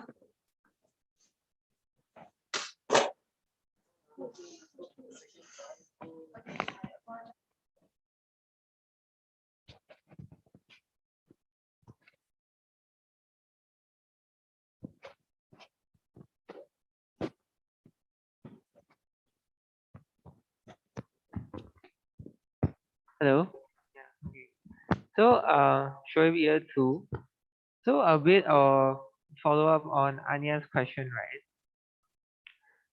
Where she was coming from was that you understand that volunteering is a recurring thing all year round, correct? So the first time, if you assign person A to be in charge of programs, right, you will have to tackle with a lot of obstacles in the way, right? And so the first time it would be a bit rough, not very good. The second time it might be a bit better. Then third time is good, and then after that is they're able to do it themselves. This is something you would like to achieve, like as a director, right, where your members, are self-reliant and are able to do it themselves. But if you keep on changing roles, every time it's like you are doing it for the first time. It might not be a very pleasant experience for the students or the beneficiaries, because it would be like the mistakes you did last time, you're repeating it again because different people are liaising. Yeah. For me, I understand where you're coming from, and I also know like some of these obstacles. So I think that this kind of thing we can discuss it together. So it's like, for example, if you think that this idea is not very good, so maybe I can have another alternative, which is like, maybe for example, I need 2 planners or maybe 3 planners. So it's like maybe I will recruit one or 2 subcom that have experience in it. So along the way, they will guide them. So it's like it will make things easier and get things done faster. Yeah, so maybe I can try something like that.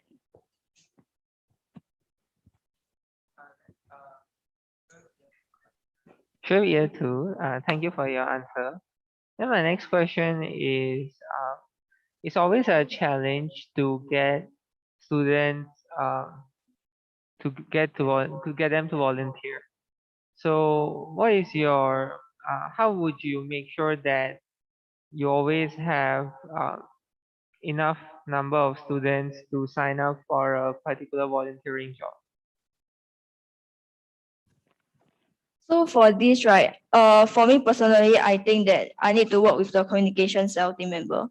So it's like, other than I myself trying to promote, like asking them to join for event, I also need the help of communication cell people to help me promote it on Instagram, social media and everything. So it's like we split the job. So it's like they help me with it, and I also will try to ask I will ask my committees member and myself, because personally I live in Shears Hall.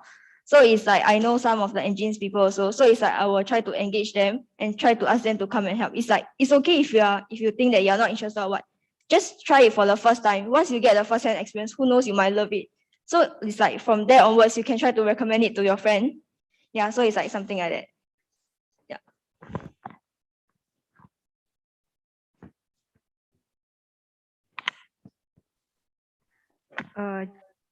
Joyce here, Tree. Semi follow up to Shoaib's question. I guess somewhat of a point of information. NUS has its own community service club with community service projects open to all NUS students. So given that we have like a CSC, which is like a very big is it project club?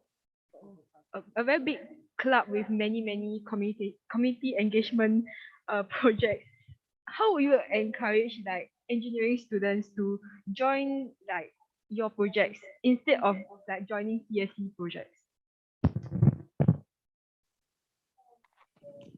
So for me personally, I think that I have to know like what I'm doing for my project. Like I have to know it very well, like what's my purpose, my target audience and all. So after that, I will transfer it to like maybe like making a poster or what to publicize like to the social media. And then like we have to try to attract engineers to sign up for it, right? So that's the reason why I suggested that we should conduct a survey to understand more like how engineers feel, like why are they not like excited or why are they not interested to participate in our events, right? It may be because like they don't know that we have this event going on and stuff like that.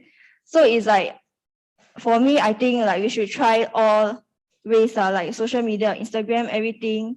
And like as an engineer, right, like as a member of Engine Cloud, we can try to like sell it to your friends also, like try to ask them to come and join and stuff. Yeah, so I think that communication is very important and teamwork is also very important. It's not that community engagement, people, you just try to survive it on our own.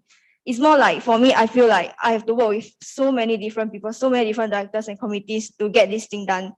Yeah.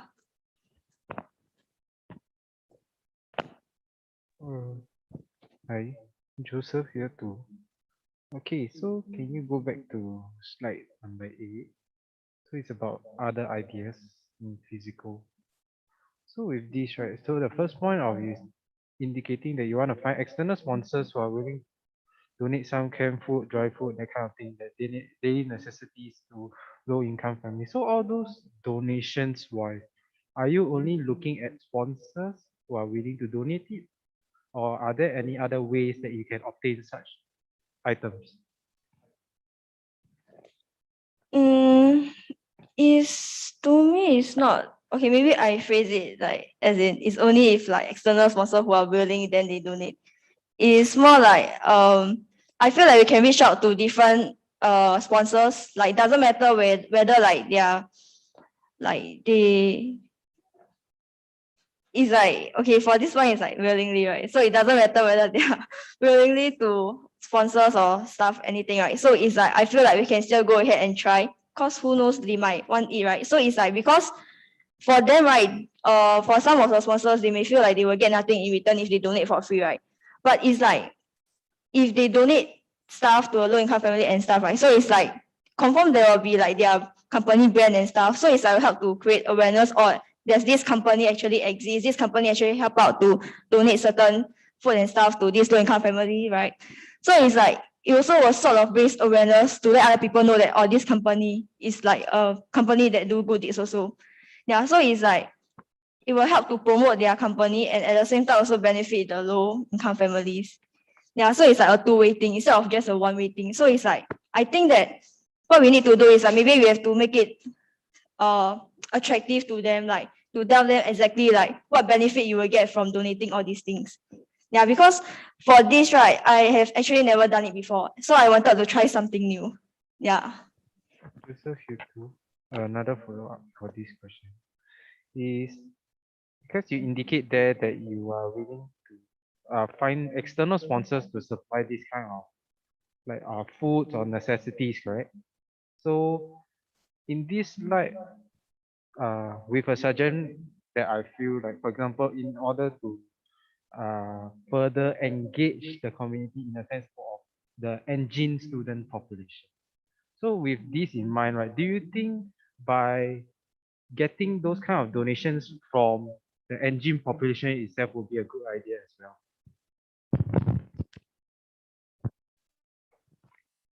As in what you are saying is that instead of finding external sponsors to donate, I'll ask engine people to donate, right? Is it something like that? Yeah, so actually, I have seen my friend doing this when I was in poly, but I didn't get to be part of it. So it's like basically they did send out emails and try to publicize it, like to ask like poly students to donate some of the foods that y'all like don't want, but it's new and it's like not gonna expire any soon, right? So just bring it over to school and then like you have a common area for you to put everything there. So it's like, I mean, we can do it for the same for engineering club students, like for engineers in general. So yeah, so it's like we can have a common area and then ask them to come at this like certain timing, certain days, and you just come and put like stuff that you don't really need it on and it's like still brand new and still usable and bring it over to us. And then from here, right, we can try to find like those like low income families like that we have we have like collaborated with like before, and then like get to know like maybe what are some of the things that they need and stuff, right? So we will try to gather it from our side, like from our end, and then and like we'll just give it to them. Yeah, this idea can work also. Like so it's like it just depends how you work together as a team.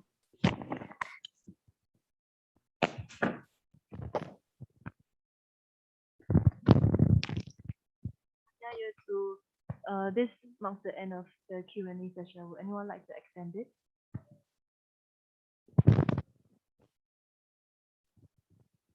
So year 2 proposes a 10-minute extension of Q&A.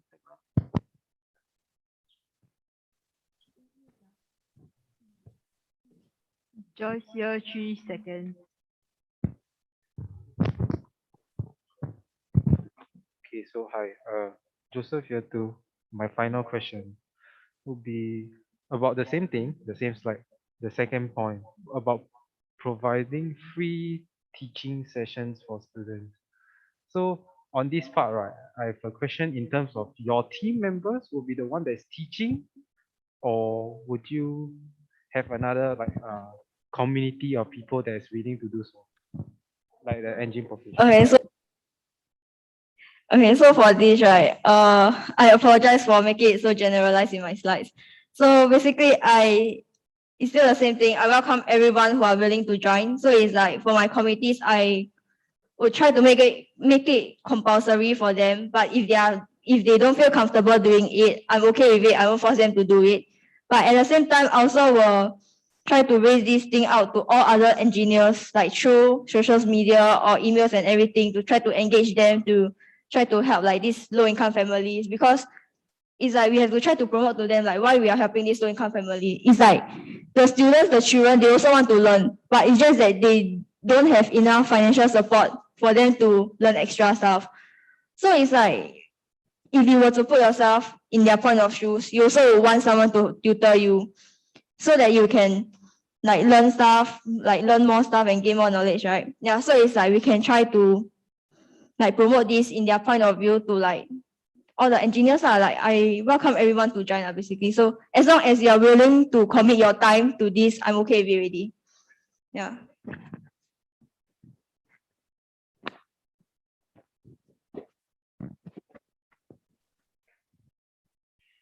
Joyce, year 3.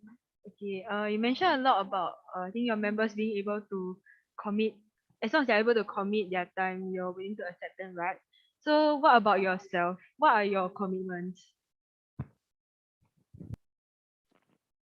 For me currently, even though despite me staying in hall, right, I don't really have much commitments. I only joined 2 sports CCA because I already plan to not stay in the same hall like in year 2. Okay, no, because I just really want to have a hall experience. But to me, my main purpose is still I want to do something to return back to the community because I'm really very passionate about serving the community. So it's like actually when I first came in, right, I actually went to reach out to my friend. She's the president of this Havenu Service Learning Club. I don't know if you all know about it. So basically, it's like they will gather beneficiaries like from Commonwealth or from Ang Mo Kio anywhere lah. Yeah, so it's like for some of them, right, like during weekly basis, like we will try to interact with them. If we can do it physically, we will go over to their house and try to interact with them. If not, we will do it online. And for the Ang Mo Kio one, right, it's like cause she has some like some illness and stuff, so it's like sometimes she need help she needs someone to help to bring her to like hospital, come and back. Yeah, so it's like if we got the time and the beneficiary reach out to us, like our committee's members, like I'm just a normal member. Yeah, so like the committees will come and reach out to us, like ask if we are free on these days and what to help to bring them over. So it's like to me, this kind of small actions also really like help in serving the community. Yeah. So it's like other than these commitments, I don't really have much commitment as of now because I also still trying. Yeah.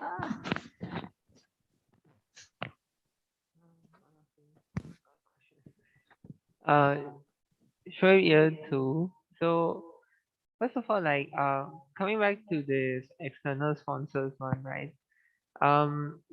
It's a good idea for external sponsors to donate to beneficiary or like to low income families. And I agree that it might be good for the brand as well. But they can do this in their own. So what role does Engine Club play in this whole arrangement of sponsors giving to low income families? No. Sorry. Okay, Shoaib year two. So what I'm saying is that in this external sponsors donating to low income families, right? I agree that they might be willing to do so for the brand or just because they want to give out, but they can do this on their own. So what is the role of Engine Club in this whole arrangement between the external sponsor and low income families? Correct me if I'm wrong. So what you mean is that actually all this kind of thing, the external sponsor, they can just do it on their own, but why should they collaborate with us and do it, right? So it's like from another point of view, I feel that it's true. I wouldn't deny that it's true that they can source it out and then to donate to themselves also, right? But I feel like we can try to like collaborate with the external sponsors. It's like because like some of the external sponsors, they are willing to help the engineering students also, like in uni students, to like collaborate together and then do the good deeds together. So it's more like, okay, so for example, it's like if they just directly source it to the low income family, right? For example, it's like they are doing like good deeds, like one good deed only. But if they collaborate with the engine students, right, and then do it together, right, it's like actually the external sponsors, they are like doing two good deeds. It's like they are doing double of it. It's like at the same time you're helping the engine club students, and at the same time you're also helping the low income family. Like, do you get where I'm coming from? So sure, year two. So basically, they add on to what the students donate, right? So if students are donating something to the low income families, the external sponsors add on to that. Correct? Is that what you're getting at? Okay. Then my next question is that can you go back to the timeline again? Yeah. So over here, first of all, recruitment is a very big issue for external cell. For the past few years, the directors do not have a lot of subcommittee members. So in general, when you go and recruit someone, you can tell them that it's for volunteering. But then when you have so many initiatives just for the subcommittee members, where in compulsion they are supposed to come for the bonding session events, they are supposed to attend a leadership workshop. You may see it as they might learn something from it, but to them, it might be just an added commitment. So how do you plan to recruit your subcommittee members while having like these initiatives in place? Do you get my question? I think I sort of get it. Correct me if I'm wrong. Yeah. So basically, so when I start recruiting the subcommittees member, right, I would actually just tell them like briefly, like summarize like what's my plan and stuff. So it's like then this is up to them whether they are willing to take up the challenge to work together with me, or they just like think, oh, this is too much commitment, I don't want to do it. Yeah, so it's like, to me, I feel like I can tell you what we are gonna do, but whether to join or not is up to you. So it's like, I know that there's like still chances that I wouldn't get enough subcommittees, right? So this is when like the communication part and like how you publicize like your engine club is still the main thing. It's like you have to let other people know to understand more instead of giving like a brief description only, right? I feel like we can add more stuff, like give some example of like what you're gonna do and stuff. So it's like if people are interested in certain of the stuff, then they will like try to sign up and voila. Yeah. Did I answer your question? Thank you. The Q&A session has ended here with the 10-minute extension.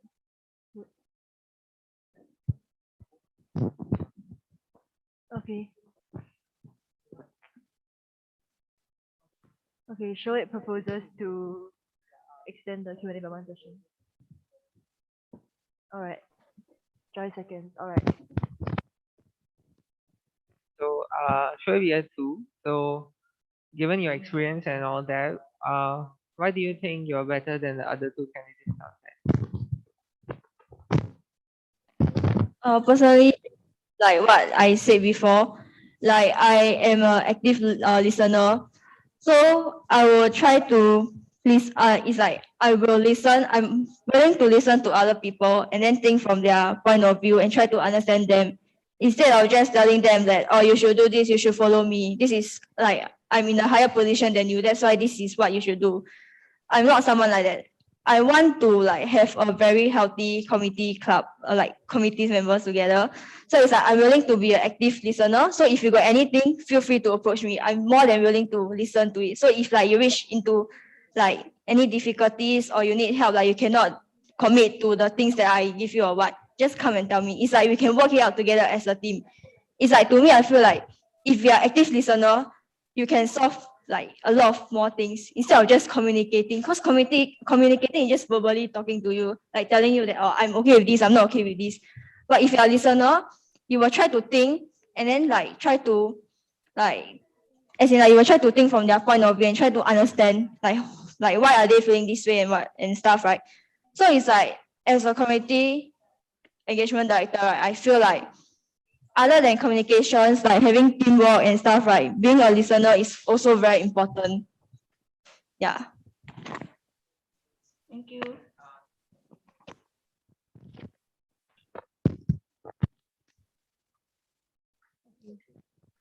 The Q&A session for Shipei has now closed.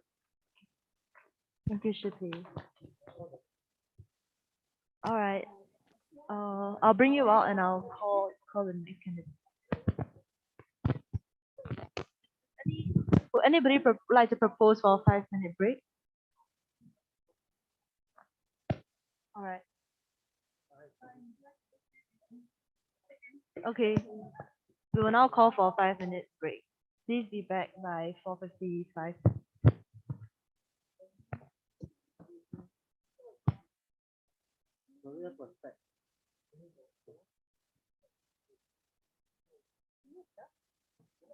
Oh wow.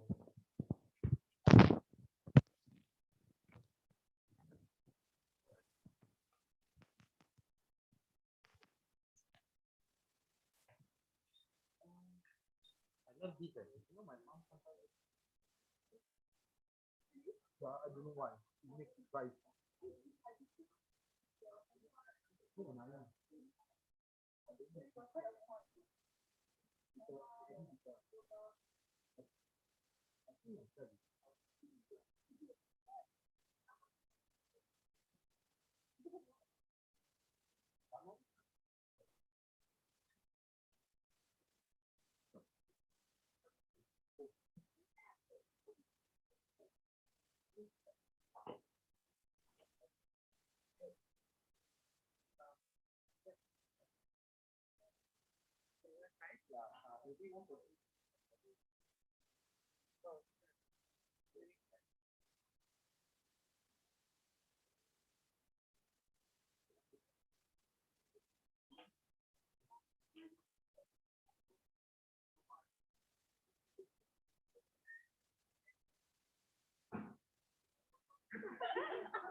Just remove one more button.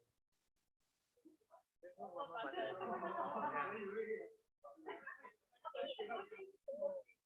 Hey, safe distancing, y'all. Hey, my SMM manager, what the heck? Camera, guys, live stream. Wear your mask. Dude, it's fun. Camera, live stream.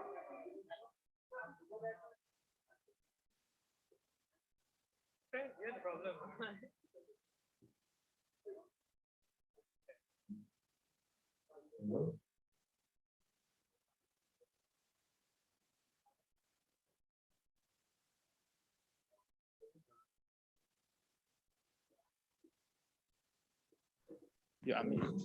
Hello? Hello? Can you hear? It's very muffled. Muffled. Is it? Okay, let's.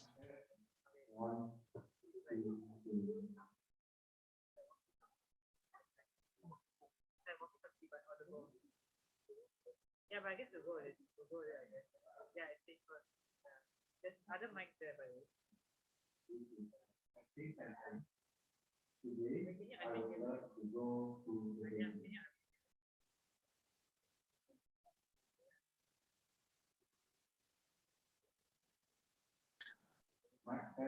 Mic test 1, 2, 3. It's a test sentence. Today, I would love to go to the bakery to buy a cake to Anya to smash her face.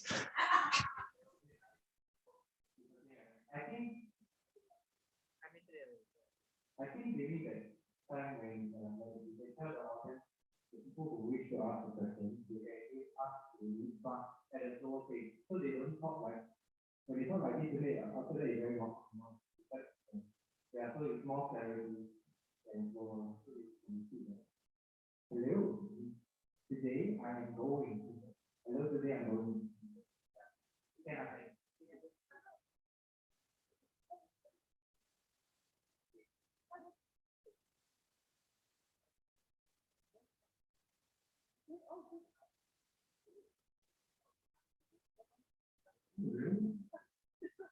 Thank you for realizing that.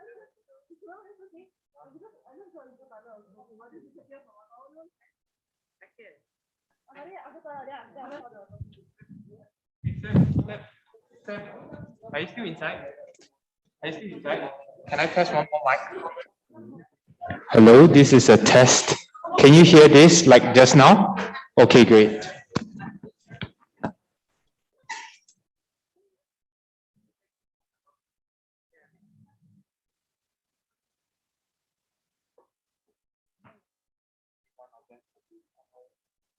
Here.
Hello.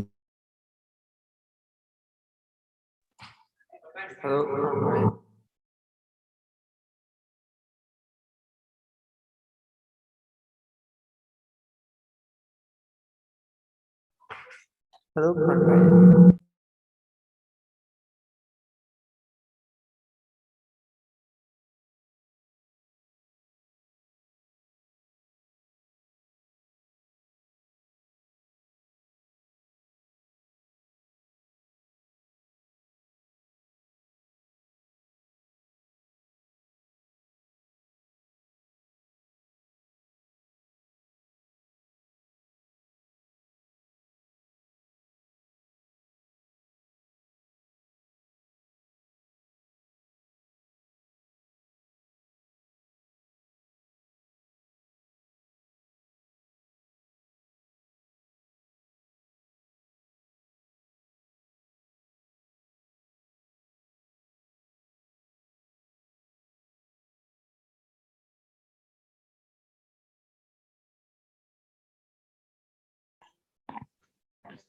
Okay, hi everyone, welcome back.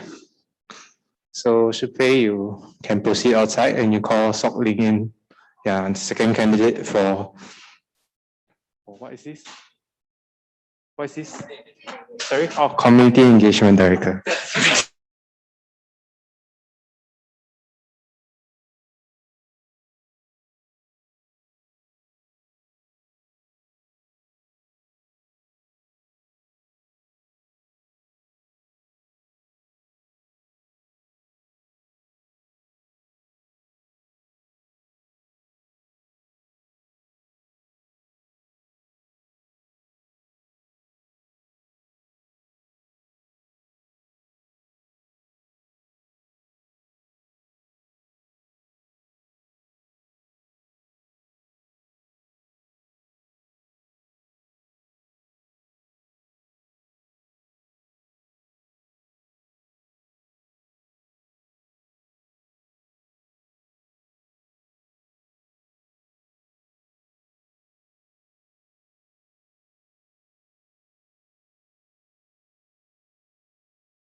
Yes.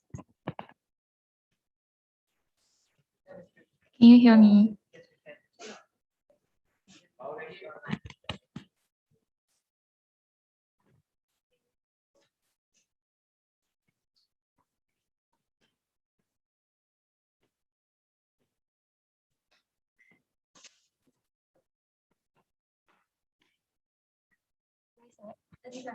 Okay. Hi everyone, I'm Sok-Ling and I'll be running for the Community Engagement Director. So just a brief introduction of myself. Next slide. Actually, okay. Just a brief introduction of myself. I'm a year 2 chemical engineering student and I really love volunteering and have a passion to give back to the society. So I'm running for this role. Next slide. Here on this slide, I'll be sharing with you guys my past experience as project directors of volunteering and fundraising. So in secondary school, I was appointed the VIA RED, also known as Values in Action, for my class. I was in charge of planning a volunteering event. From this experience, I found my passion to give back to the society and have been doing so ever since. Yeah. So moving on to JC, I was the VIA RED yet again, and I took on the role of being project directors. So in J1, I was the PD for Project Cheer, which is a community service event by Tan Chin Tuan Foundation to promote multi-generation bonding. Through this event, I learned to liaise with beneficiaries and had the chance to experience gathering my own volunteers and planning the whole day of event and even the budget. So moving on to J2, after gaining more experience and confidence, I initiated my own project called Project Cheer, and we worked with kids from Hongshan Family Center, where we played with them and taught them science through science experiments like making ice cream and lava lamps. However, all this was not done alone, but with my team who assisted me along the way. Lastly, in NUS, which was just a few months back, I was the VPD for Flag in Cambridge Hall, where we raised funds for 2 different beneficiaries through various fundraising events like flag auction, bake sale, and merch sale. During these 3 months, overseeing the entire committee, I learned how to handle like different subcommittees and lead them to the goal of raising funds for our beneficiaries. And we raised a total of 30K in 3 months.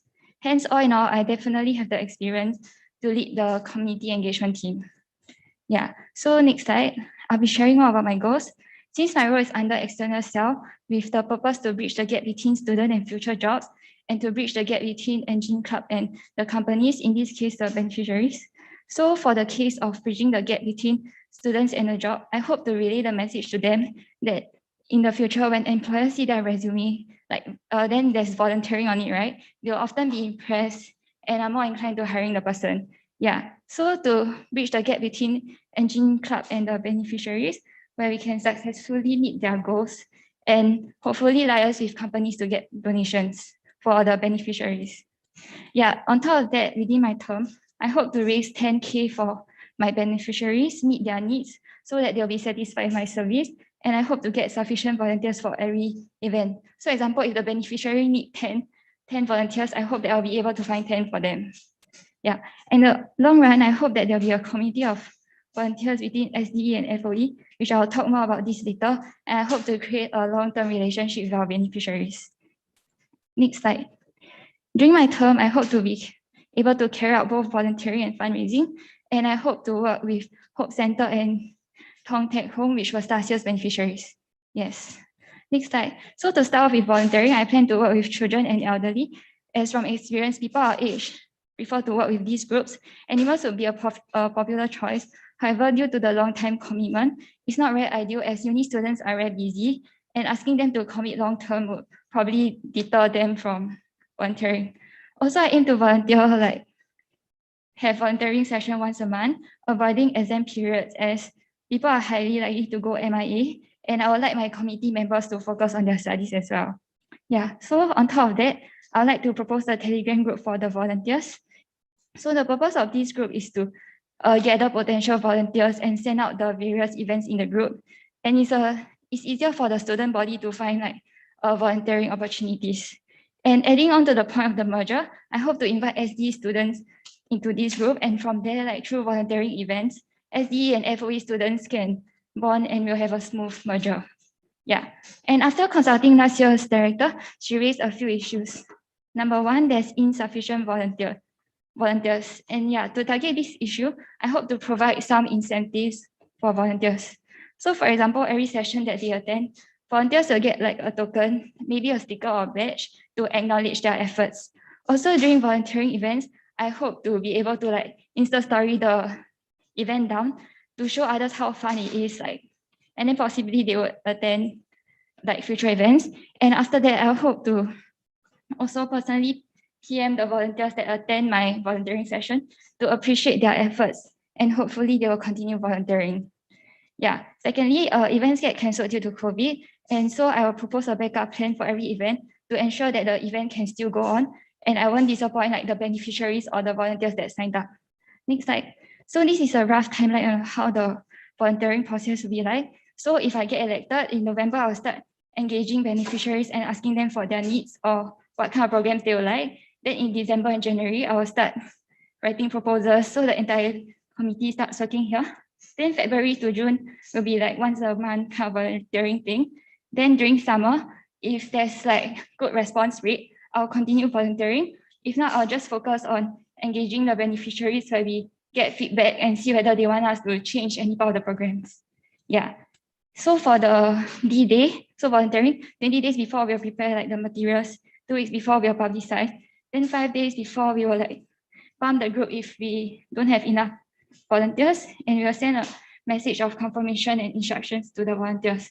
And D-Day will be the volunteering, where like we will send 2 of my committee members down to like oversee the event and make sure that nothing goes wrong, and it'll be like rotation basis. Yeah, next slide. Now I'll be moving on to fundraising plans. I hope to be able to carry out these 3 events: car wash, merch sales, and workout challenge. So consulting the previous director, she mentioned that number 1, events get cancelled due to COVID. So like the car wash, we had good response rate in terms of volunteers, but it got cancelled due to restrictions. So I hope that this event could happen this year, and I hope that my team can come up with more events that doesn't require large gatherings. So for example, like I came out with this workout challenge. So the rough idea is to get sponsors, like companies as sponsors, then they will like pledge a donation. So for example, like every 2 km that a student run, then they will pledge to donate $2. So we'll get like the student body to submit their workouts, then we get the companies to donate. Okay. Yeah. Then after that, number 2, merch sales had low profits. And from my experience, actually merch can earn a lot of money. Like I earned a few K back when I was fundraising for flags, but then last year they only earned like around $200.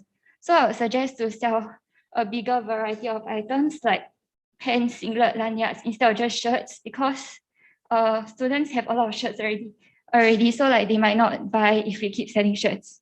Yeah. On top of that, I'll propose a pre-order system where we only order after accepting all the orders from the student. So this would minimize wastage of leftover goods and ensure that we meet the demand of the student body. Yeah, and I plan to liaise with the O-Week and Engine Camp committee so to publicize the merch sale, because freshies are the ones that tend to buy the merch. Yeah. Okay, so next slide. This is my proposed committee structure. So I chose to put more members under publicity as we need the engagement. So we need to ensure good publicity in order to get sufficient volunteers and funds. And from my experience, publicity is the most important, but it takes up quite a bit of time. So I assign more members to this com. Yeah, that's it. Thank you.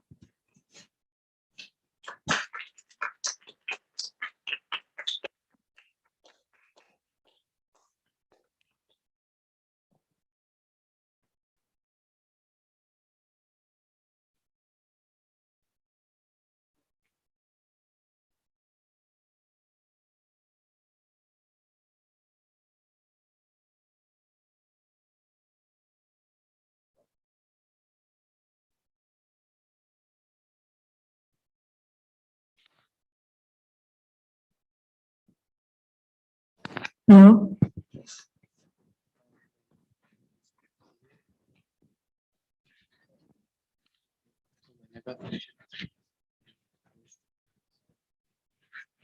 Don't mute the Zoom. Okay. I didn't tell her to mute the Zoom just now though. Okay. So My goodness. Okay, thank you for your presentation, Saltling. Now we will be going into the Q&A segment. So remember to raise your virtual hands whenever you have a question, and we will let you speak. As for all those that's gonna ask the question, I would need you to slow down, pace, and be precise with your words like this. Okay? Thank you. Should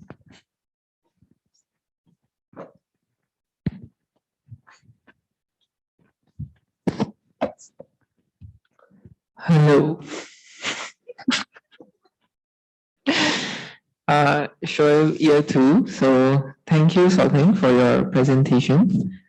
As you know that for volunteering, usually we are not able to get a lot of volunteers, right? So what measures do you propose so that we can increase student participation? As I mentioned on my slides, I hope to give incentives.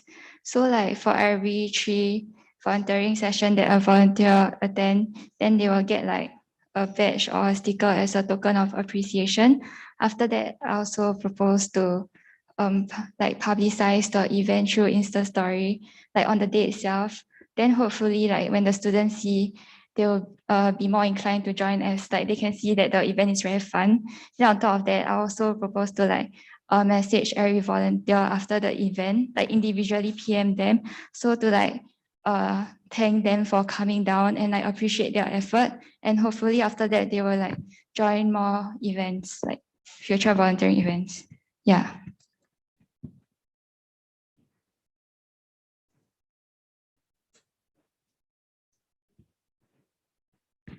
Joyce here, 3.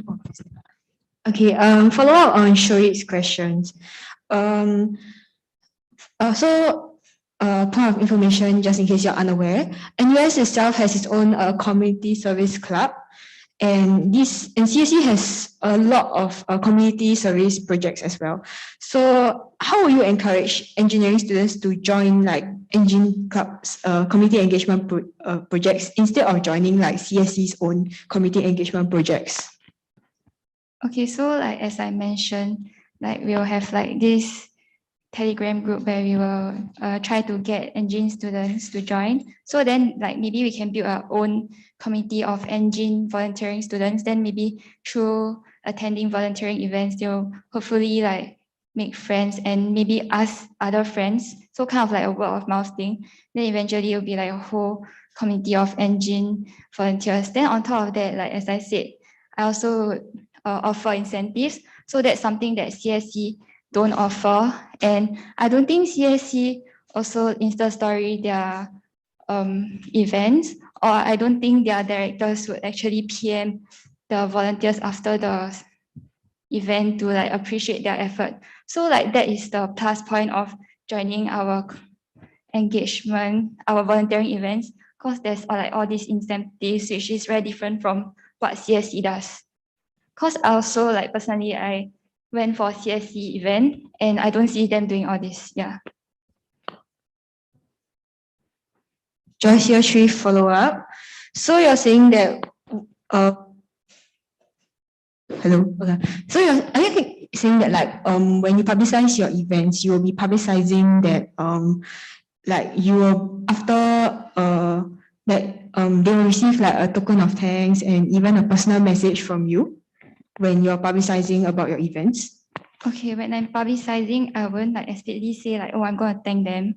But I would, maybe about the token thing, I would put it out there, but definitely not the thanking, because it's just something that I want to do out of my own goodwill to actually appreciate their efforts. But when I publicize, because I feel my role is to bridge the gap between students and their future jobs. So maybe I can relay the message to them that in the future, when they want to get jobs and when employers see volunteering opportunities on their resume, then yeah, it will benefit them, because companies prefer people with volunteering experience. Yeah.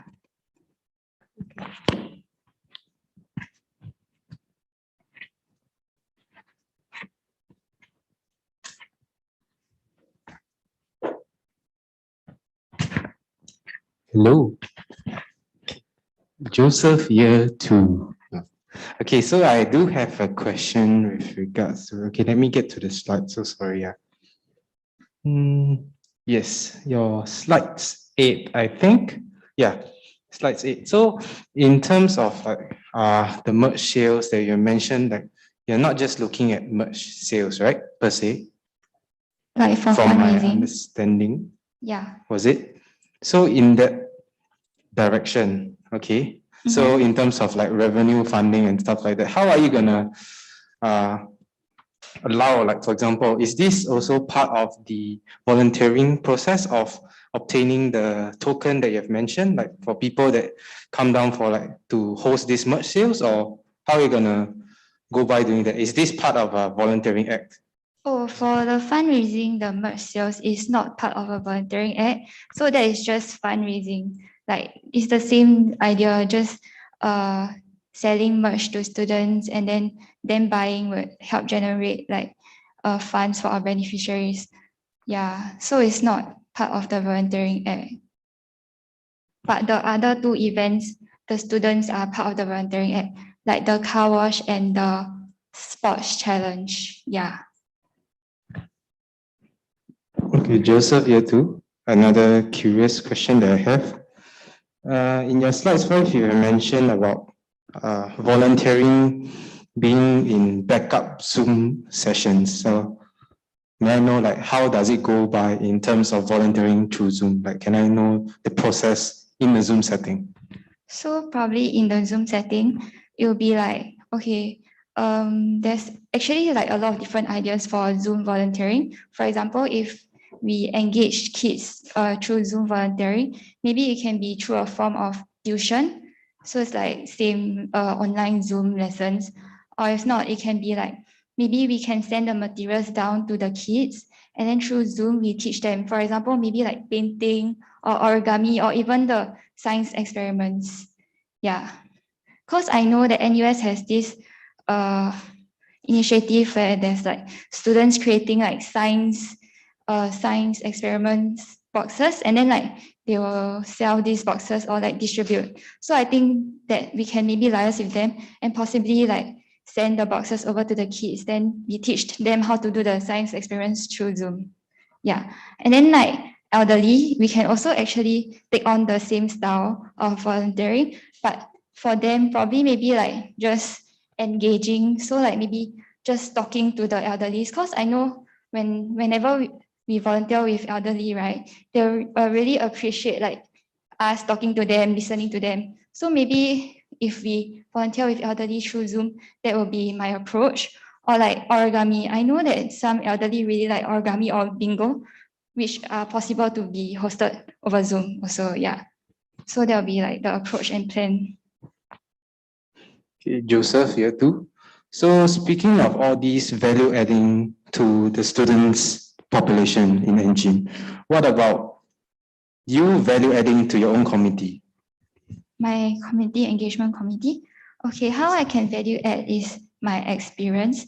So since I have a lot of experience planning all these community engagement events like fundraising and volunteering, I can value add by like giving them ideas or like the general direction to go. Then maybe they can like generate, like bounce off my ideas, create even better ideas, or like I can give them advice. Because I already like firsthand experience how to say, like organizing all these events. So maybe when they like propose a plan back to me, I can like tell them, oh, this problem might arise, oh, that problem might arise. So I can be like a guidance kind of person and like also a leader, because I also know like how the rough like whole program will go. So like I will also like delegate works to them, like jobs.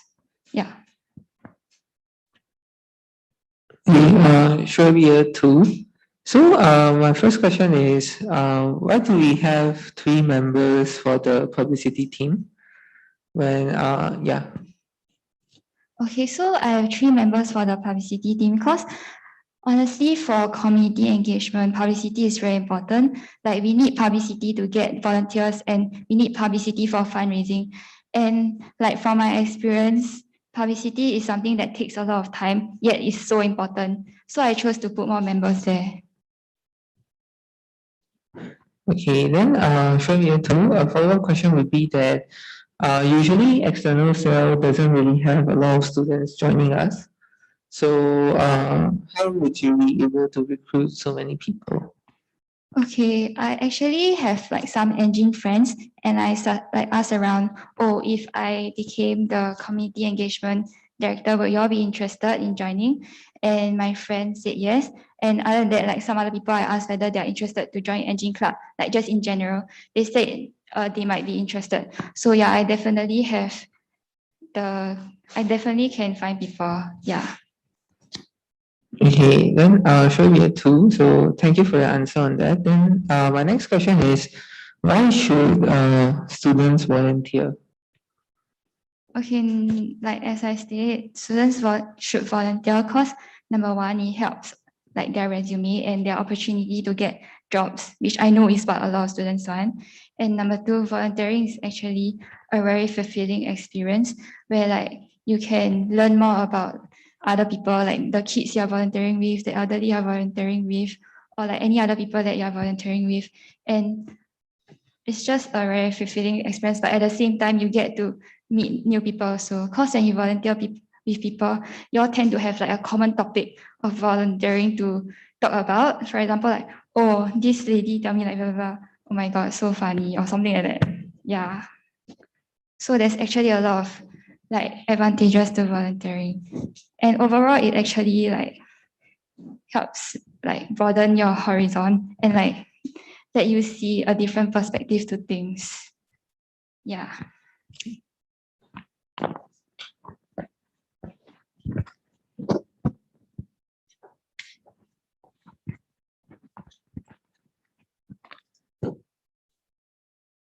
Joyce year 3. Under your fundraising section, you mentioned about a car wash. Could you please elaborate more on like what you plan to do with this? In a sense, how this car wash will go about? Okay, so if I'm not wrong, like this car wash idea is actually from the previous director. I know I asked her and she told me about it. Then after that, so how it went about is the people that washes the car will be volunteers, like the engine population. So they got volunteers and like from the population, then they advertise around, like ask profs, like email the engine profs and stuff, whether they are interested for a car wash. So yeah, that's the rough idea of how it goes. Year 3 follow-up. So this idea, you're basically just going to take what the previous community engagement director did and just wholesale execute this plan again. Is that what you're saying? Okay, so last year they actually didn't manage to execute the plan during COVID-19, but she said in her report that a lot of people was interested in this idea. So that's why I hope to be able to implement this again this year. But okay, for now, I haven't really built on that idea, but possibly when I form my committee, maybe we can like bounce off each other's ideas and maybe we can come up with an even better idea regarding the car wash. Yeah. Joyce year 3. So I think just a point of information for this car wash. I believe that the sign-up rate for the volunteers weren't very high.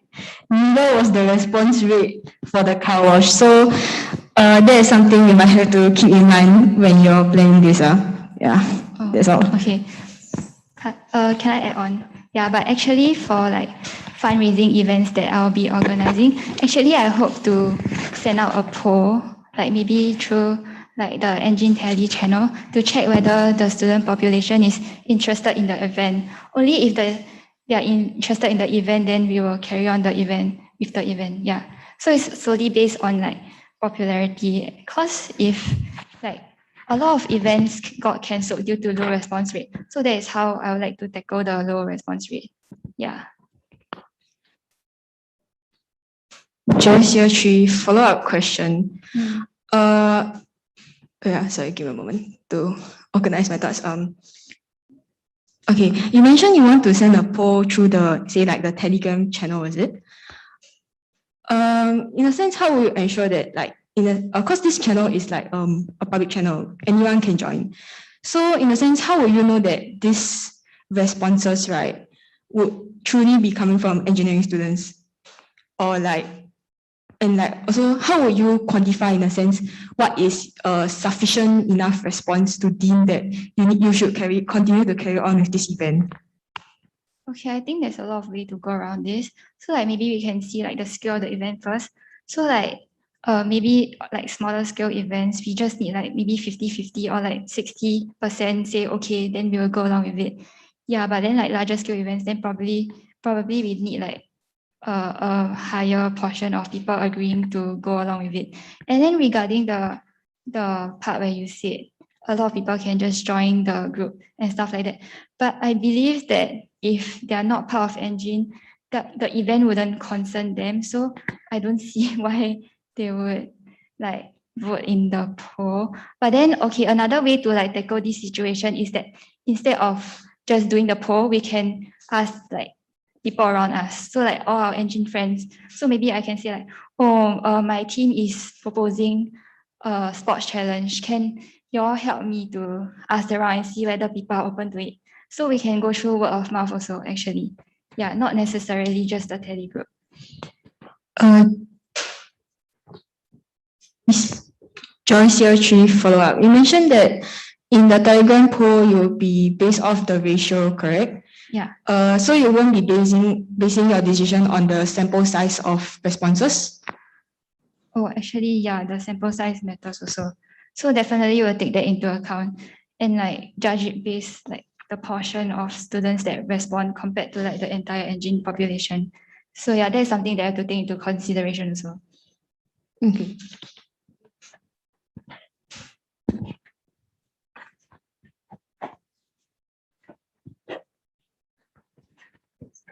Hi, Joseph, year 2.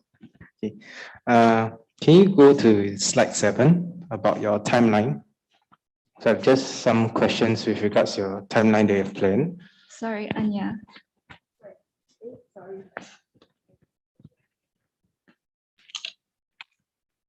Slide 7. Yes. Okay. In this timeline, if I've noticed it correctly, you are planning to engage beneficiaries in November, correct? Yeah, so right after, if I get elected, yeah, then I will Yes. start actually. So in this case, after proposal writing in December and January, you go to February to June, which you plan to organize the volunteering acts during these periods. So you're going to secure the beneficiaries earlier in the month of November. Am I right? Hopefully, yes. Okay, so with this being said, so if I go to your second timeline, where you said that after you prepare advertising materials and by D14, you would basically publicize, right? Yeah. So in this case, in the event where there is a low sign-up rate for this particular volunteer event, because you have already engaged beneficiaries months back. So how are you going to break the news to the volunteers, the volunteering beneficiaries that you have this low sign-up rate, and how are you going to deal with that? Okay, so yeah, that brings me to my short-term goal where I said I want to get sufficient volunteers. So that is my goal. Yeah, so how I'll go about doing it is I'll definitely make sure that I will find sufficient volunteers through like whatever means. Like I will ask my entire com to go or like ask around like my friends. So hopefully there wouldn't be such a scenario where there's insufficient volunteers. Yeah. Because I really don't want to disappoint the beneficiary. Because honestly, volunteering, like finding volunteers these few days is like in this period is very tough. So yeah.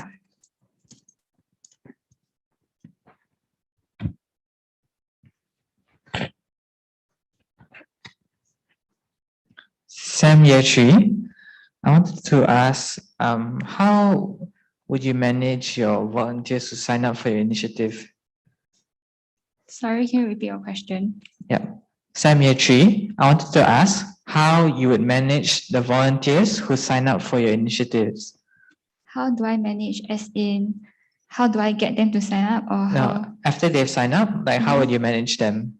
Okay, so as on the slide, so after they sign up, so like 5 days before the event, or if like we have the sufficient manpower, I hope to be able to confirm with them straight away. So how we manage is that we will send a message of confirmation to the volunteers to let them know that, oh, they will be the one coming down on that day. So this is to make sure that they don't make other plans, and is to also like as a confirmation kind of thing. Cause a lot of times like when we don't receive confirmation messages, we'll feel like, oh, am I still going? Oh, is it still going on? So I hope that we can send the confirmation message ASAP and maybe not leave until 5 days before. Yeah.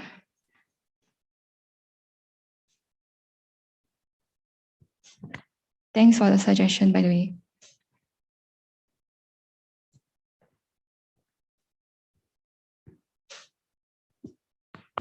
All right, the Q&A has come to an end. Would anyone like to extend the Q&A?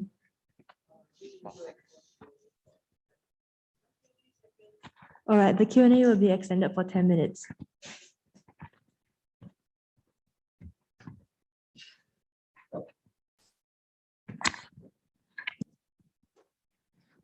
Showing year 2. A big part of my term this year is sustainability. So what initiatives or what measures can we take in the community engagement cell to make sure that whatever we do is sustainable? For example, if you have volunteers this year, that is to make sure that they are still there next year, or from the beneficiary side is that if a beneficiary comes once, then the beneficiary comes back again next year. Okay, yeah, that brings me back to my goals. So, okay, like number one, I have this idea of creating a Telegram group for volunteers, right? So in a way, like they are already in the group. So whenever we send like volunteering opportunities, they will be in that group. They will receive that message. So they will see that they are given this chance to volunteer. So in a way, it's very sustainable as they are already in the group and they see the message. And I don't think they will leave the group. And also, this is also actually another way to engage alumni and the student population. So that also targets the issue of insufficient volunteers. So like maybe like since I hope this Telegram group will be a long-term thing, so like in the case where there's insufficient volunteers, maybe like graduates, engineering students can also go on and participate in the volunteering events, and that also helps bridge the gap between alumni and the student population. Yeah, so in that case, I think it's sustainable. And then on top of that, how between the sustainability between beneficiaries and us, that's why I hope to keep like the same beneficiaries throughout, like from now on kind of thing, so that we can have good relationship with our beneficiaries, and hopefully for future batch, it'll be easier for them to engage the beneficiaries. Because if we stay with the same beneficiaries, it'll be easier to know what they want, what they need, so it'll be easier to target them. Yeah, and then hopefully it'll be easier for the future directors. And on top of that, sustainability wise, I hope that I will start looking for my next successor, like maybe 3 or 4 weeks before the end of my term. And okay, like if I get elected, along the whole process, I'll probably be like writing a journal kind of thing, because I realized that actually helps. Like I will write a journal, like the mistakes, the problems I face and how I solve each problem and stuff like that. So hopefully when I find my successor 3 to 4 weeks before, I can just pass like all these details to her, then it will be a smoother transition. Yeah.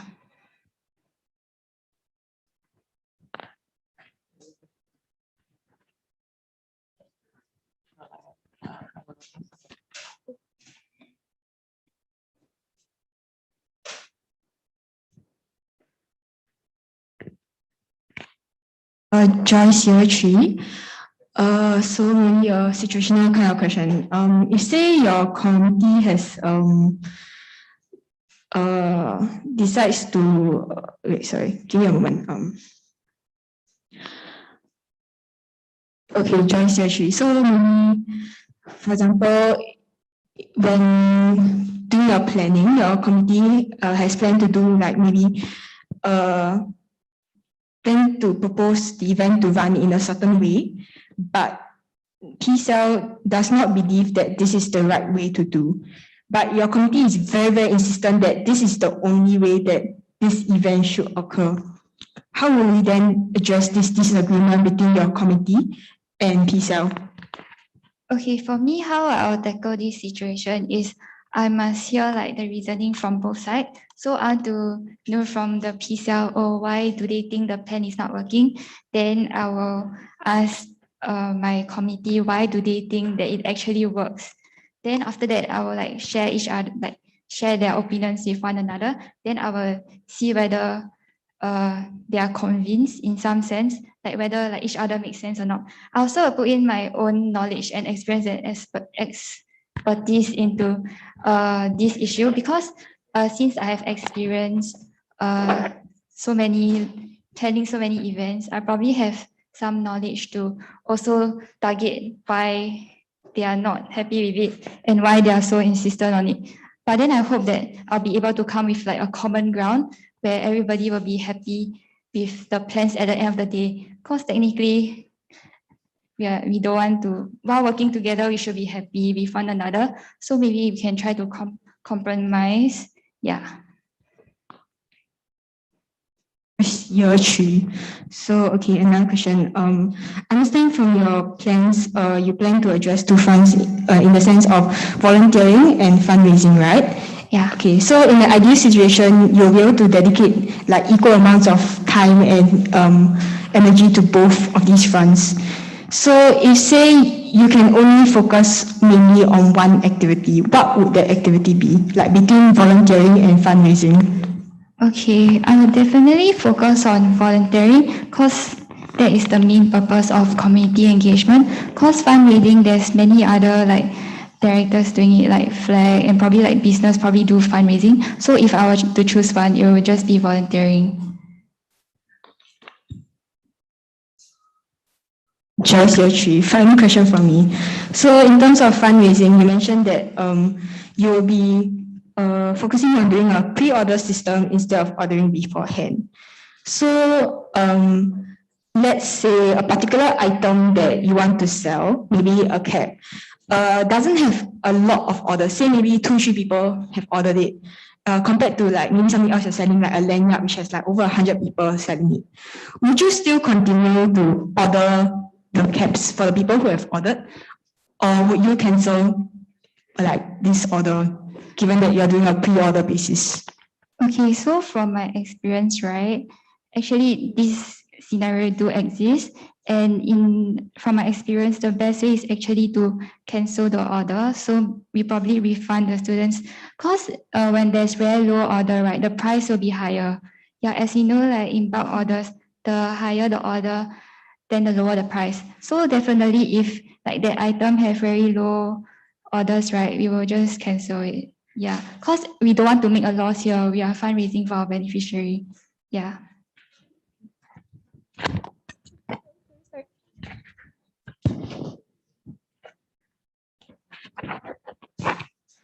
Okay, show year 2. Thank you so much, Soking, for your presentation. Then the last question would be that why do you think you're better than the other candidates outside?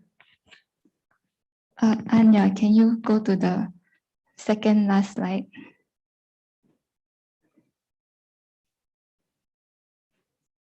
Second last. Yeah. Yes, this one. Okay, so why I'm better than not really, okay. I know the other candidates out there, Shupei and Yasmin, also have their like good points, but for me, this is why I think I'm better than them. So number one, I have a lot of experience as project director of fundraising and volunteering. So I'll be able to identify the problems early so that the whole planning process will be easier and smoother and like will require less time. Then also like I have experience working with beneficiaries, so it will quicken the process of liaising as I already know what are the basic needs of the beneficiaries. Yeah, on top of that, I think that I'm a good leader. Like I'm not a dictator. I'm the kind that knows how to have fun and be serious about work at the same time. And I believe that I'll be able to meet the goals of volunteering and fundraising while ensuring that my community has fun at the same time. And also, I think that I'm a very empathetic person, so I'm very open to hearing other people's opinion, and I will ensure good communication between myself and the people that I'm working with. So like people will not be afraid to feedback to me or raise any like opinions or ideas or any issues. Yeah, and also can relate to our beneficiaries well. Yeah, and lastly, I think that I'm a very responsible person, and I'll finish my task and I'll put my 100% in everything. Yes.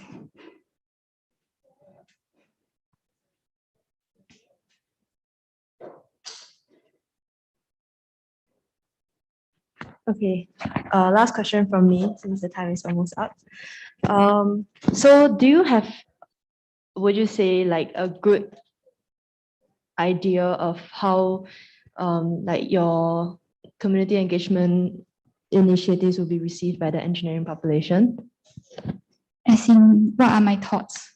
Like, have you like assessed like based on maybe like past events or like maybe talking to the previous director, like how these events will usually be like received, like the level of, what do you call that? Response rate. Yeah, response rate, sorry. Okay, so like from when I spoke to Sherilyn, the previous director, so I got the idea that the response rate is usually very low.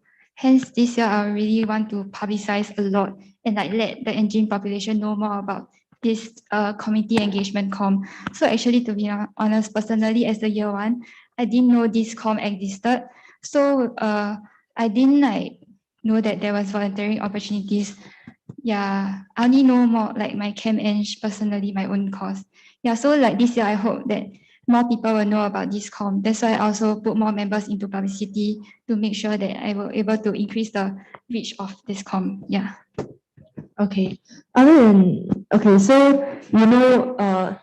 it's, I don't know like how to put this, but it would seem that a lot of engineering students wouldn't be the most interested in joining this kind of events because like they don't really feel the inclination to say like give back to society and not really have like get anything back in return. So do you have any, like based on this understanding, right, of like our student demographic, would you do you have any strategies to like counter this? Like how would you say, would you have any idea like to incentivize them, or are you just going to count solely on your media outreach and hope that they just want to give back to society, and there are at least a handful of people who will be willing to help? Okay, so I believe that actually not a lot of people know that employers actually do look into our like the volunteering aspects of our resume. So I hope that me as a director, I'll be able to relay the message to the student population, because I know as uni students, our end goal is to get a job. So actually, I want to like relay this message that actually volunteering can benefit their resume and actually help them look good as a person on their resume. Yeah, so probably this is already an incentive to people, because yeah, I don't think a lot of people know about this, and I recently learned about this. Yeah, actually from Sam. Yeah, he told me about this, which I didn't know. Yeah, then on top of that, I also have some incentives for volunteer, as I mentioned, like the tokens of appreciation, and maybe actually on top of that, we can put like their faces on like our Instagram page, or just their names to like acknowledge their efforts. Because I believe if we acknowledge their efforts in volunteering, and when people actually have fun through volunteering, they will tell others about it and they themselves will return. So I hope that there will be this like tsunami effect where like once like the first group of volunteers have fun, know the benefits of volunteering, then they will spread to their friends, and oh my god, like volunteering very fun and actually it helps in your resume. So I hope that it will just like slowly pass on top of my publicity. Yeah. Okay, thank you so much for your answer. So this will conclude our Q&A segment for Solin today. No one would like to request for the Q&A extension, right? Okay, so the Q&A is officially closed. Would anyone like to propose for a 5-minute break before I escort Soling out?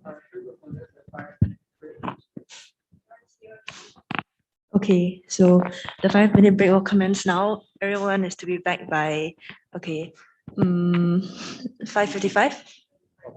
Just give them 2 minutes. Okay. Good job, Soling. Thanks. Do I mute?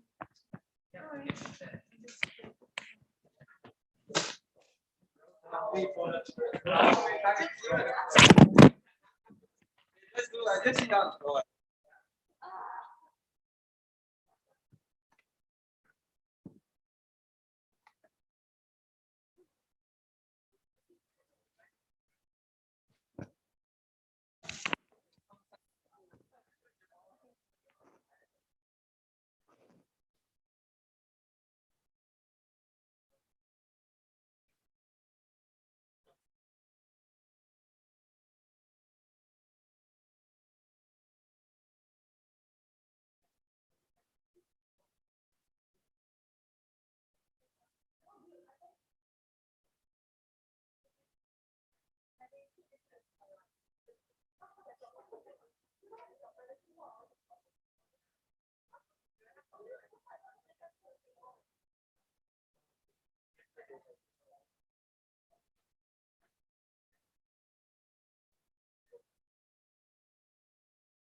Hello.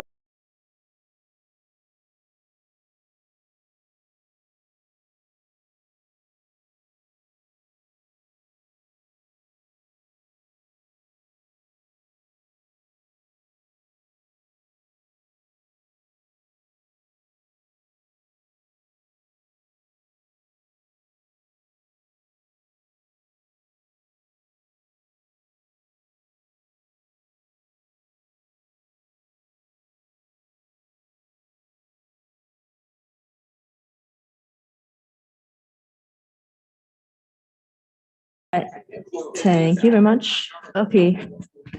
So again, for all online voters, please remember to turn on your camera throughout in order to retain your voting rights. And same thing for physical voters. Don't leave the place unless you don't want to vote. Unless, yes. So, okay, so now we will begin our third presentation. I almost started nominations again. Okay, give us 1 minute and then we'll begin shortly. Okay, so.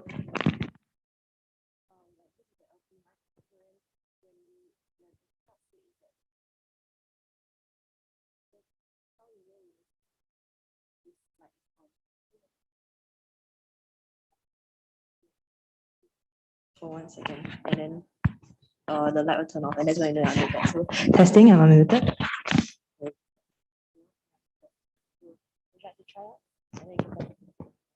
This is the second mic that you will need to keep with you at all times. Test. Yeah, so you just hold both in one hand. Then it's easier that way. Oh, okay. So then, presentation will be 10 minutes and the Q&A will be 20 minutes. Q&A is subject to extension. And then for your presentation, right, at the 8-minute mark, I will hold up a piece of paper that says 2 minutes left.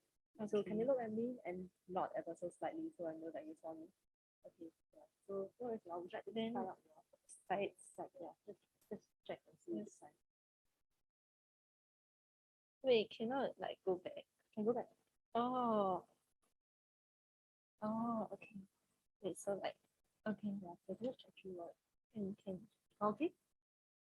Okay. Yeah. Yeah.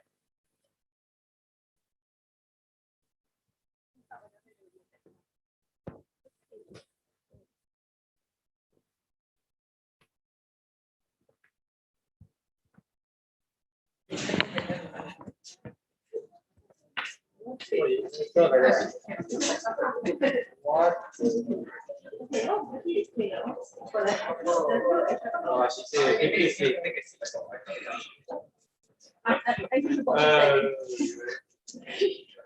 can start anytime. Okay.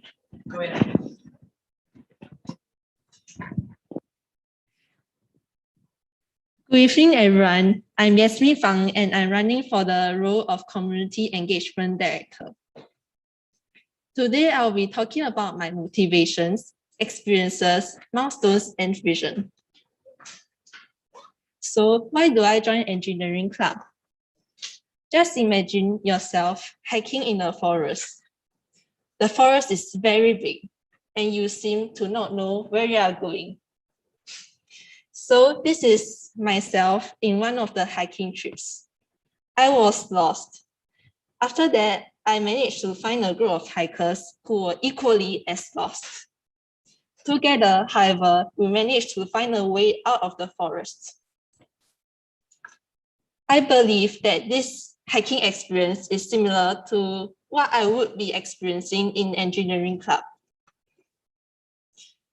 The Engineering Club is made up of many leaders working together. By being in the club, I wish to serve the student population and know more about their needs. I personally am inspired by people and their ideas. By being in Engineering Club, I get to be something greater than myself. You may also ask, why would I want to be a community engagement director? To me, community engagement is about addressing the needs of a specific group of target audience. As for myself, I've been volunteering for many events, which I've really enjoyed. For sports, I've been volunteering with Team Nila, Meta Sprint, and Cycle Sports. For environment, I've been volunteering with National Environment Agency. And for food distribution, I've been volunteering with Yayasan Mendaki, Willing Hearts, and East Youth. I've even tried volunteering online with Youth Corps Singapore. I've also been working on a few projects recently.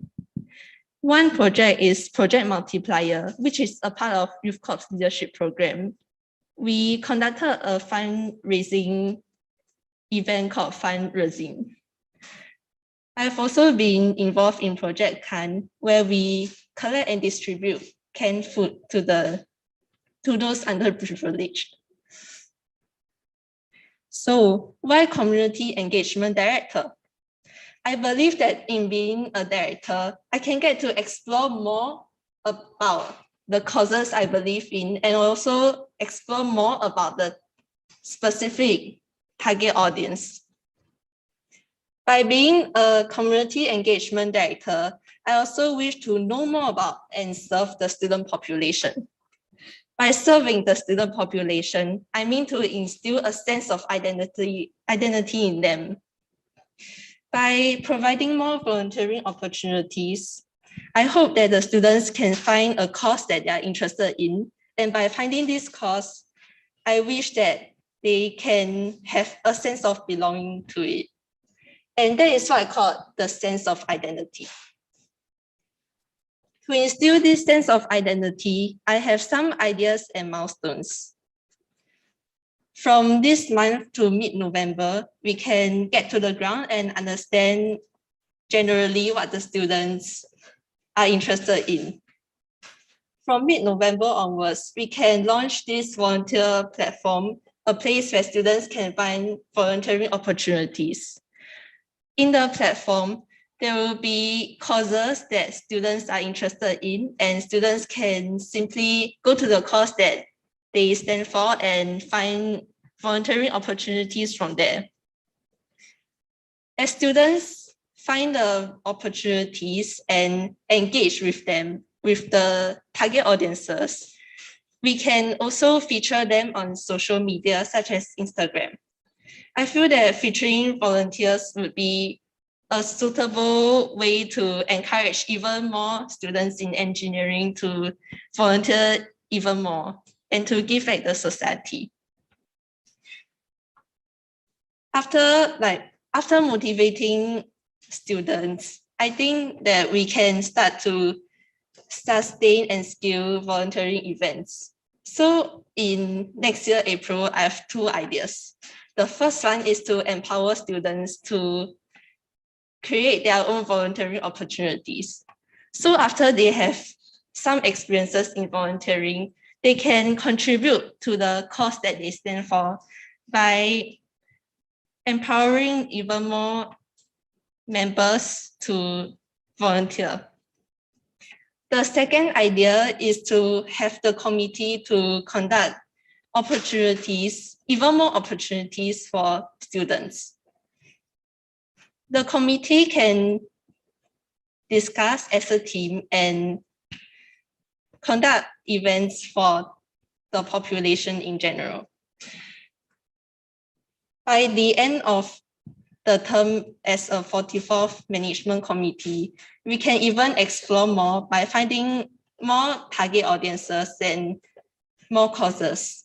I believe that the needs of the society are constantly changing and that we always need to find what is needed. So that is what I mean by explore more. My vision for this committee is to instill a sense of identity. When students find a cause that they are interested in and give back to that specific cause, I wish that they have a sense of belonging to it and thus instill that sense of identity. I will split this sense of identity into three parts. So the first is awareness. Students must know that there are ways that they can give back, be it online, physical, or ad hoc or regular. The second would be adaptability. So they need to know that there are different needs in the society and they need to adapt to cater to those needs. The third would be action. So I wish that students can contribute to the cause they stand for in the long run. And thank you.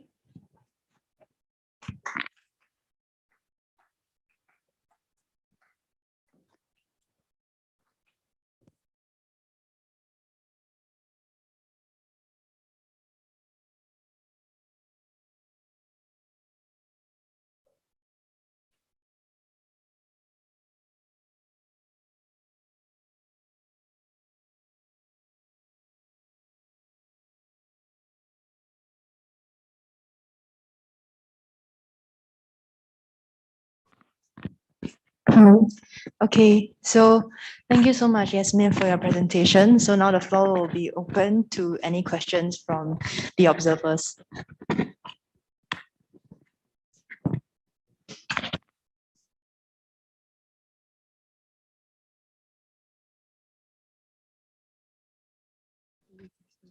Hello. Okay, Serene year 2. You mentioned a lot about your volunteering experiences, which is great. But being a director will involve you managing a team, which can be very big or small, we will not know. So do you think you're up for that challenge, and maybe elaborate what are some challenges that you expect and how you can overcome them? Thank you, Serene, for the question. So I will be addressing how I can manage a team. So I feel that members of the team, in my team, have different motivations for joining this committee. So I would first find out their motivation and I will try to cater to their needs if possible. And if one member of the team loses the motivation, then I will find his or her strength and capitalize on it. I believe that by reminding him or her of the skill sets or strength he or she has, then he or she get to be motivated. If conflicts do arise among the team members, then I would listen to both of their perspectives and try to come to a consensus. I think that is generally how I would manage a team. And about the size of the team, I think that if the size is very big, then I would consider recruiting heads for each department, so that I only need to communicate to the heads to see how is the progress of each member going. Thank you. Serene year 2 follow up. Thank you for your response. Then we are talking about team, right? May I know if there is any expectation or criteria of your recruitment of members? Personally, I'm quite an open person, so I do not really have any expectation except that they do their best. Thank you.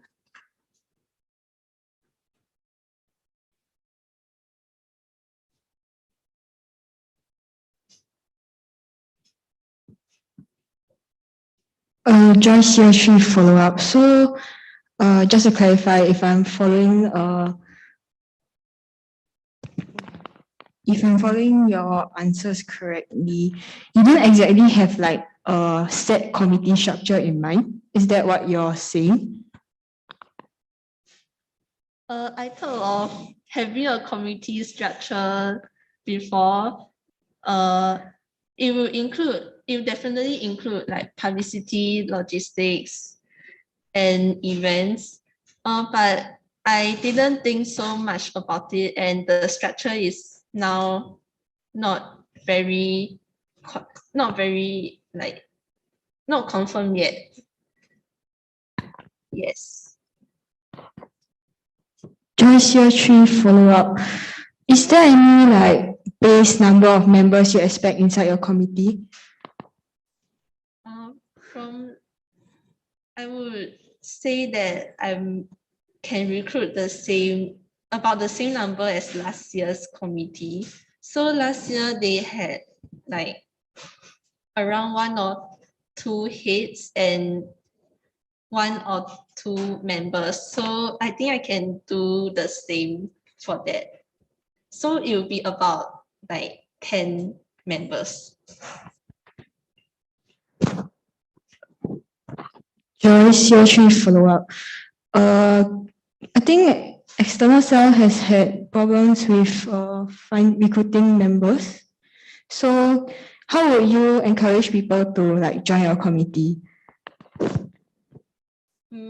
I would encourage by a few ways. So I feel that some people might hesitate to sign up because of time commitments. So like I would address to that so-called need by saying that there shouldn't be much commitment, especially like my initiative is like this platform, which does not take quite a lot of time. And also I can capitalize on the benefits of like community engagement. So by capitalizing, I mean that like I can introduce the many ways that the students can volunteer themselves and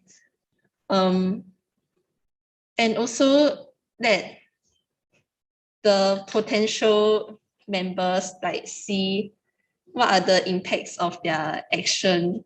So this means like if they sign up for this event for the committee, then like what impact they will see. Yeah. Okay, Joyce Year 3. In your master's, you mentioned a volunteering platform. Okay, so just a point of information, I'm not sure if you're aware, NUS has its own community service club, CSE. So CSE has a lot of community engagement programs and stuff, right? So how will you encourage engineering students to join or source for their volunteering opportunities through this platform, instead of like maybe just joining CSE's own community engagement projects, which they see advertised via like NUSU's Telegram channel? Thanks for the question. So I was actually also thinking of collaborating with CSE for those volunteering opportunities. Okay, but personally, I think what sets this engineering class community engagement committee from CSE is that this community engagement is catered to the needs of the engineering students specifically. So while I also do encourage the students to join CSE's events through like publicity, I also do encourage them to like consider some of the opportunities that are provided by engineering club. Does that answer your question? Not really. Joyce Year 3. Maybe you can elaborate more on that. What is I guess the benefits of joining engineering's committees of engagement projects? Like what exactly is the difference, I guess, between CSE's projects and engineering projects that you foresee?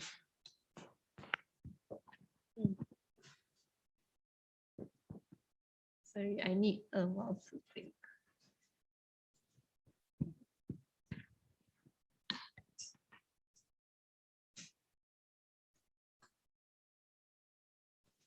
So like during now to mid-November, I mentioned that we can explore the needs of explore what the students are interested in, right? So I think that is what sets CSE apart, and one benefit is that the students can get to try out volunteering events that like they are specifically interested in. Because now the volunteering platforms have a lot of volunteering opportunities, and students sometimes might not be able to see like what exactly they are interested in. So I feel that one benefit would be that the opportunities are catered to the students' needs, and this allows them to like enjoy volunteering even more than they can think of. Thank you. Sure, you too. Thank you so much for your presentation. So, can you go to your slide where you mentioned about sustainability? Yeah, scaling and sustaining, right?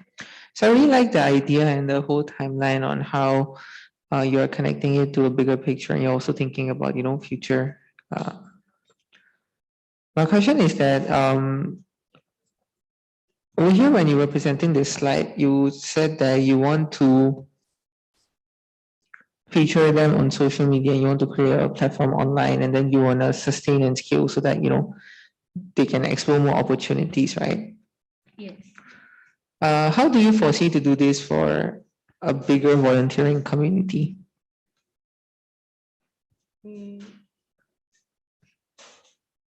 I would get my committee members to be involved as Sorry. Point of clarification. The question is not about like logistically how you would manage this. The question is more about featuring volunteers on. I mean, in the context you presented this, right? It was more towards benefiting the people who join the community, right? But what I'm getting at is that like things like featuring volunteers on social media, right? This is more of like attracting new people into the community. It's not really benefiting the existing community. So my question, if I change it into simple words, is that what would you do to make sure that the community you develop for volunteering is sustainable and is engaged? Thanks for the question.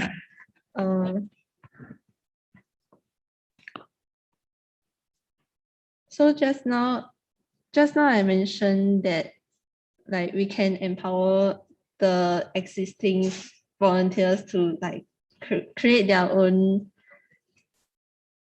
event for the cause that they stand for. Yeah, so I think that is one way to engage the existing community. To sustain that, I believe that the existing volunteers can recruit more people inside, and this creates that multiplier effect. To sustain, we can also let the existing members like make more decisions and be inclusive of their opinions. Okay, then another question, right? Should be a two is that engineering students like don't want to, they don't turn up for volunteering activities based on previous years and also data from CSC, right? So engineering students don't really turn up. So how can we change that?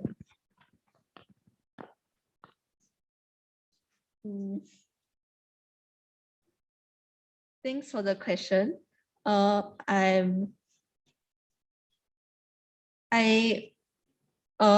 me just bring up one of my experience now.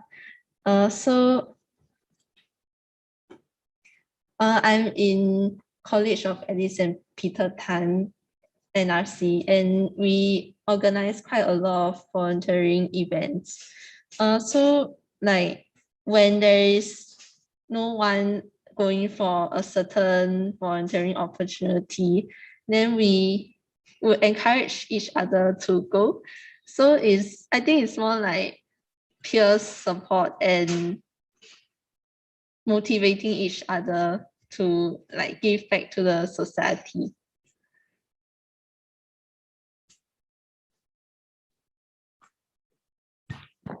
Sure, we have to a brief follow-up. So, which one is over here is a bit more important? Like, which one would you prioritize as a director, which is to fulfill the volunteering needs of the beneficiary, or would you prioritize fulfilling the voluntary needs of the beneficiary to the student population? Do you get the difference between both? The needs of the beneficiaries and the needs of the student. Okay, no. So like because okay, this point of information is not really a question. So I understand and I really appreciate your view as in like if you do not have enough people, right, you would go, your organizing committee would go and volunteer, right, to fulfill the gaps and yeah, to make sure that someone benefits from it. That's very good at heart and I really appreciate it. But as part of this role, there is something which we want to try to avoid. You get what I mean? We want to put our resources towards getting the student population to volunteer. So the role is about creating avenues where the student population can volunteer. Right. So yeah, that's just a point of information. Yeah. Okay. Thank you. Thank you.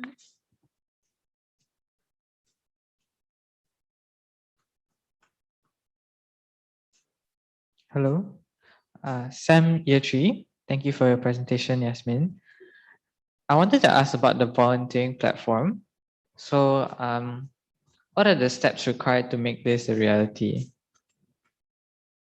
Thanks, Sam. Thank you, Sam, for the question. I envision the volunteer platform to be featured in the Engine Club website, so that when students like go on to the website, they can find the section on community engagement, and from there they can like find the various causes that like they stand for. So I would say that the steps required are basically to engage with the existing and maybe even new community partners. Then we have to create a new section for the website and feature those opportunities in that section. It might sound like a lot of hard work, but I believe that when the team works well, we can get it done. Sam Year 3 follow-up. So, where would we get the expertise to do this, and how frequently would it be updated? I believe in recruiting committee members who try their best. So like, I think we can search up on like website to know how to construct this new section, and even ask for the content director's help for it. Yeah, so I think teamwork is quite essential in like building up this platform. Sam Year 3, and then the second part of like the frequency at which we will update this thing, like refresh it with new opportunities and stuff like that. Like in your vision, how does that look like? I envision that to be a bi-weekly thing. So for every 2 weeks, we will update new opportunities available. And I will, as a director, I will like allocate someone, like some members of the committee, to ensure that the opportunities are up to date, so that like the students can get opportunities that are like still existing. Sam, you're actually questioning on the operation of this, right? What systems do we need to put in place in order to allow like a bi-weekly inflow of new, fresh opportunities? Wait, sorry, can you repeat the question? Okay, what systems will we have to put in place in order to allow a bi-weekly inflow of fresh or new opportunities?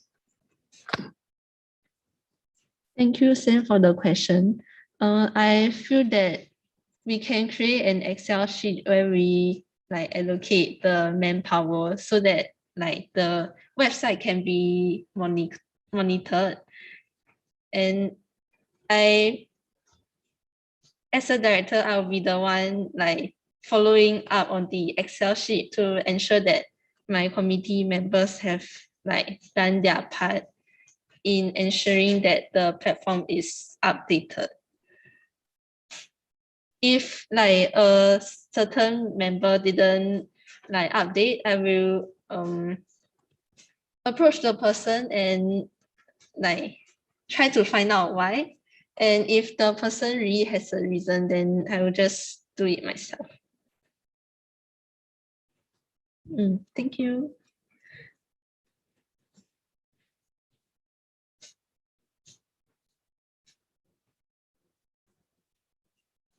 Hello. Oh, okay, cool. Anya, year two. Thanks, Yasmin, for your presentation. Okay, I know you said this very early on in a Q&A, but you mentioned something about catering to the needs of the student population, right? So does that mean that you will be adapting your initiatives and events to suit what you deem to be what the students want? Thanks, Anya, for the question. Yes, that is what I meant. I'm very open to initiatives and events brought up by the community members and even the students. I believe that community engagement is something that is open and there shouldn't be fixed like events or initiatives. This is especially in like this COVID period where everything is uncertain. Okay, thanks for your response. A follow-up, Anya, year two, a follow-up question to that. So have you, by any chance, done like any assessment of what you think engine students will want? Currently, I have not done any assessments. However, I've done assessments outside of like NUS before.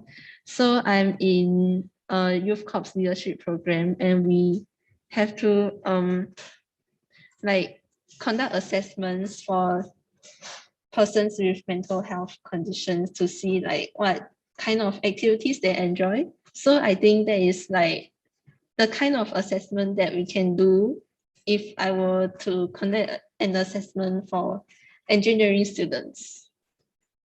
Okay, thank you. Anya, year two, follow-up question to that. If you don't mind me asking, what were the results of that assessment? Did you guys like follow up to the like assessment and actually launch events like or initiatives that were based on what you thought on what you guys found out what the mental health patients wanted? Yeah, we did follow up.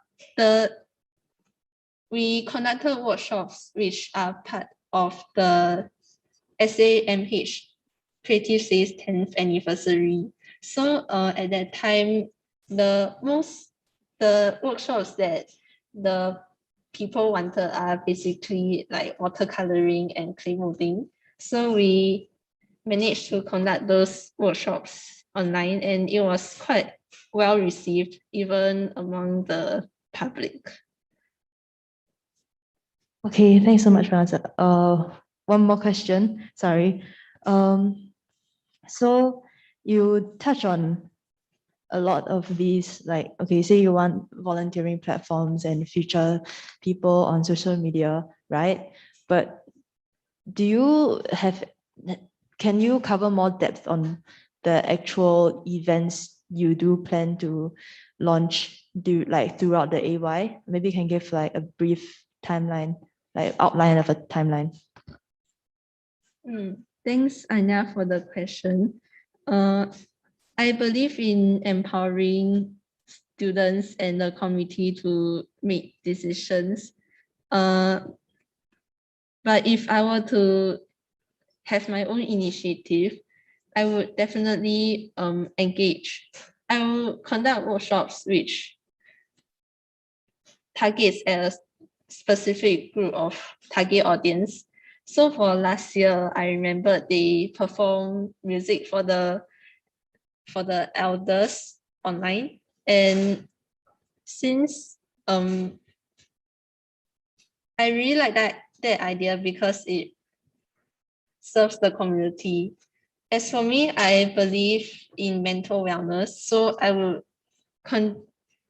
would engage with my own community to conduct workshops that like addresses mental health issues.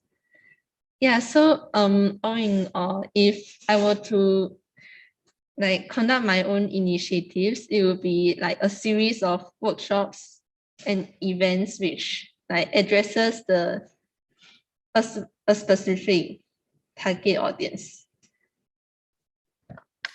Okay, okay, sorry. Last question before I move on to the next person for their last question of the Q&A session. Can you give me one thing that you felt you could have improved on from last year's community engagement stuff that was launched? Thanks for the question. Last year, I remembered that they focused more on fundraising rather than the community engagement and the volunteering opportunities itself. So one thing I would improve on is to shift the focus from fundraising to like really engaging with the targeted audience. Of course, we can also do fundraising, but I would say that we can do it on a smaller scale, especially when there is a flag director this year. Thank you. Okay, thanks so much for your question. I think we'll be concluding the Q&A segment for today. Would anyone like to ask a final question or extend it by 10 minutes? Go ahead.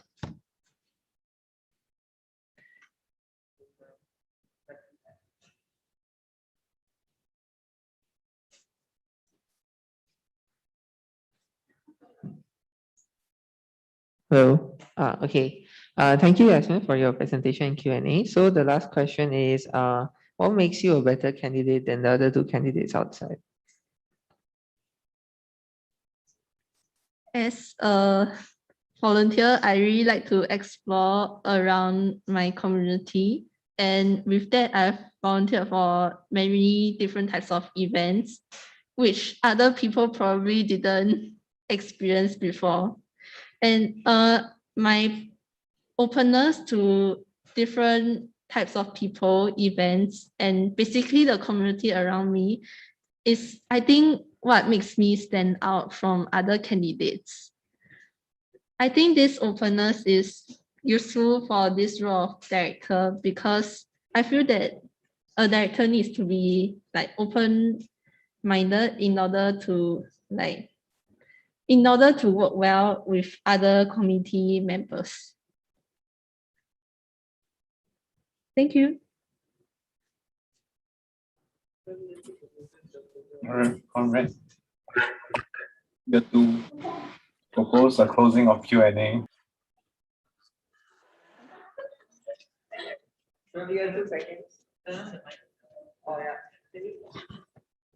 Maybe 2 seconds. Thank you, Conrad. Thank you.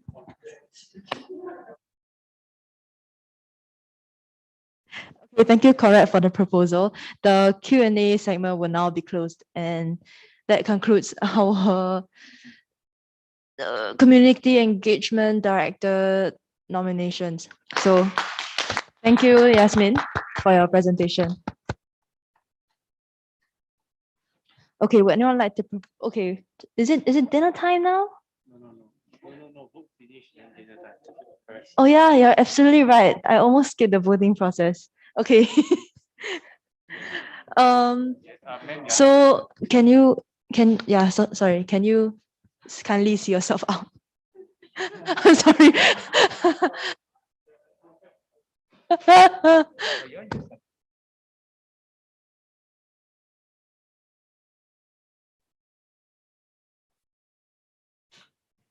Hello?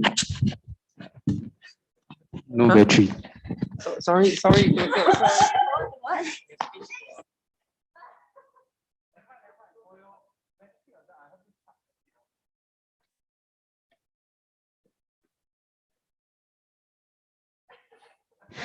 Okay, Tedman, can you let me know when you've done the breakout room assignment? Thank you.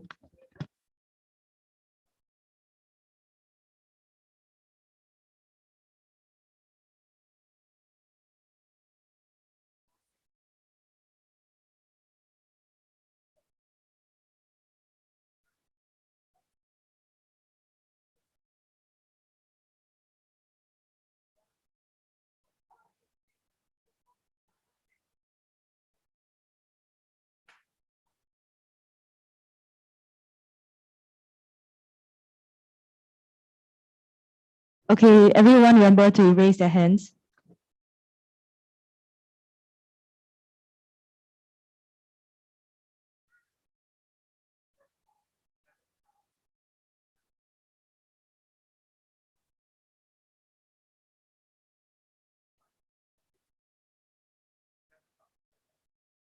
Tedman is the, okay.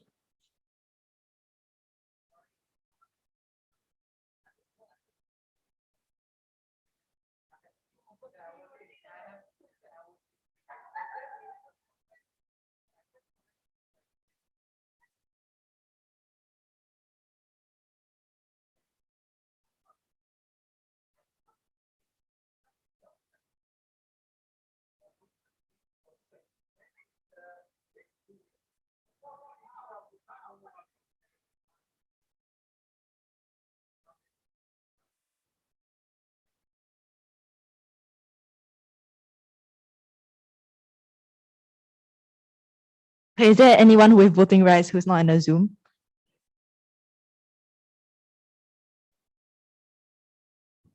Wow, show it. You how good.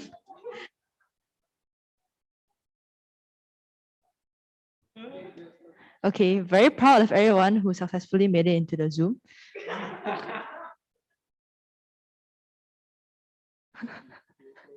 Cannot not say. Cannot.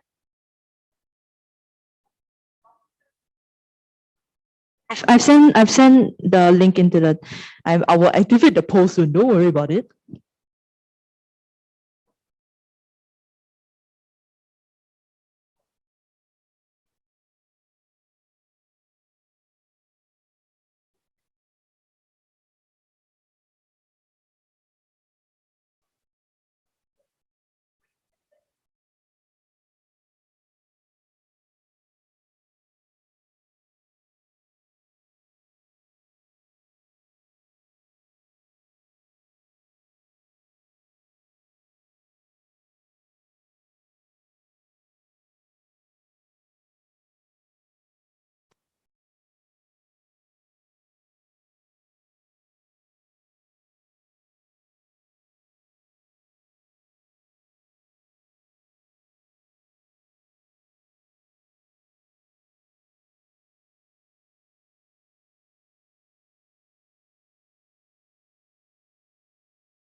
Okay, everyone remember to put down your hands. Remember to put down your hands when you are done voting. Joseph David Chan.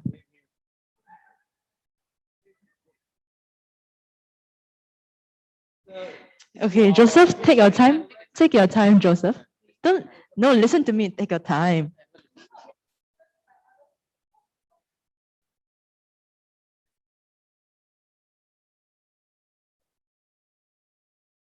It's okay. The number of voters still stuck at 11, but it's okay.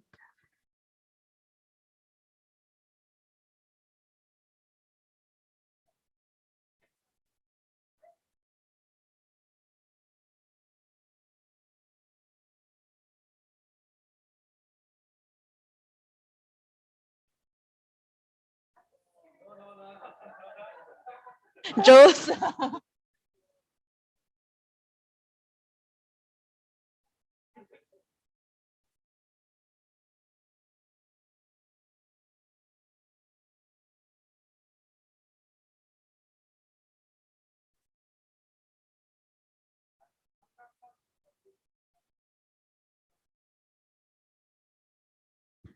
Okay, Joseph has finally done his voting. Okay. It's more.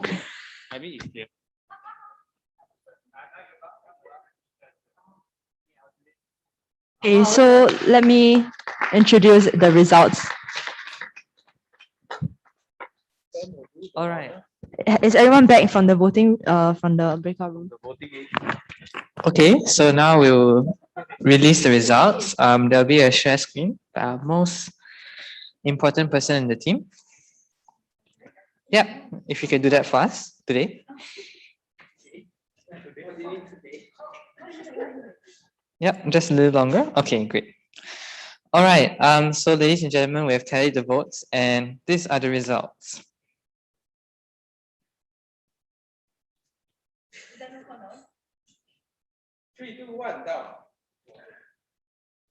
All right, so now we received less than majority vote for the majority candidate. So now there'll be a second voting with to get vote of confidence for Sok Ling. Yes, with a yes, no, and abstain option. No, it's just a yes and no. Yeah. Yeah, it's just a yes and no option. So can everybody raise your virtual hands one more time and hang tight while our most important person.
Once you're done voting, remember to lower your hand.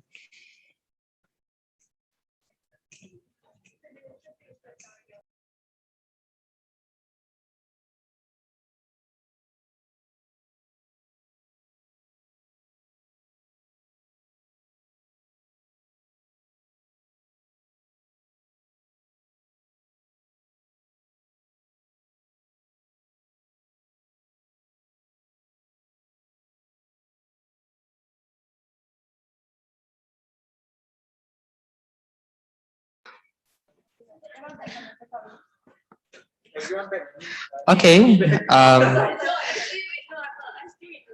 It's okay, you got a live feed. Ladies and gentlemen, we have tallied the vote of confidence. So, and the results are as follows.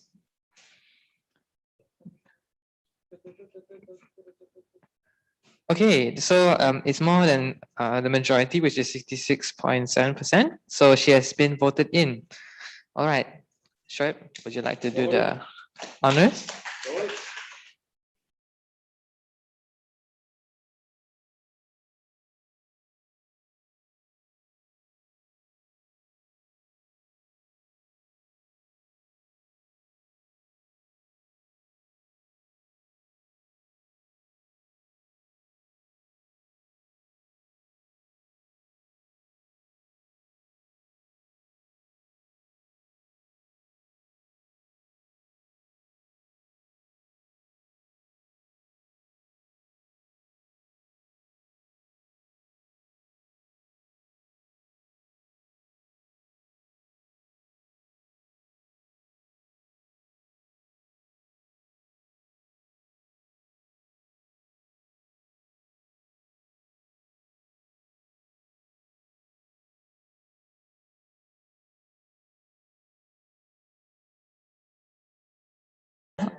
All right.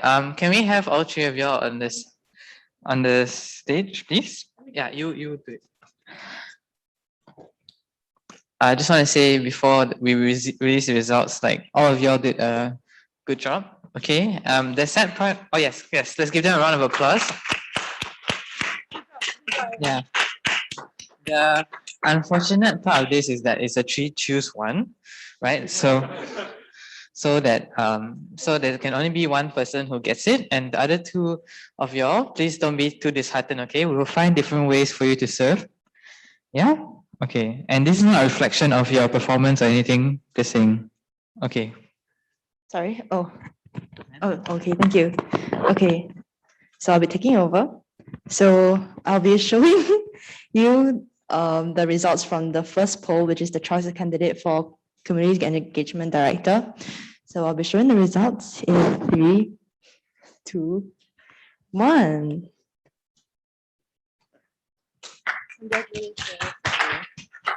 Unfortunately, 42% is not more than 66.7%.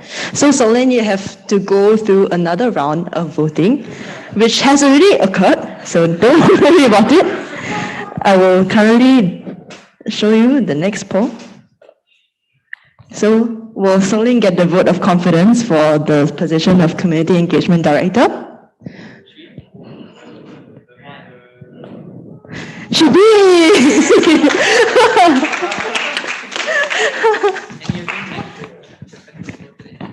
Yes, so Sok-Ling has successfully voted alliteration, been successfully voted into the position of Community Engagement Director. Congratulations, Sok-Ling. All of y'all have done a very good job.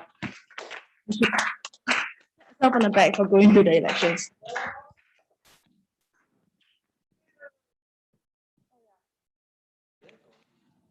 You can do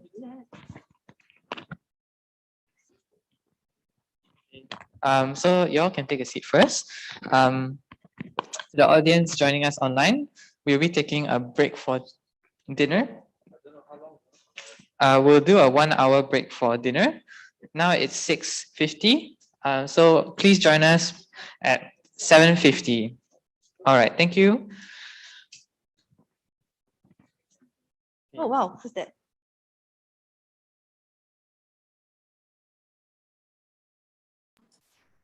Hi, lads.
close, yeah, but sure.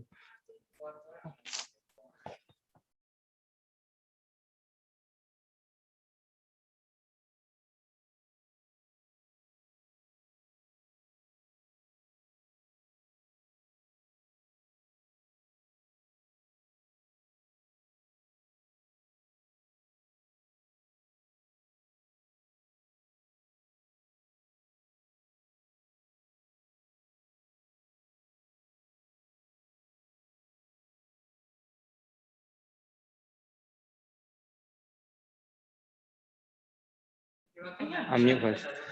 Okay, hi. Hello, everyone. I hope that you guys have had your wonderful dinner and welcome back. We are going to start on our next contender for Student Relations Director. So now the floor is open for nominations for the role of Student Relations Director.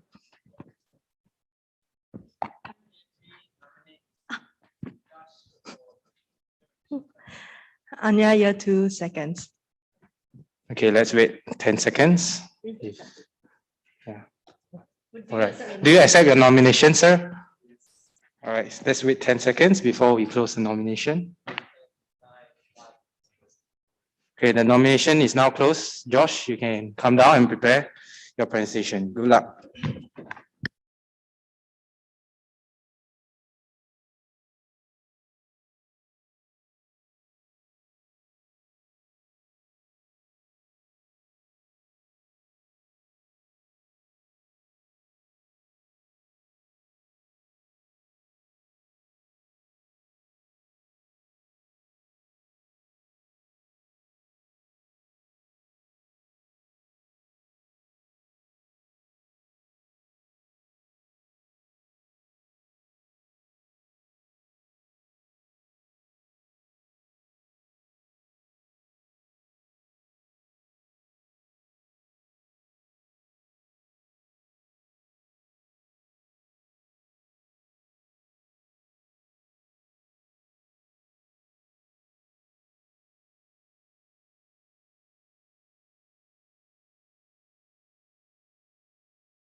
Last meeting.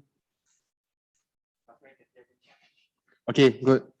Okay, good evening, Engine Club 44th Exco and my fellow co-option candidate.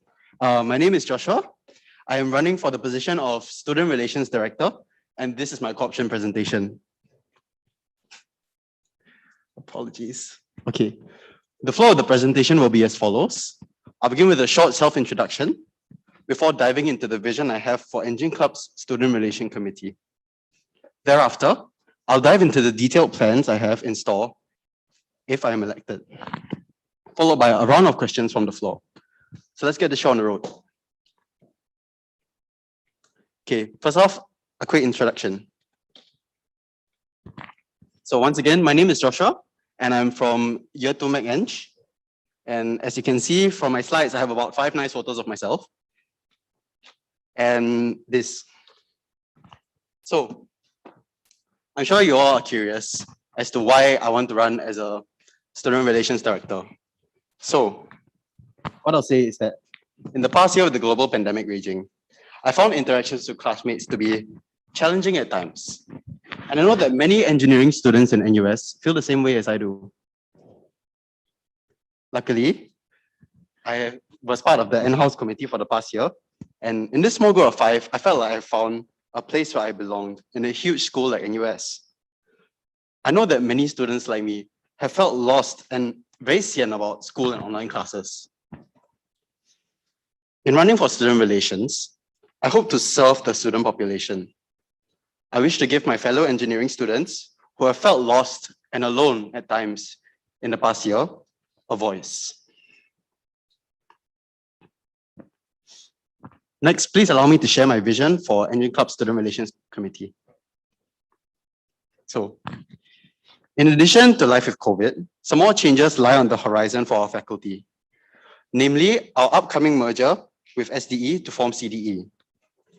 As with any change in life, this merger will invoke an entire spectrum of responses, such as concern over the loss of culture for the two colleges, or indifference about the newly merged school. With these things in mind, I hope to put any concerns about the merger at ease.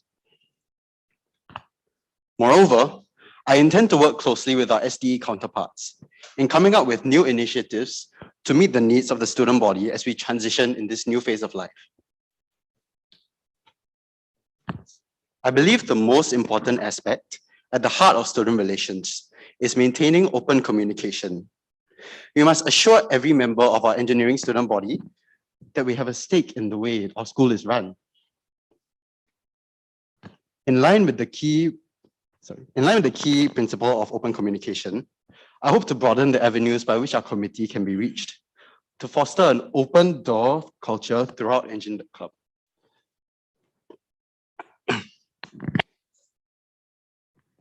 So in addition to widening the external communication channels, I hope to create more opportunity for good SOPs and practices to be shared between Engine Club and our sub-clubs, so that we may continue to grow together as one Engine family.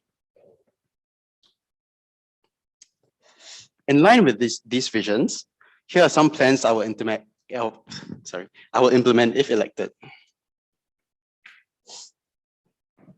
So first of all, I would like to implement a monthly check-in with DE Club. This will be part of an effort to foster closer relationships between Engine Club and DE Club, and outline our visions in plans in view of the upcoming merger. Next, I hope to implement a robust feedback network, including a Telegram bot, physical booth or mailbox during events, a Whispers page, and also the conduct of a bi-monthly feedback collection exercise. These extended means of feedback provided to the student body will give them a clear message that Engine Club wants to hear what they have to say, and that no concern is too little or too large for Engine Club to handle. Moreover, I hope to implement bi-monthly meetings between Engine Club and sub-club excos. This will provide a platform for mutual learning, as well as the development of mutual understanding and respect between Engine Club and its sub-clubs. Last of all, I like to implement standardized form formatting. This is really more of an administrative matter, but one that would benefit anyone who needs to process form data.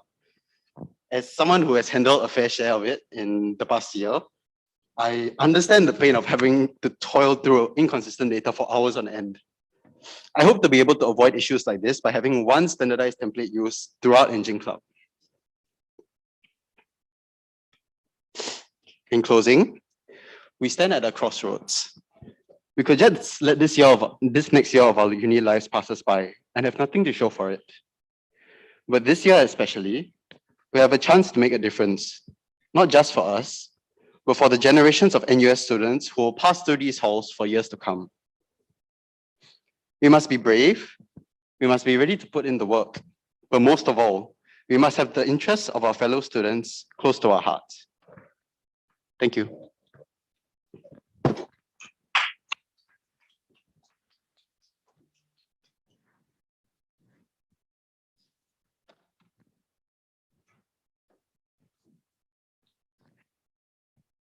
Hello. Okay.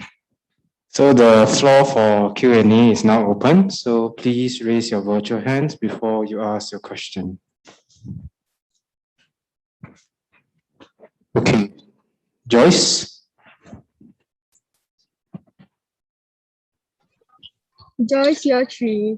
Can you please go back to the slide with your plans on it? Okay. Joyce, year 3, can you please elaborate more on what is this Whispers page thing that you wish to implement in the feedback network?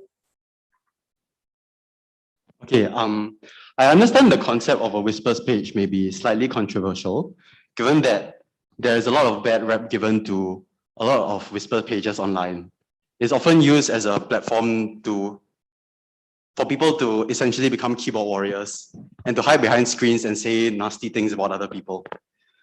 But the way I see it, this anonymity is a double-edged sword, as it allows us an opportunity to find out what engineering students are really concerned about. So what I would propose, if I am to implement this, would be an extensive network of filtering in order to ensure that such comments that are just derogatory in nature and don't actually serve to provide any meaningful feedback would not be allowed to be shown on the Whispers page.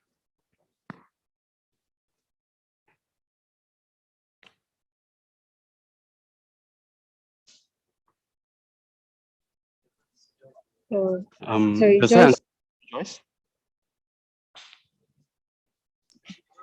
Oh, sorry, Joyce, year 3. So, wait, are you saying that you're creating legit say NUS Whispers, that kind of platform?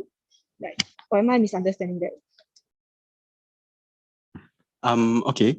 I would like to implement a platform that is similar to NUS Whispers, but specialized to engineering, as this would allow us to get a sensing of mainly what our engineering population is concerned about, rather than the wider student body as a whole. As I understand it, we are here to serve the engineering student body. And as such, I think that this could be a way for them to voice out their concerns in a space where they feel like they wouldn't be judged.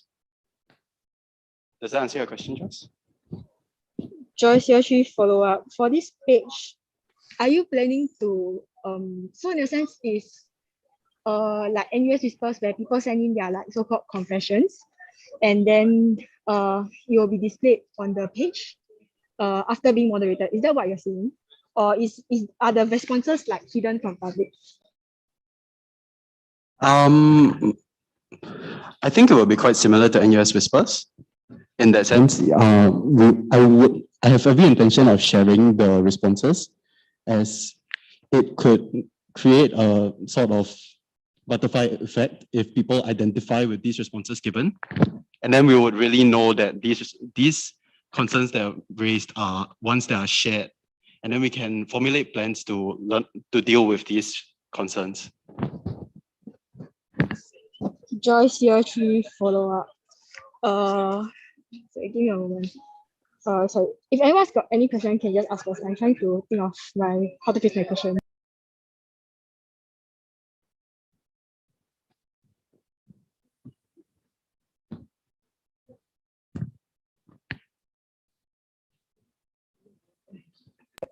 Okay, wait. Joyce, year 3.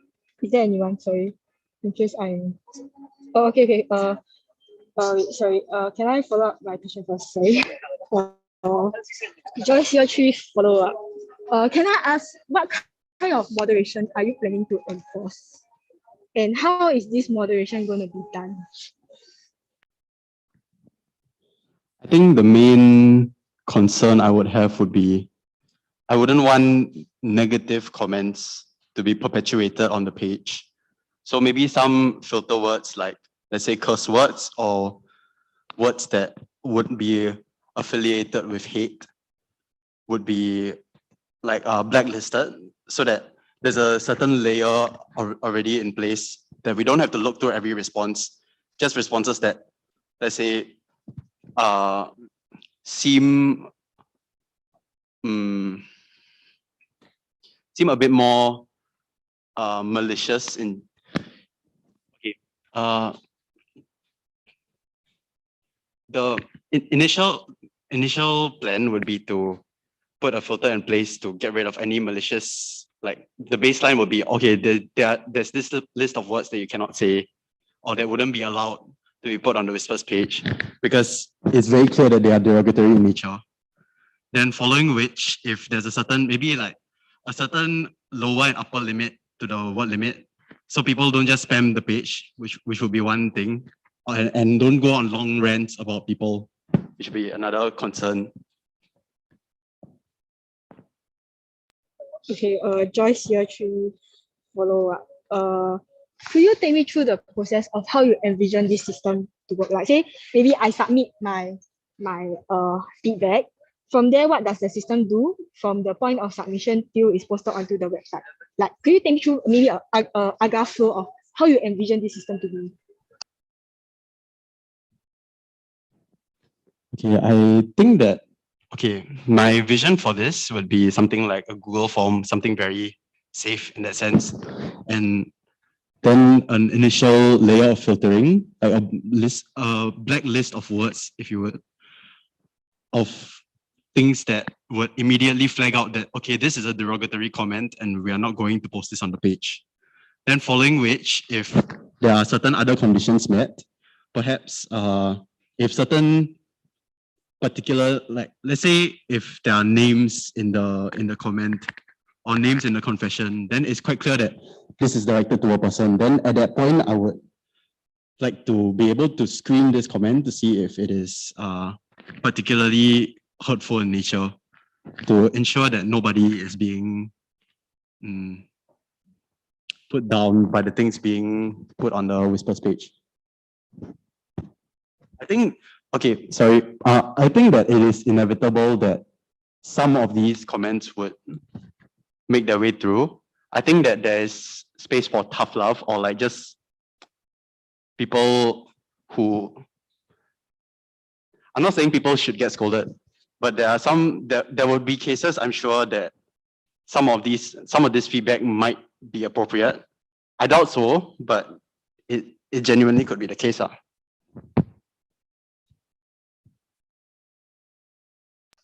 Okay, Joyce year 3 final. Hopefully you follow up on this. So you envision this system to be like, in a sense, long-term in nature. So you'll pass it on to say maybe the next student relations director if there is one in CD club. Is that right? Or yes, I would hope to be able to keep this initiative as a long-term thing. Maybe we could pilot it in the first year and see how effective it is in actually gathering positive and valuable feedback. And if the majority of the feedback we get on that platform is just not very helpful, then maybe we could consider scrapping the project further down the line. okay, Joyce year 3, no further questions on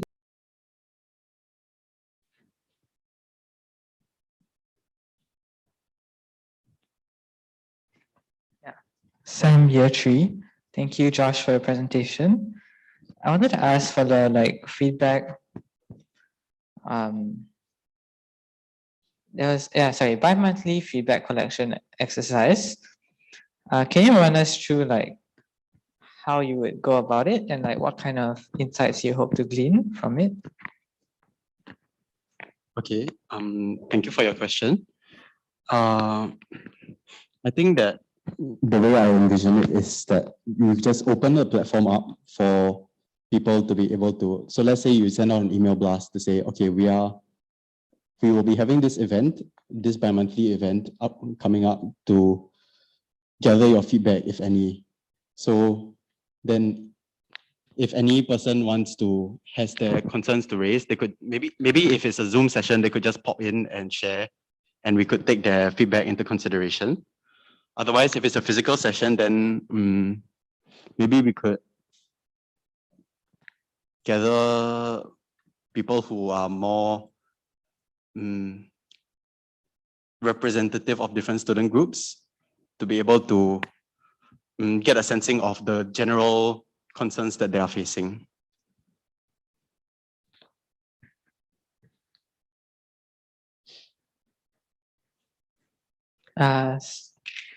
So Sam year 3, so if I understood correctly, it's like bringing people physically together in a venue and then gathering the general concerns. COVID permitting, I think that there is definitely space for us to have physical feedback. I think that the main thing I want to accomplish here is to cover all the bases. So if you're more comfortable with sharing online, then we have the Telegram bot, we have the Whispers page. But otherwise, if you think that that's too impersonal and you would think that even if I make this comment, nobody's going to see it because it's just online and you would want to come down to give it physically. Given that it stays within the lines of not breaching any COVID measures, I would like to have in-person meeting to just for feedback. So Josh, sorry to cut you off, but the in-person thing is not my concern. It's more of like how you would gather the sentiment, like how would that look like? Okay, so the first thing I suggested would be the just opening up to anyone who would want to join. So just send out an email blast, and if people want to RSVP and want to raise their concerns, then they are welcome to be there. Or the other way would be to maybe invite certain student leaders to have a chat.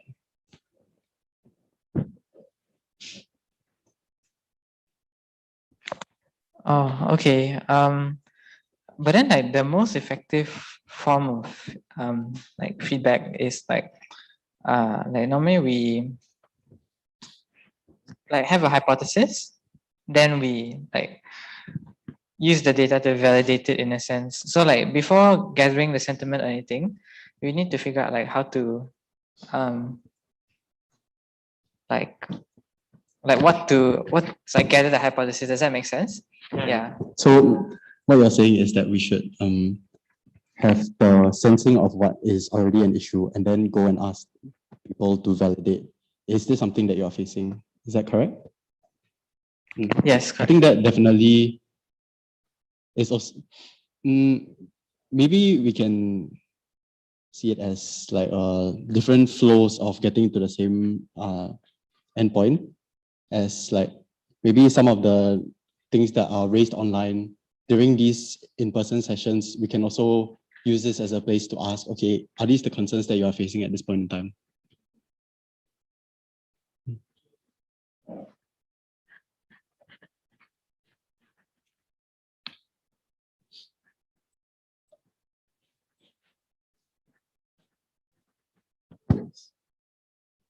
Okay. Okay, hi, Joseph here too. I have a question with regards to your standardized nursing form template. Can you elaborate on that? Because I think you didn't elaborate much on that aspect. All right, sure. Okay, what I would say is that some of the forms produced in recent times, not to be, this isn't a time for me to flame anyone. I don't think that's very fair. But it's just the way that the fact that multiple people make forms and some people would put, oh, let's say you fill in your first name and your second name and the order isn't set in stone, or like you don't provide a robust enough template for them to follow, in a sense. Like you don't say, oh, full name as per NRIC. You know, I end up with someone's first and last name, and then it's really just torture to have to go and sort through everything at the end. If you need to collate all the data, it just becomes extra man hours that really could be saved if a more robust template is used and more clear outlines are given.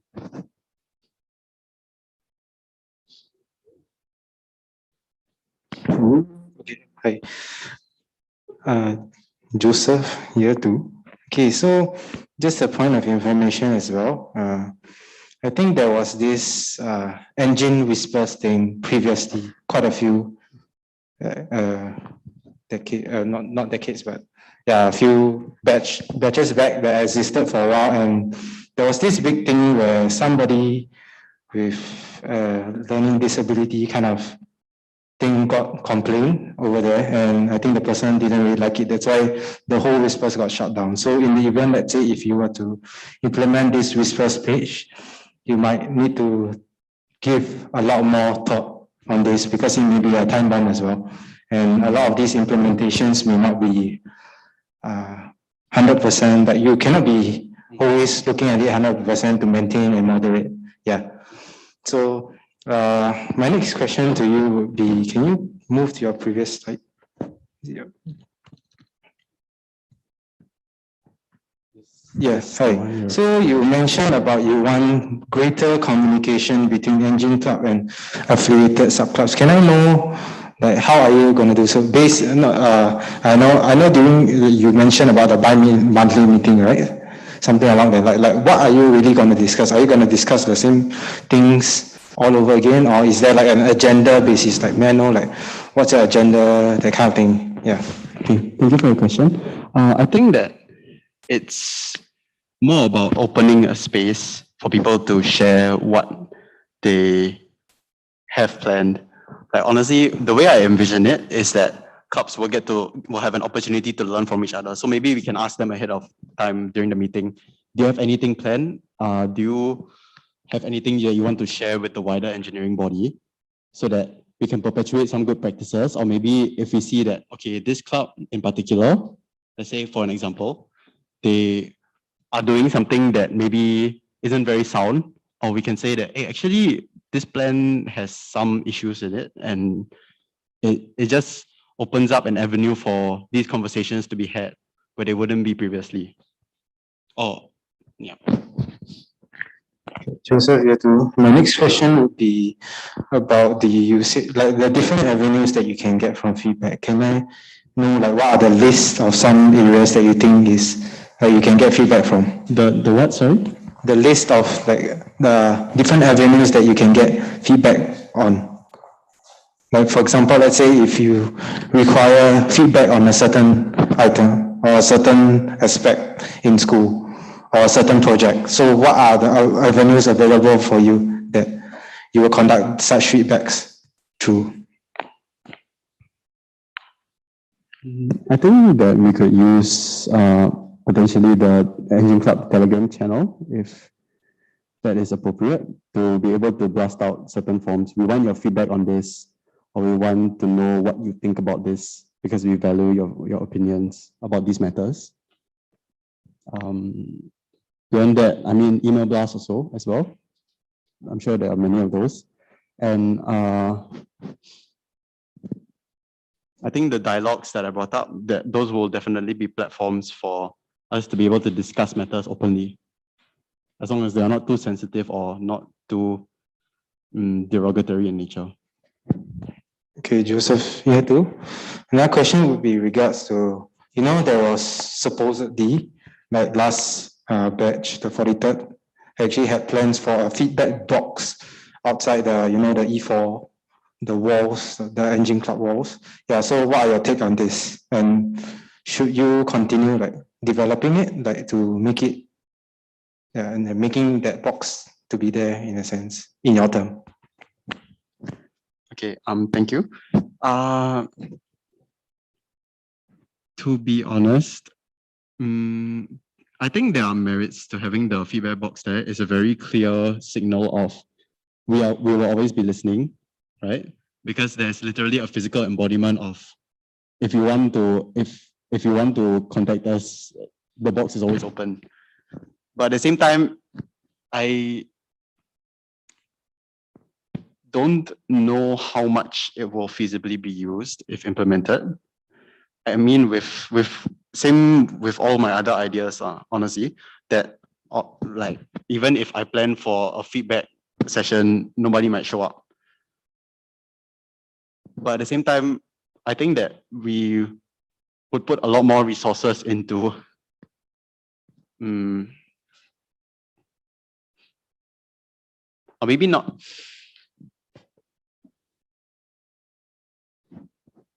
I mean, to be honest, my take on it is that I don't think it would be used very much. If people know that they have a Telegram bot to be able to approach to give feedback, I don't know how much they would be willing to use to write down on a piece of paper and submit it in a box.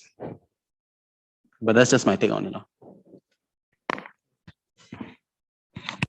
Okay, Joseph, here too. Last question for me. So with actually currently, right, all the form rights, right? For the subclubs, they also have the form rights. So in that case, right, how are you going to implement your sort of standardization of the forms kind of thing to the subclubs as well?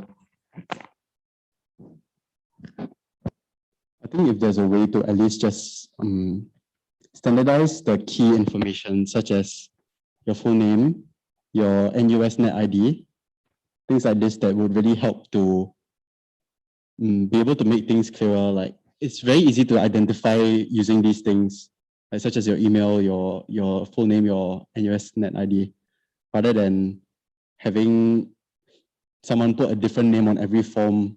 Let's say they sign up for 5 things and they put 5 different names. And then each time you go and look through, you find that this person has put a different name.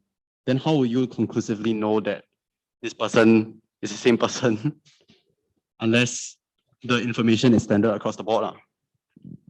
So I think I would like to, if possible, mandate that some of these things be done in a more standard manner, just so it's easier or it just makes things simpler down the line. As much as I understand that maybe some of these forms may not require this information, in which case I think it's not really a concern. Yeah.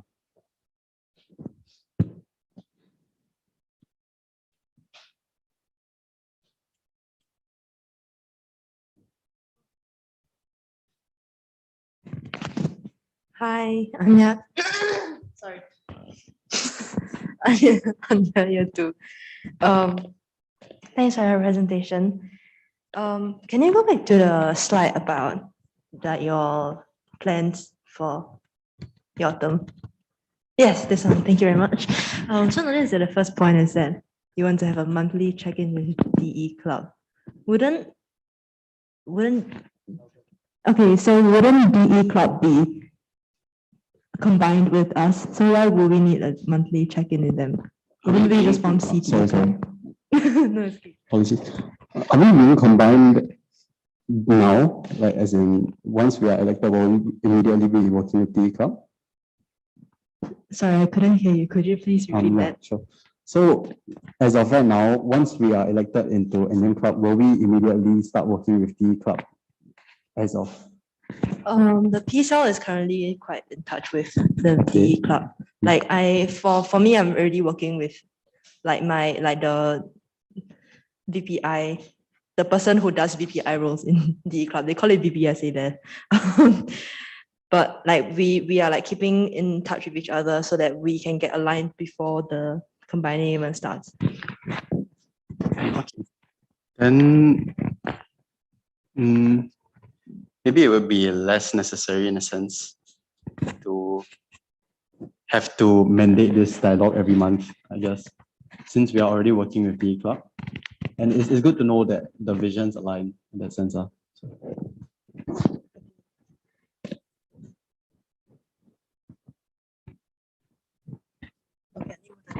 Okay, thank you.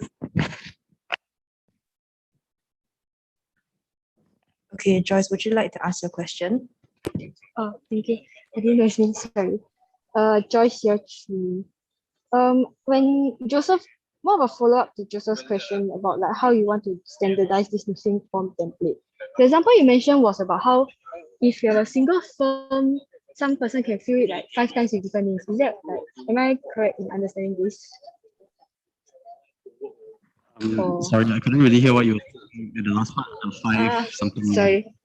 Like you mentioned, Apologies. like in your example about why you want to standardize it, was something about how someone can fill in the same form 5 times with different names. Is that what you're saying? Sorry, a bit confused on that. Not yeah. So in my own personal experience, having processed forms for O-Week and Engine Camp, O-Week Camp and Engine Camp, between forms, there are some inconsistencies already. Some inconsistencies arise in the form of, let's say, people don't put their full name, or people use different emails, or people. I'm sure they're not. It's not intentional. It's just that it's messy, and it's not inconsistencies within the same form, but between forms. And when we need to collate information between forms, that's when the problems arise. Okay, I think like Joyce year 3, point of information. I think I understand what you're talking about, but that problem is only in a sense specific to during FOP period. So a point of information is that usually using forms, you can set whether, like, in a sense, whether you want to have public access, meaning anyone can sign up for use the form, or you only restrict it to people that have like their already matriculated into the school already, meaning that like they're already students in the Faculty of Engineering. So it means that like we can restrict it such that for like they're already matriculated in NUS itself, so that they're like NUS students. The point that you're raising, I believe, is with regards to during freshman orientation period, whereby that's probably the only period of time where nursing forms, we will leave it open to public so that the freshmen can sign up. Because oftentimes freshmen who have just received their offer letter and would not already have their NUS net ID and like the name and everything already generated. So to ease the registration process and not to be like in a sense constrained to just people who have been lucky enough to receive their matriculation email, all these kind of things early, we let it as public. So that's the part where there are duplicates in the forms. And this is something that in a sense we cannot control, because like maybe it's just someone that thought that they forgot to sign up, or because we didn't respond fast enough to the liking, or like and didn't send like the confirmation email fast enough. They are worried that their registration has not been sent through, so they might end up sending the registration form again. Yeah, I understand where you're coming from, but in general, this is not a thing that happens often, because this thing is only if maybe you can do the settings such that each user can submit just one form, so you will not have duplicates. Yeah, if that is like the reason behind the need for your standardized nursing form template. Yeah. Okay, thank you for clarifying. I think that okay, I think there's definitely value in that, but a counterpoint I would want to raise is that what if someone fills in the let's say form with wrong information or something? Then in that case, I think there's still space for the form to be resubmitted, and it shouldn't be so stringent to only have one submission. But at the same time, I don't think this should be a common thing. And the thing I was more referring to was the discrepancy between forms. And I understand that that is only a thing that really happens during FOP period, which I guess I will, yeah, maybe this isn't as big of an issue as I thought it was initially. Yeah. So thank you for clarifying on that front.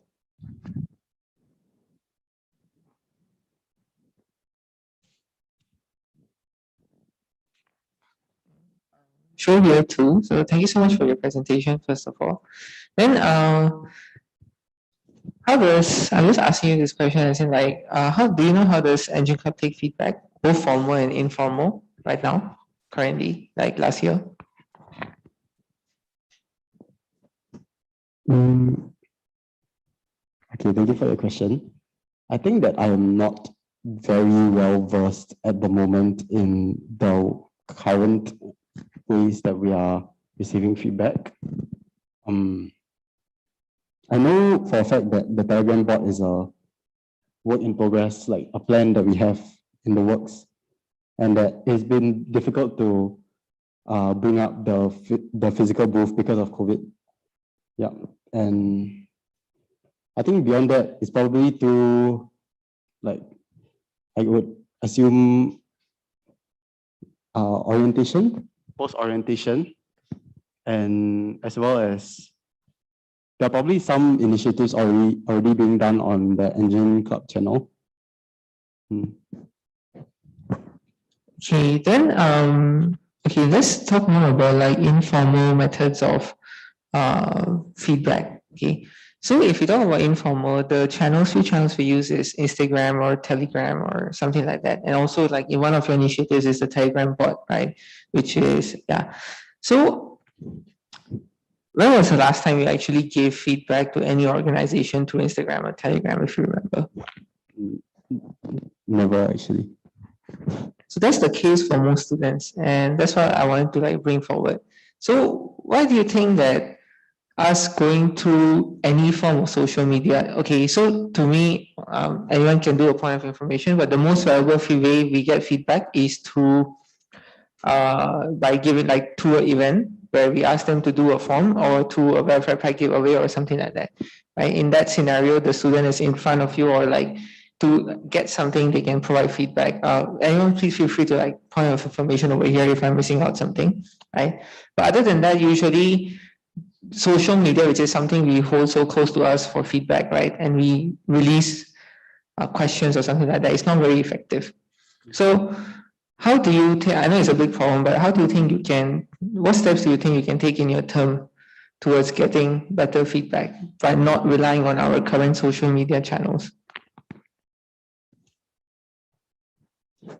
I think that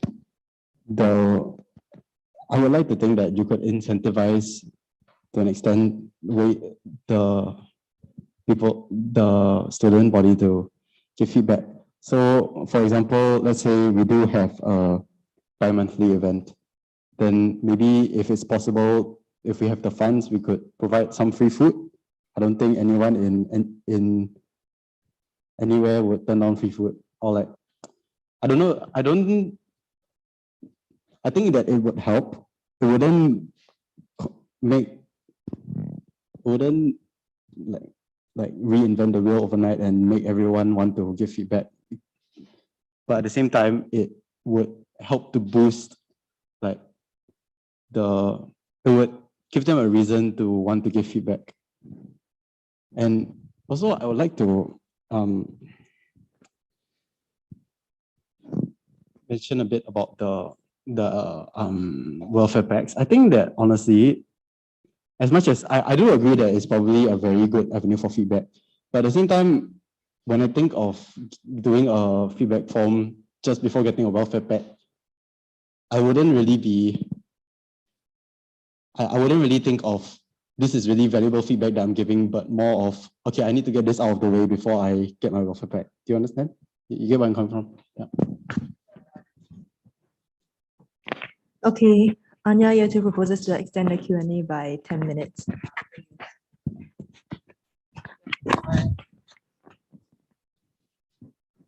Actually, I'm sure year 2, so I'm glad that you brought up that point because that was going to be my next question. So I think we both agree that in events where we give something out as an incentive, students do fill up the feedback form, but it's not very sincere, right? So yeah, so do you think that there's any other way through which we can get sincere feedback? We do have very large scale initiatives like town hall where students can raise their questions. I won't really say it's feedback, but they can raise their questions and those things could be addressed, which could be taken, their questions could be taken as a form of feedback of the challenges they're facing. So do you think apart from giving them an incentive, or so what we are covered, we cannot give them incentive, we cannot use social media. So do you think there is any other method through which we can gather valuable feedback? I think that in particular, going to the student leaders, you would hope that they have a bit more discernment in the sense that they really would see that there's value in the form. And I think that it's very important for us as an organization to show that if you give feedback, something will happen, or at the very least, we will address your concerns.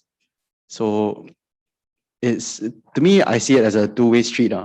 As much as we will want to always have good feedback on every form that we give out, if there's not much, if the perception is that even if I say this, there's not going to be much change, then I would understand why there would be very little feedback.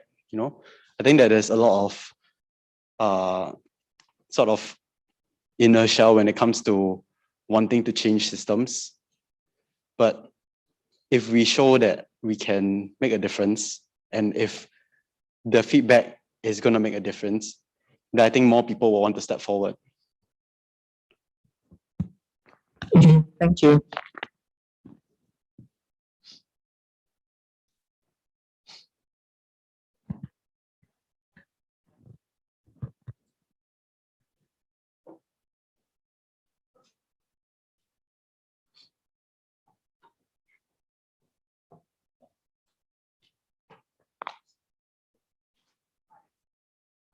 No, The last question. Oh, sure. Okay, hi. Joseph here too. Just a general question, like for yourself, like what is the structure of your team like? Yeah, because I don't think you showed us like your structure, right? Yeah. Okay, I would like to have, I think that definitely there will be roles given out to people. As of right now, I already have someone who is interested in the vice directorship position. And in addition, I would like to, let's say, because we have a Telegram bot, we would have someone who has prior knowledge, who knows how to run this Telegram bot to be able to come in and help out. But at the same time, I would like to be able to have my committee to work mostly just working together, honestly. That while these people while we do have specified roles, that we all work on the same, we are all able to support each other in the more general things that we need to sort out together. So I think that we should also have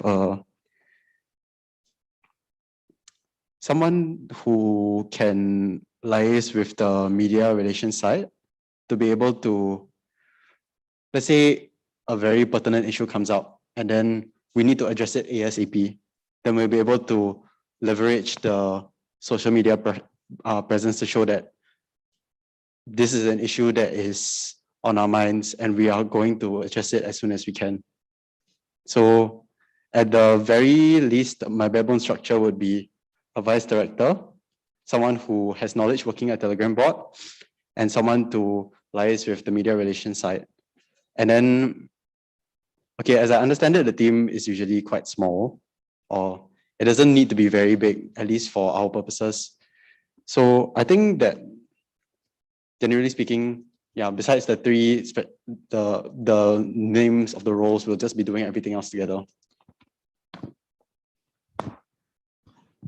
Joseph here too. Okay, the next question would be like, what is your leadership style like? Like, how are you gonna direct your team? Yeah. I like to think that my leadership style is not to just delegate and let go and get other people to settle the work for me. I like to think that I would rather nurture leaders out of my team. So I shouldn't just be, I should gradually start to give opportunities to the people under my charge and seek to mature them in the way that they are able to do their role. So let's say at the start, so I set certain expectations of this role, like, oh, this is how you should be doing it, and this is what I require from you and all that. But at the start, I definitely give them leeway. I help them out, and then slowly I let them run on their own. Maybe I give them a bit more responsibility. Not that it will be very hands off. I would definitely want to continue to give feedback about the things that they are doing, but not be too micromanaging about it. Yeah. Okay, Joseph, here to my final question. So on yourself, like how do you think you can value add to this 44th MC?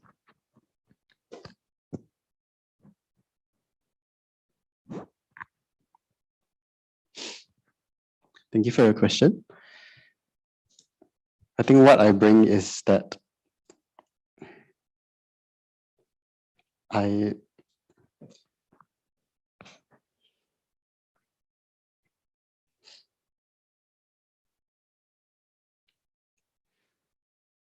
want to see change, and I want to see a more vibrant community out of NUS engineering than at this point. Because honestly, with the year plus that we've had, at least in my experience, it's been kind of sad. And I would like to think that if I can do something about it, and I would want to, and I want to be able to make school less about just slogging it out and doing it for the grades, and be able to foster community within Engine Club and within our wider student population.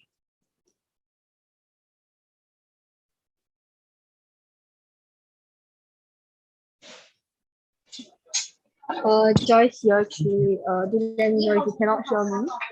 A follow-up to Joseph's question about your committee structure, and from what I'm hearing, you plan to have about 4 members. Am I correct in my interpretation? Yep. Yes. Joyce here to follow up. So, given the many plans that you have, would you feel that only having 4 members might mean that you are overloading, in a sense, you're giving your committee maybe too many things to do at once, which may make them feel very overloaded?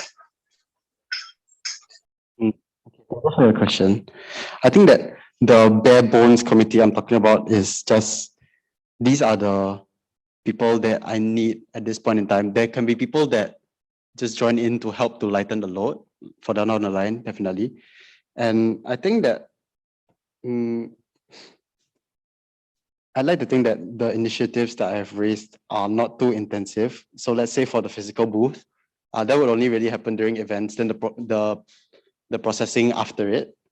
And the Telegram bot, you would hope that it will run itself and wouldn't run into too many difficulties generally. But I see the concern about having too much planned. And I think that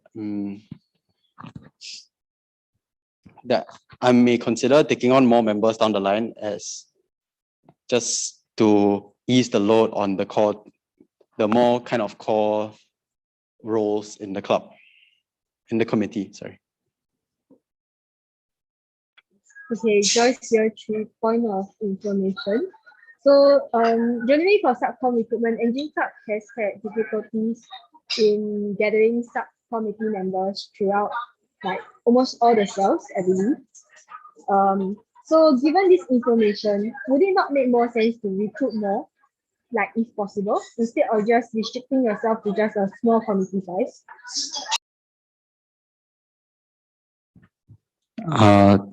Thank you for your feedback. I think that yes, I do agree that I do agree that the committee size should be bigger. I'm just saying I would just want to think that there are these specific roles, and beyond these specific roles, there could be just regular members to help out with the administrative side of things, so that the people with specified roles can focus on what they need to do a little bit more as well, and that they won't be overwhelmed with work. Okay, there's actually no further questions.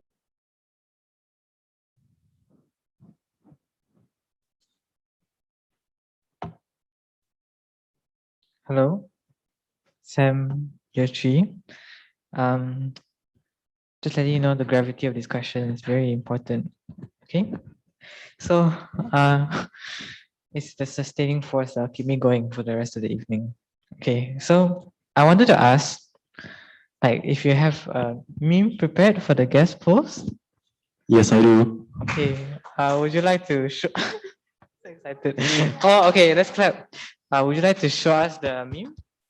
Okay, I will need a second to set that up, sorry. Okay, go ahead, sir. We have all the time in the world.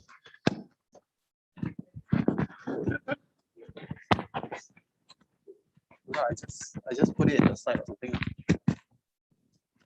Okay.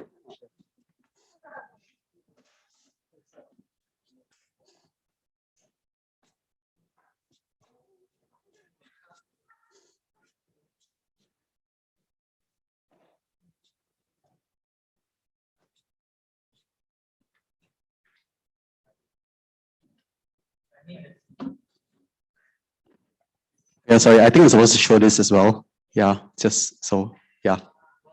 Good job, you know, attention to detail. Cheers. Amazing. Yeah.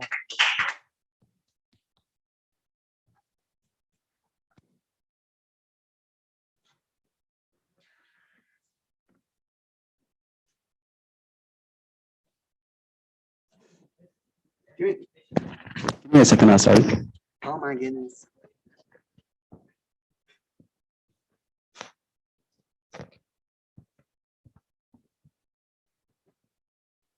Actually, I have two memes for your perusal and enjoyment tonight.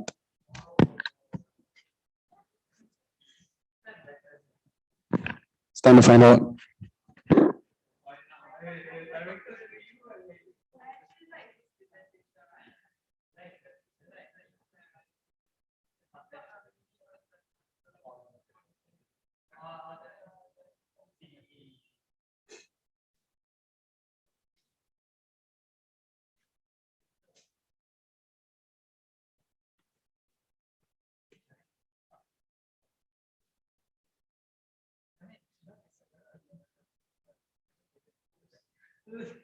Oh goodness. Is nobody in this room a movie person? Oh goodness. What am I doing here? Oh Lord.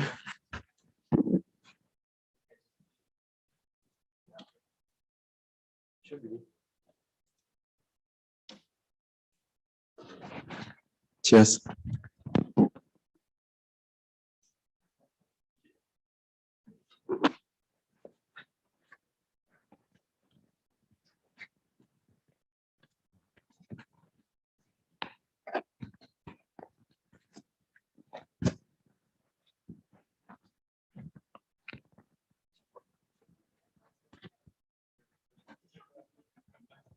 I think one of these cannot be posted. I think it's the bird. No. It's a joke. It's a joke. Okay. That was wonderful. Good job, man. That's amazing. Thank you. Okay, we have come to the end of the Q&A. Let's give Josh a round of applause. Okay, you can make your way outside.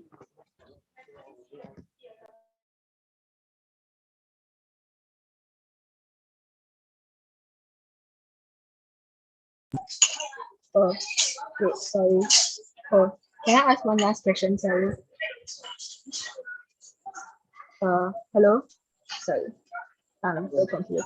Can I ask one last question? Okay. Go ahead. Joyce year 3. So as your final question,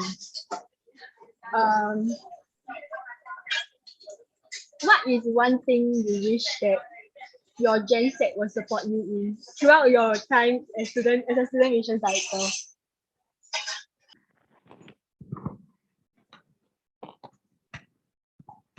This one is emotional support. Interesting. No, okay. So I think that for the role, I'll probably be working with him quite closely. He'll probably need some things from me at some point in time, but I think I would also like to leverage on his unique position in the sense that maybe if I needed something to go through a little better and it's a little tough for me to speak up as a lowly student relations director.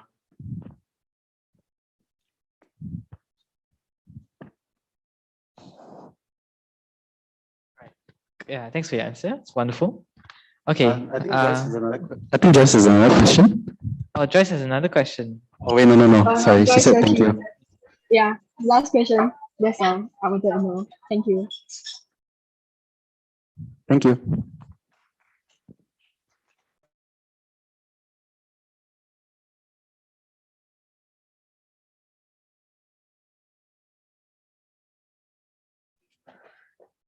All right, ladies and gentlemen, we've come to the end of the student relations presentation.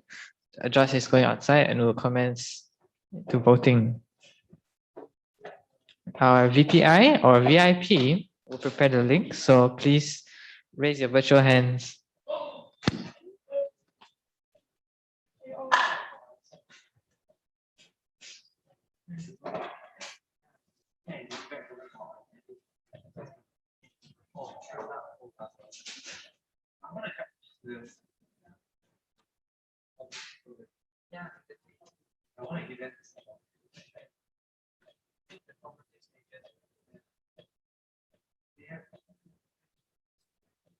Please raise your hand.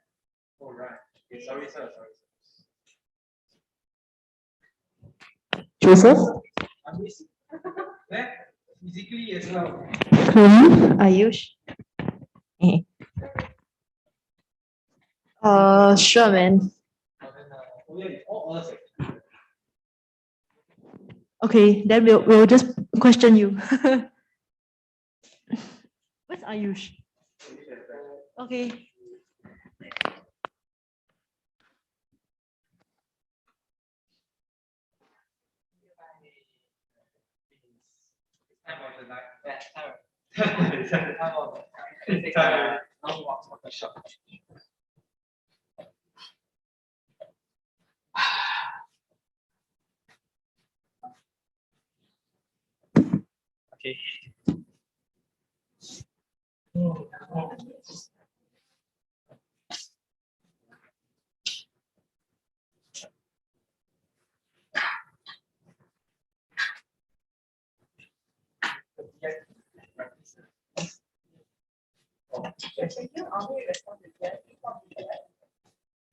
Okay, voting, come out already, come, let's go. No waste time.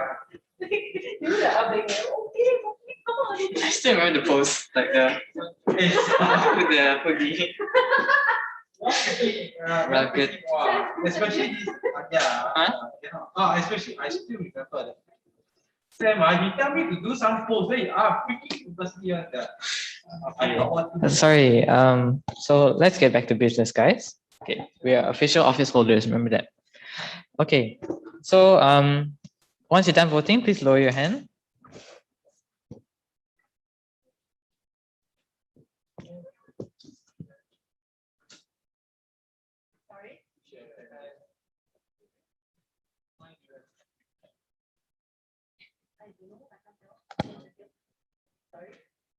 Take your time.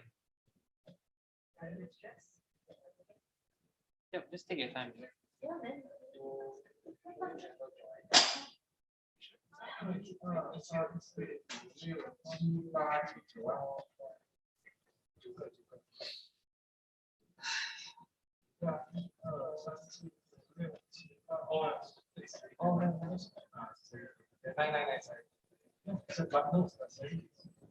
How many votes do you have, Anya? Okay, 9. Anya has 9, is it correct? Okay. All right. Yeah, please go ahead. All right. We have the choice where.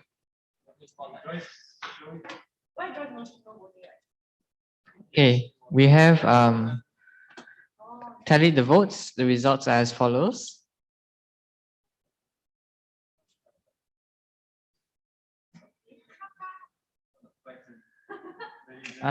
Okay, so 78%, that means he's elected in.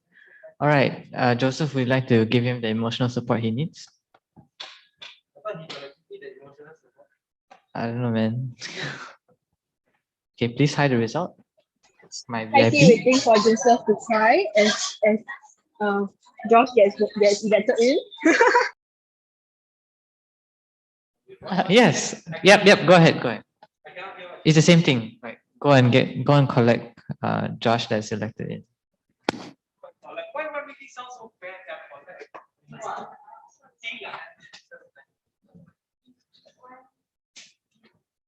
What did he say? Did you see Sam Chris's live? Thanks for having some pity on me.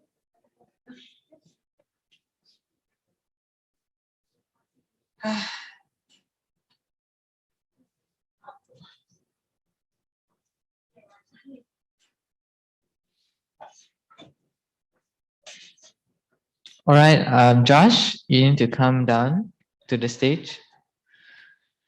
All right, remember that this is a reflection of your performance. So if you don't get it, feel bad, okay? All right. This also reflects your performance of the meme. So, yeah, okay. Yeah. Yeah, regardless, never mind. Just look at the results, okay? Okay, 3, 2, 1.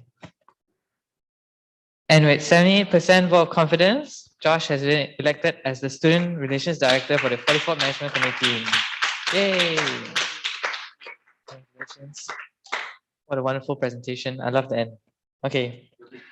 So now do we want to take a break or do we go for Jason?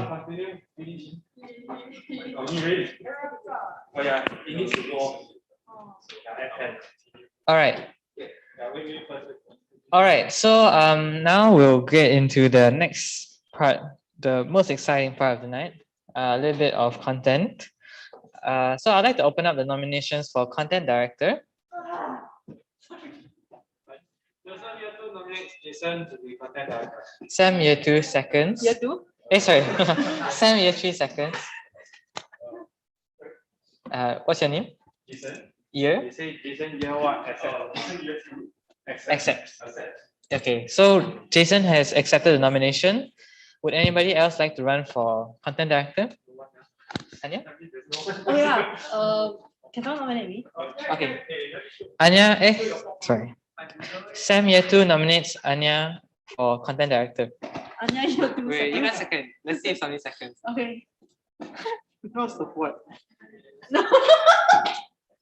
No, you know why? Because everybody likes me as VIP. Oh, sorry. Okay. Hey, serious. Okay. Okay.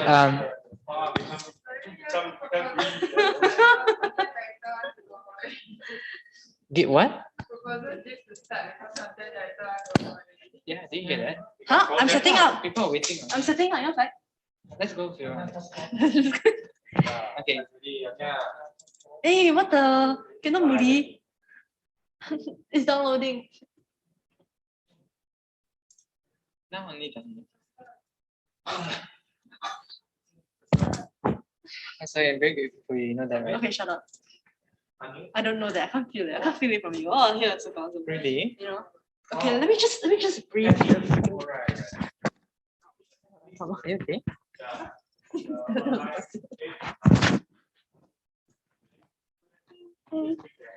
That's a nice guy. Be the meme creator instead. Please. Yeah. Use the mic. I'm passing to him. Nominations for content director is closed. And now we will proceed to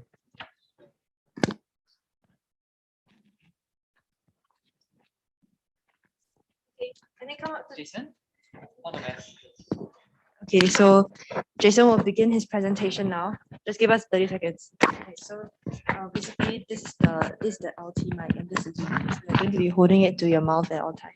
So for this one, only unmute when you are speaking. And then by default, if you're not speaking, somebody else is asking you a question or there's silence, keep it on mute. So let's do that. And to check whether it's on mute or not, this light will be on when it's on mute. So when you want to toggle between the two states, you press and hold until it goes off or goes back. So this is light off, unmuted. Testing. Light on, muted. Yeah, this is for the care about it. So you just hold it to mouth like that. You want to try? Like the no, it's not. It's the mute. So yeah. So now I'm live. So you don't need to hold it. You just need to press for 1 second. Okay. Yeah. So one press. Yeah. Okay. So now I'm on live, right? Yeah. Just remember to check the thing. So then to mute it back, you try again. Yeah. So then it then you. What's the second? I don't.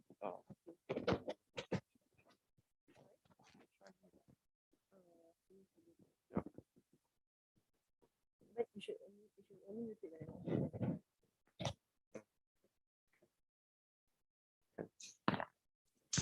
Can. Yeah. So you want to check if your slides are okay. Yeah, it's fine.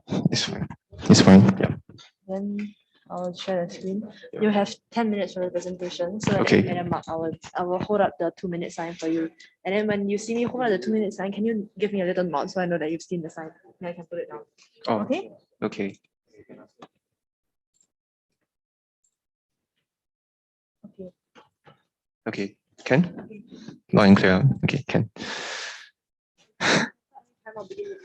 Okay. Can. I'll just start right now.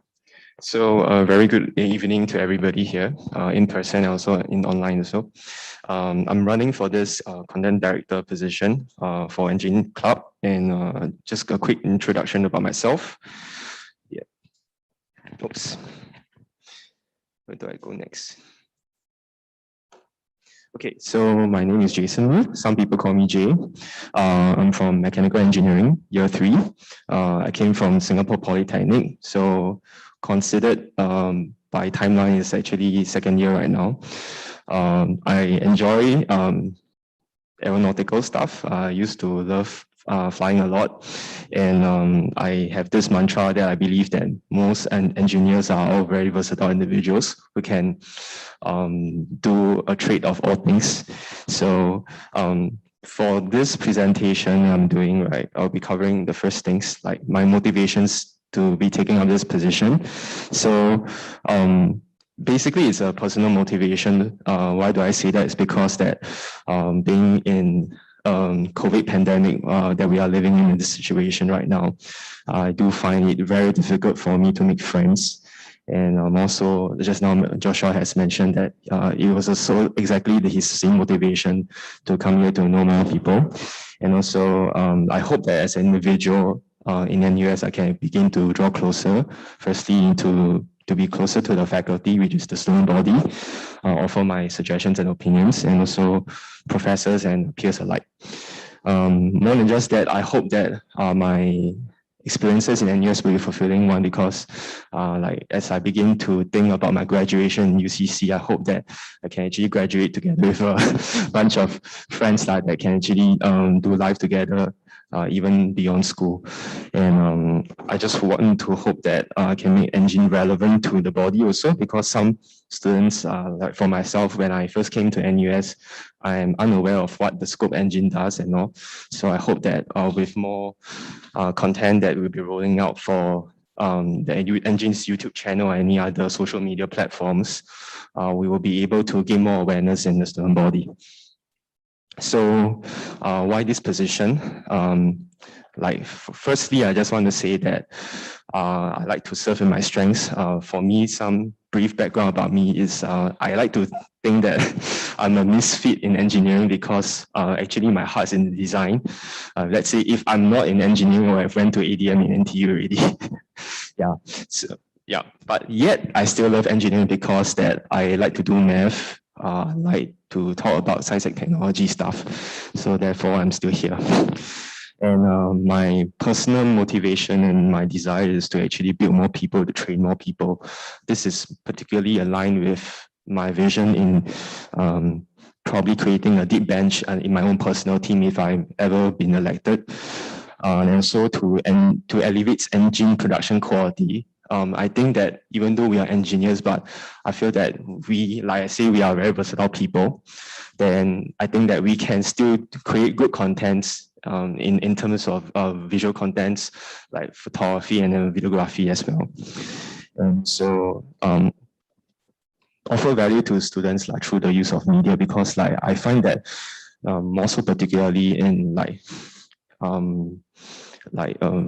video production, like let's just talk about video itself. There's a lot of information that you can actually offer to others in a short stint of time, which is like 5 to 10 minutes. Probably 10 minutes is a bit too long. Usually these days content's about 1 to 5 minutes around there. And there's so much things that you can actually pack into this whole entire period of time for others to actually glean something out from it. So I'd like to highlight some of the duties and the realities as a content director. I find that these are all the basic duties that I do need to fulfill. And based on the job scope, firstly is actually the Fields publication, which we use all these publications like a book of magazine that we compile together to actually to let our prospective students know that what NUS engineering has to offer to them. And also, definitely as a content director, you definitely need to have an eye for design. for me particularly, if in my own free time, I'll usually go Pinterest to see some nice designs and I'll just pin it, and hopefully based on my observation, I will be able to replicate the same design. And also my strength is definitely in in photo editing, because besides studying as a full-time student in NUS, I also work as a freelancer for the past 4 years outside as a wedding photographer. And also I do production events outside also. Yeah. So the left-hand side is the realities that I must fulfill.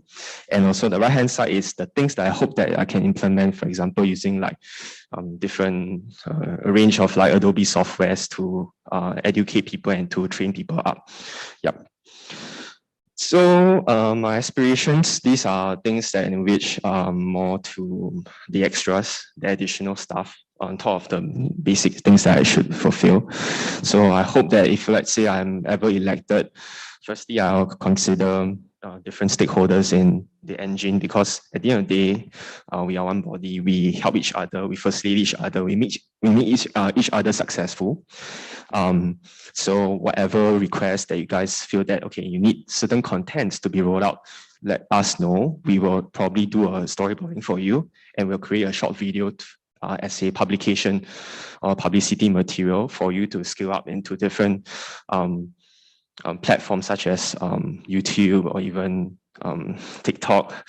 These are new medias, or even the primitive one, which is like Instagram. Yeah.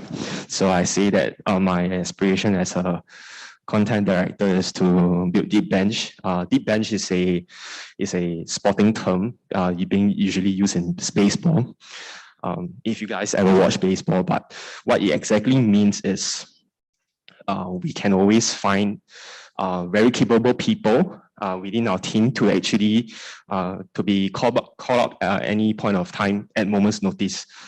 In other words, it also means that everybody is capable. So I would want to train people to be as good as me. Yeah, although I have to justify whether I'm good or not. Yeah. Definitely, my aspiration is definitely to align more processes, infrastructure. I feel that in order to make this into a fruitful one, to any sorry, my thoughts are still running. Yeah. To fulfill this, you definitely need a lot of support in terms of system structures, so that everybody can actually save their time and to be more effective in the things that they do. More than just that, also, I hope that we can create a environment where we can actually hone many more talents. I feel that anyone who is here at NUS who have seen many students sort of uploading their day in the life of like a computing student or like day in life of an engineering student. So honestly speaking, I have not seen anybody in engineering to talk about their day in their life as an engineering student. So I hope that with this platform, right, we can actually aspire more people to come aboard. So I'll just take this as a half step for people. They do not have to, embark on this alone, but they can actually use this as a platform to gain support. Yep. So definitely recruiting more talents and also more hosts to deliver contents, because I don't see myself doing it most of the time. Yeah, I think I can be facilitating in bigger roles such as planning. So yeah, I mean, the need is the call, as many would say. Okay, I know I shouldn't say names here, but as you guys know, there are a few notable people in NUS, like for example, Daniel Tamago. So as the saying goes, like you have Margo for business, you have Dago for computing. You definitely need somebody in engine to fill that role. So yeah, that is all for my presentation, and also some of the photos that I like to share that I've taken over the past 2 years as a avid photographer. These are just a reflection of my work and the excellence that I put into. So thank you everybody for your time, and I'll leave the questions on the floor.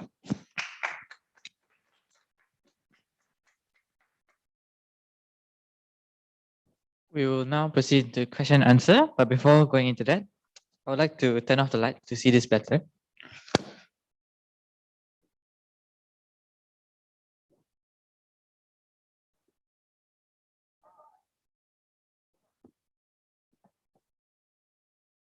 Yeah. Would you like to tell us the story behind these photos?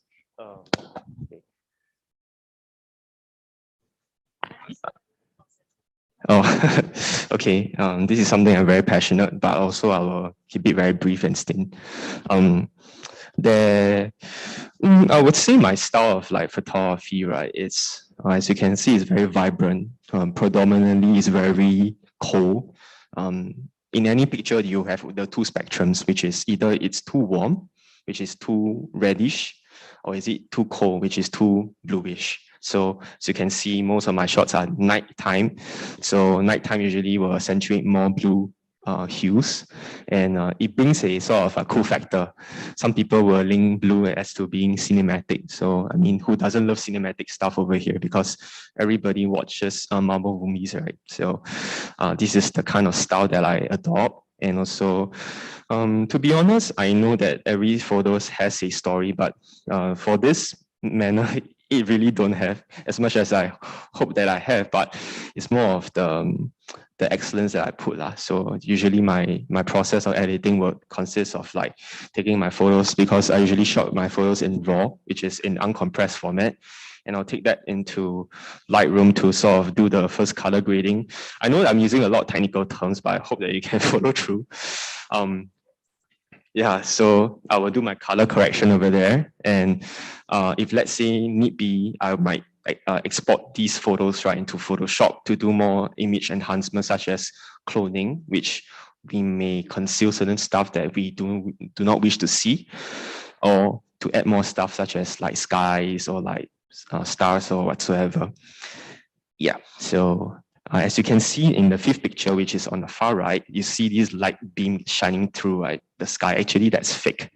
Okay, I can tell you there's a few things that is quite fake here too.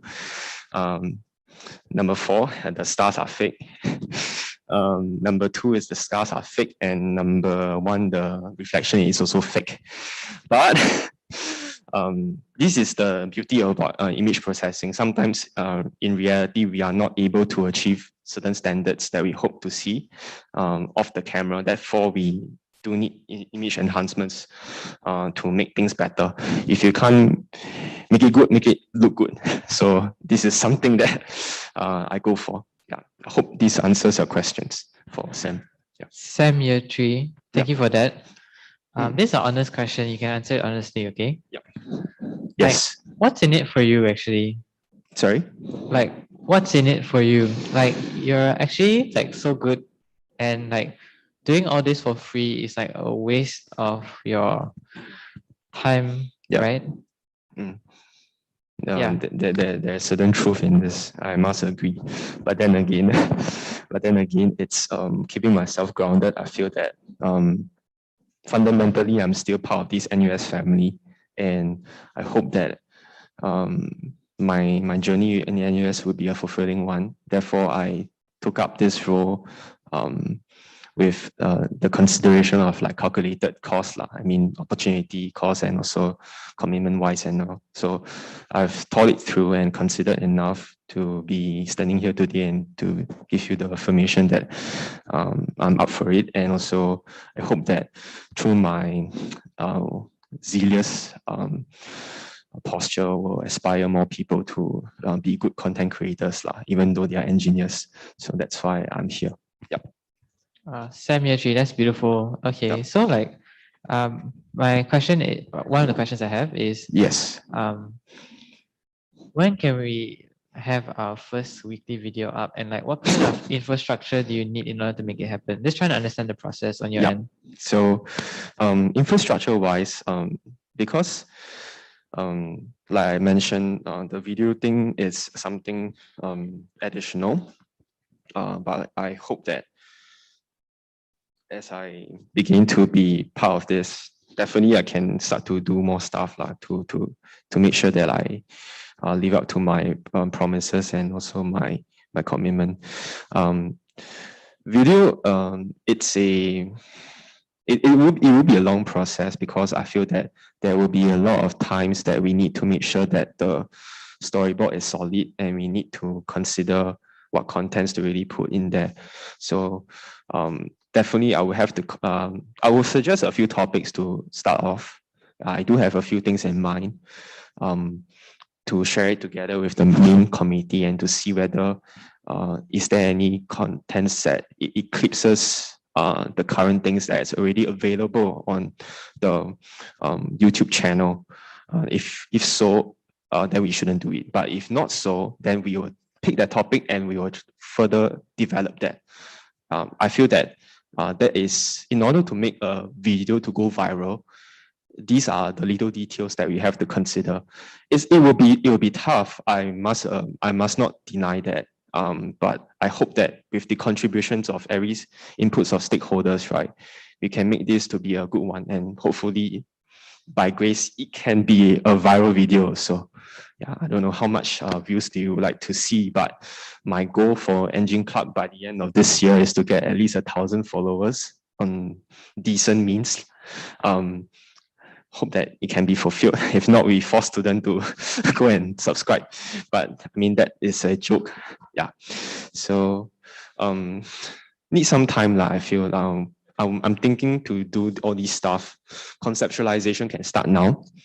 So we can start conceptualizing the ideas from now all the way to finals. Of course, finals, we won't touch anybody because everybody should study.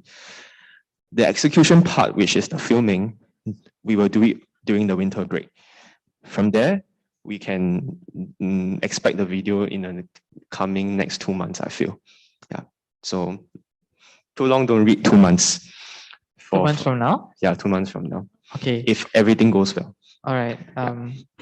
This is approximated timeline. Yeah.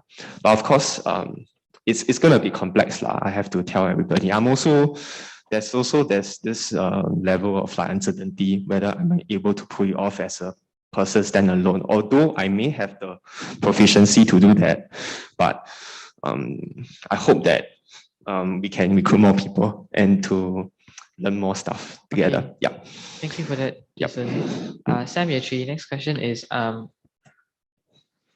you one who prioritize like perfection over output?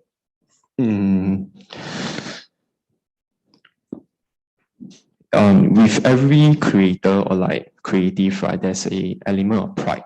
We take highly regard of the contents we produce because it's a true reflection of our own identity and also who we stand as an individual. So, of course, as a representative of Engine Club, as a creator, you can always conceal the real identity to in which who is behind the actual video. Therefore, there can be certain compromises.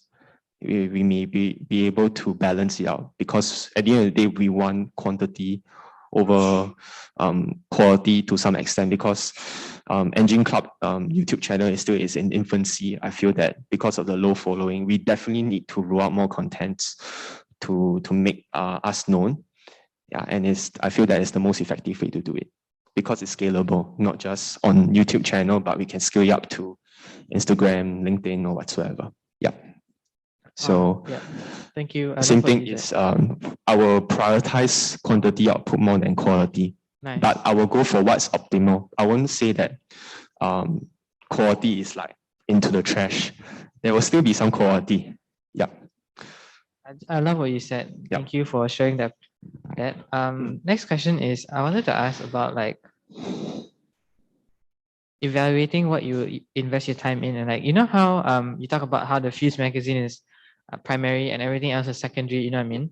Yeah. But what like evaluation like process or like decision matrix would you use to like determine where you put your efforts? Like maybe right now you might think the Fuse magazine is your main function, but then like through your evaluation matrix or like the way you make decisions, you might find out that the video is more important, right? Or like some other idea that somebody suggests might be more important. Like how do you make the decision on where to focus our energy? Well, with regard to the magazine, I think it's a engineering tradition from what I heard from many current main committee members. I think we cannot do away with the fact of certain traditions to sort of like relinquish it fully. Yet, with regard to your question, such as if let's say other forms of media may be more effective in terms of creating a bigger impact, then these are decisions in which we have to consider many other stakeholders to really give their inputs and all. So it's not my discretion to give any decision. But however, let's say I'm given the full jurisdiction, definitely I have a lot of weight into whatever the things I say. So because it's within my purview and also I'm the expertise in this also. So we will see. I think we have to discuss this over coffee, yeah, to talk more. But I do not have a very absolute answer for this, because both is also important. Yeah, I mean, the forehand and the backhand of your hand is still flesh, so both are equally important. Yeah. But I mean, let's say certain years we can make some compromises and we do away with the magazine and go for other forms of media, then we can do that also.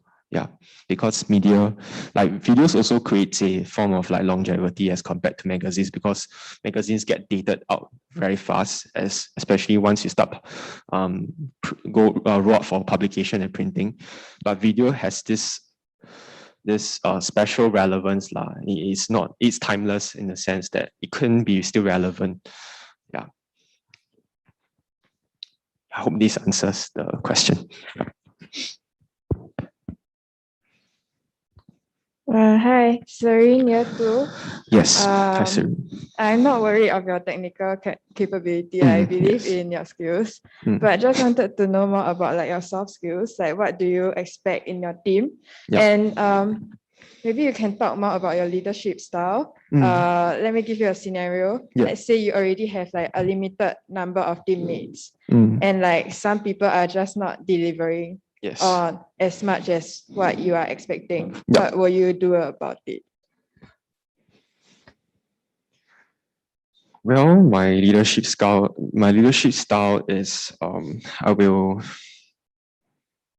won't say like it's like laissez-faire, or like, you know, there's certain bureaucracy in this because I'm the leader and I have to make others to do it somehow or other, because at the end of the day, any members who's in my team, they must understand the gravity and also the commitment they must put in also. However, I do understand that everybody has different ways to calculate their commitments, and if it's within reasonable means, yes, then it's valid that they can be discharged and to freely do their stuff.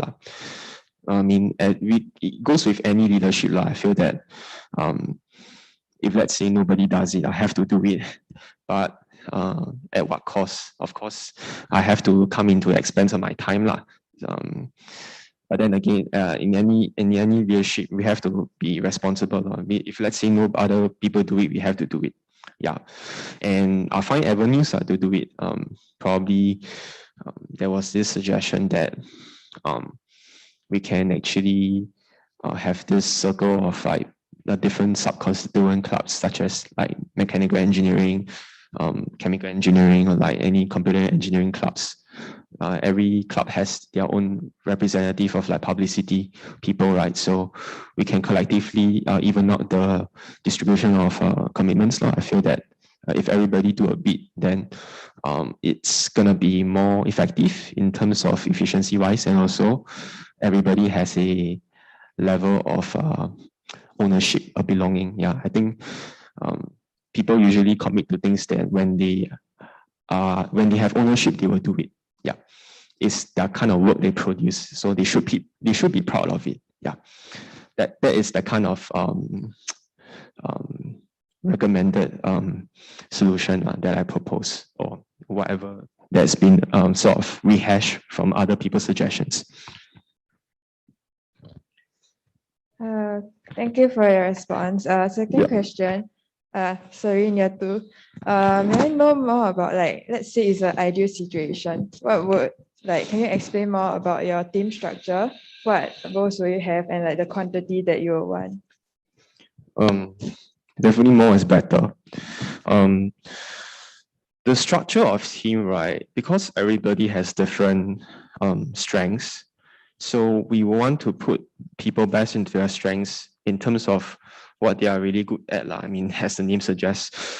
So let's say a person who is really just good in photo editing, there should be at least about 2 or more people in a team that can do photo editing, and yet it's very essential because that's the baseline. That is like the basic needs that we have to do, because we also do offer photography services. We are the photography services to Engine Club and other clubs if let's say they need us. So definitely we need that, and we have to have that. Whereas when it comes to video editing, it's something more additional. So even if I have just 1 or 2 person, or maybe just one good guy to tag team with me, right? I think it's sufficient. So we have to see what is important, then we allocate people into those roles. Yeah. And my priorities is definitely, we have to hit the basic needs, the non-negotiables. Yeah. Video editing, I mean, although I promise, but I'll find ways to do it. Yeah. By really inspiring people to come and join me. Yeah. But this is also the secondary process after the selection. Yeah. Yes. One last question from me, during year 2. How do you think you can value add to the cell, like both technical and soft skills wise? And how can you support your team structure, your ComSec, and also your media relations director? Quite a lot to break it down, but allow me to contemplate on this.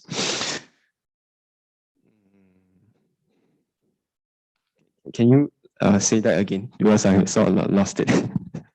Yeah. How do you think that you can value add to the whole ComSec or even the whole MC as a whole, both technical skills and soft skills wise? And what do you think you will be able, how will you think you'll be able to support your media relations and your ComSec? Okay, I think I'll take the soft skills first. Yeah, like for me, it's very simple. I want to over communicate certain things. I hope that I can over communicate on any matter. For example, things that in which it's urgently to be done and the things that we should do. Over communication is important because it realigns everybody's interests, and when we do so, we won't have any backlogs or whatsoever. We won't have anything that the deadline we won't have anything that will deter us from hitting the deadline. So that is one, the soft skills. So I hope that I can communicate more, over communicate, and this has to firstly be an administrative process on my end, because with so many hats that I'm juggling right now, studies and also this thing incoming and also my freelance activities outside, find that administration is very important. So that's in tandem with the soft skills for my side of things. So with that posture I'm having, I hope that it can value add, because we have to consider people's time. Everybody's time is precious. Find that if we don't do that by over communicating, right, we will waste a lot of people's time. And if we waste people's time, right, we do not honor people. Yeah, and dishonor is a very serious thing, yeah, and people will leave, yeah, if let's say we fail to sort of respect their time and protect their time. Yeah.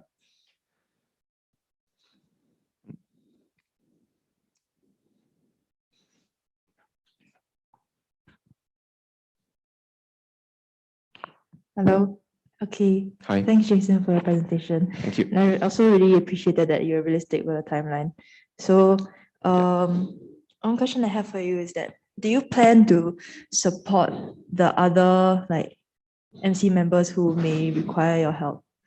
For example, something that I can think of right now is that, say, because now we're doing a podcast, right? Yeah. And then for podcasts, usually there's the video element of it as well. So just we can showcase the different scenes of the podcast. And then I would expect that there will be some form of short intro with different shots, like video shots to form an Engine Club podcast intro. Yeah. So if say I try to engage you to do this kind of stuff, right? Yep. Then like there probably people might also ask you for help like from different sides. Yep. So how do you plan to like go about that? Well, I think the content directors fraternity is to serve the basic needs. So as long we have to do it, we have to make sure we hit that. Like I say that okay, I have to give you the appropriate answer for the manner in the matter of like if we are willing to support other cells in Engine Club purview. The answer is yes, we will, because at the end of the day, we are one body. We should make each other successful. How we're going to do that is definitely can be negotiated, even though it's your side of things and it requires our effort to do it, but yet we will be gladly to do so. Yeah.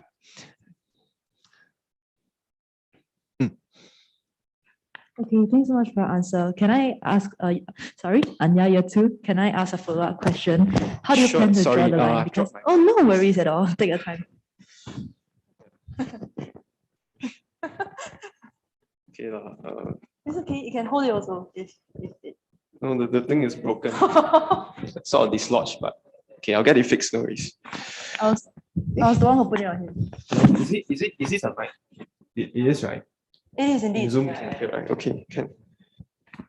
The thing just came out, but It's okay. We're ending the Q&A, so you can just hold it. yeah, you can sort of communicate your questions for me first. Okay. Yeah. So, oh, okay. So how do you so that people can see what will be pitch black. Okay. No worries. Where's the light? Percentage. Is it the volume? No. Percent. Okay, this one. Yeah. 100. Okay, let that be light. Can. Okay. Someone has a question for me. Oh yes, I'm someone. Okay, so Anya year 2, can I ask a follow-up question where Sure. How would you draw the line then? Because I'm quite sure that in all fronts we would require like many different forms of publicity. So I can expect that you will get an overwhelming number of requests, right? Yeah. So and you have your own projects as well, because like you want to release at a different media forms, like the thing that rivals mothership videos. Yeah. Yeah. So so how would you like balance that? Sometimes it'll be difficult to say no to others, but then again, we function to what is essential and what is important. So if one or many of more people from different cells who request who puts a request to get services from my team, right? They will have to go through the chief, which is not me. So they have to seek approval from someone who will be able to calculate all these stuff. Yeah. Of course, I will have to look into my schedule, see whether can or not. If free time, then we do it, Yeah. But then again, it's also video, a lot of planning one, really have to tell you all first. Yeah. We don't just want to anyhow produce video. We want to make it good also. Yeah. And it makes it, and the details are coherent also. Yeah. So I'm not sure is that a very comprehensive question answer. Yeah, but yeah. Anya year 2, thank you so much for your response. Yeah. That was a good answer. Okay, sorry, very last question. I suddenly popped into my mind. I'll hold you back any further. Sorry, last question. No, it's as many if you want, but don't hit 10. Yeah, sorry, just a little bit out of the blue. But right, I forgot to ask you like what is your how much of a priority is Engine Club to you? Like you can be honest with this question as well. Yeah. Like because I know that you might have different commitments and like every single member of Engine Club definitely prioritize Engine Club at a very different level than other members. So Well, I do not have a ballpark figure, or I can't pigeonhole exact quantifiable value. Yeah, but I'll just say that maybe for now is you know the Pareto principle, right? 80-20. Like 80% is what you do. So 20% is for your recuperation and rest and whatsoever. So maybe 10-15%. Yeah. But I'll just say that at this juncture, as a chief of content, if ever elected, definitely you need people who is helping you to support that that your dreams and your visions, not necessarily mine, by the way. I feel that as much as I'm the chief, but it's a collective dream. We want to make Engine successful. So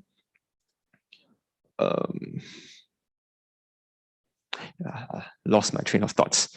Yeah, it was yeah, I was thinking a lot of stuff. Yeah, this is a very complex thing, so I need to consider many.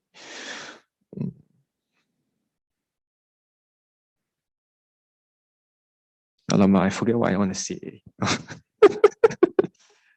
It's okay. Can you try to rekindle that? Oh, can no worries, Yeah. no lah. It's a small question. I was just asking, like, how much would you prioritize Engine? Yeah, I got think you. did Yeah, kind of answer that question. the priorities. Yeah, 10-15%, right? So I think I'll be more involved during more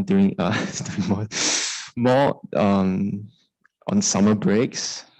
Yeah, because that is where people will have the time to do more stuff and can definitely do more stuff lah. And also winter breaks. School-wise, I put the first precedence in my studies first lah. So this is also the basis because I'm a very weak student. I don't do very well on my grades.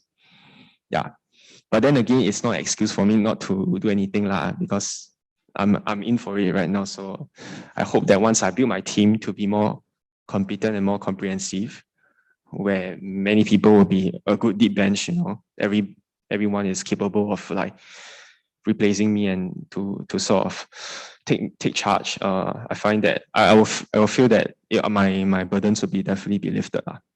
Yeah. And I'm not saying that I will take a back seat, but I'll still oversight. Yeah, to guide more people, to train more newer people. No point me just being good for this tenure and I'm just off. That is not sustainable. In any organization, the first thing is always succession. We need to make sure that we train people up. So my first agenda is to definitely to aggressively recruit people who may or may not necessarily have the skill, but if they want it badly and if they find that this is their interest, I'm willing to train. Yeah. So this is something that Okay, thanks for that answer. It was very comprehensive. Okay, wait, sorry. Side note, is it so for your recruitment process? Is it that you just try to recruit people with different skill sets so that y'all can complement each other? Is that your strategy? For example, like you said that you are not the most proficient at videography, right? So would you recruit people who have experience in videography so that they can make up for that whatever that's lacking? Yeah, my skill in videography is not very cui. Cui means very rubbish. Still okay lah. By normal computer means still okay. Yeah, definitely I'm not jack of all trades, So definitely my videos, right? As in I like to film, but I do not like to video edit. But no point knowing how to film and not editing. It doesn't help anything. So I hope that if I can, I hope that I can find people who loves edit. Yeah, because editing is very dry. Not many people like it. Yeah, so how am I gonna do it? Don't have a very affirmative answer for you. If need be, right, I'll use my own personal influence on my Instagram, whom I have many friends who are in NUS and probably they might be engineering students who loves photography, who loves video editing, and I will sell the vision to them and to get them in. In other words, can be trick or not trick lah, but yeah. So Ken, good enough. Wonderful. Okay, Yeah, yes. wonderful answer. Thank you. We can end on that note. No. I'm just getting to know you better. Alternate question, is it? Sorry. Oh, no, she's done. No, yeah, I'm done. Yeah. Yeah. So You're done. Yeah, thanks. Sorry, Okay. don't be stressed. I was just trying to get to know you better. So, Yeah. this marks the closing of our Q&A. It's very refreshing to have someone like you possibly on board. Okay. Something what you say? No, I'm saying it's very refreshing to have someone with your skill set running for Engine Club. Oh, yeah, it's uncommon, I'll say. Yeah. Yeah, wonderful. It's good. Okay, It's- let's it's proceed with the fantastic. Yeah. proceedings. So- Okay, so yeah, we have can to. we- yeah. Can we see? Can you go kindly outside see you out? for Oh, I need to go outside. Thanks. Yeah. Okay. Thanks for everyone for having me. Thank you. Thank you. Wonderful. Okay, everyone who can vote, please raise your virtual hand right now. If you do not have voting rights, you'll be moved to the breakout room. Oh Yeah, you need to go outside. We'll escort you back in later. Don't worry about it.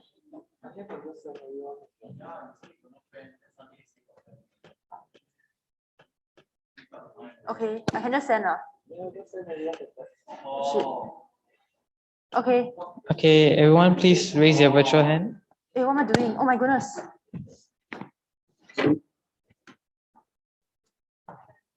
Wait.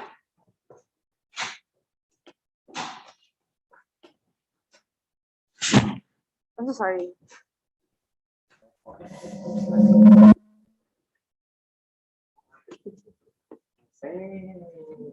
Where? I need some time. So sorry. Oh my god, I'm stressed.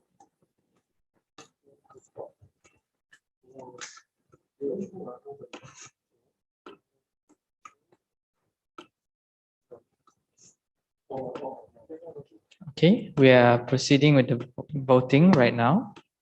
So there will be a link sent in the Zoom chat. Hang tight.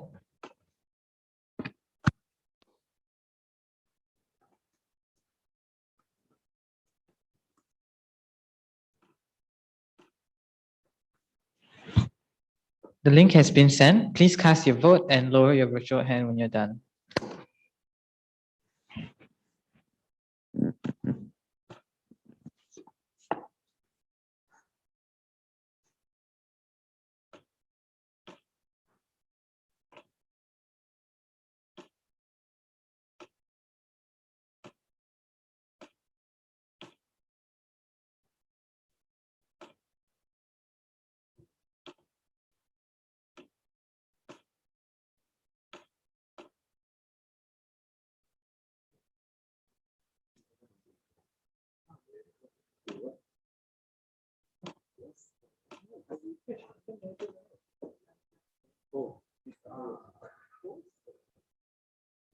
Joseph, what are you trying to get?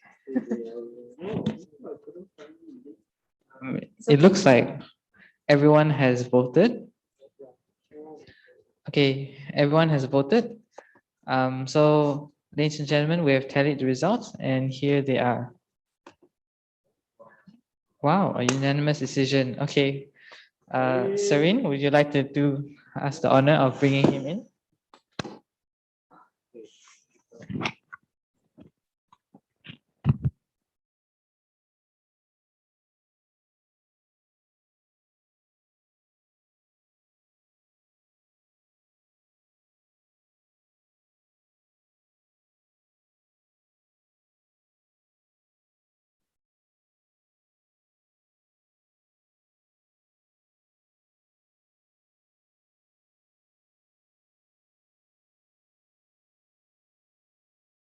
Jason, please proceed to the stage.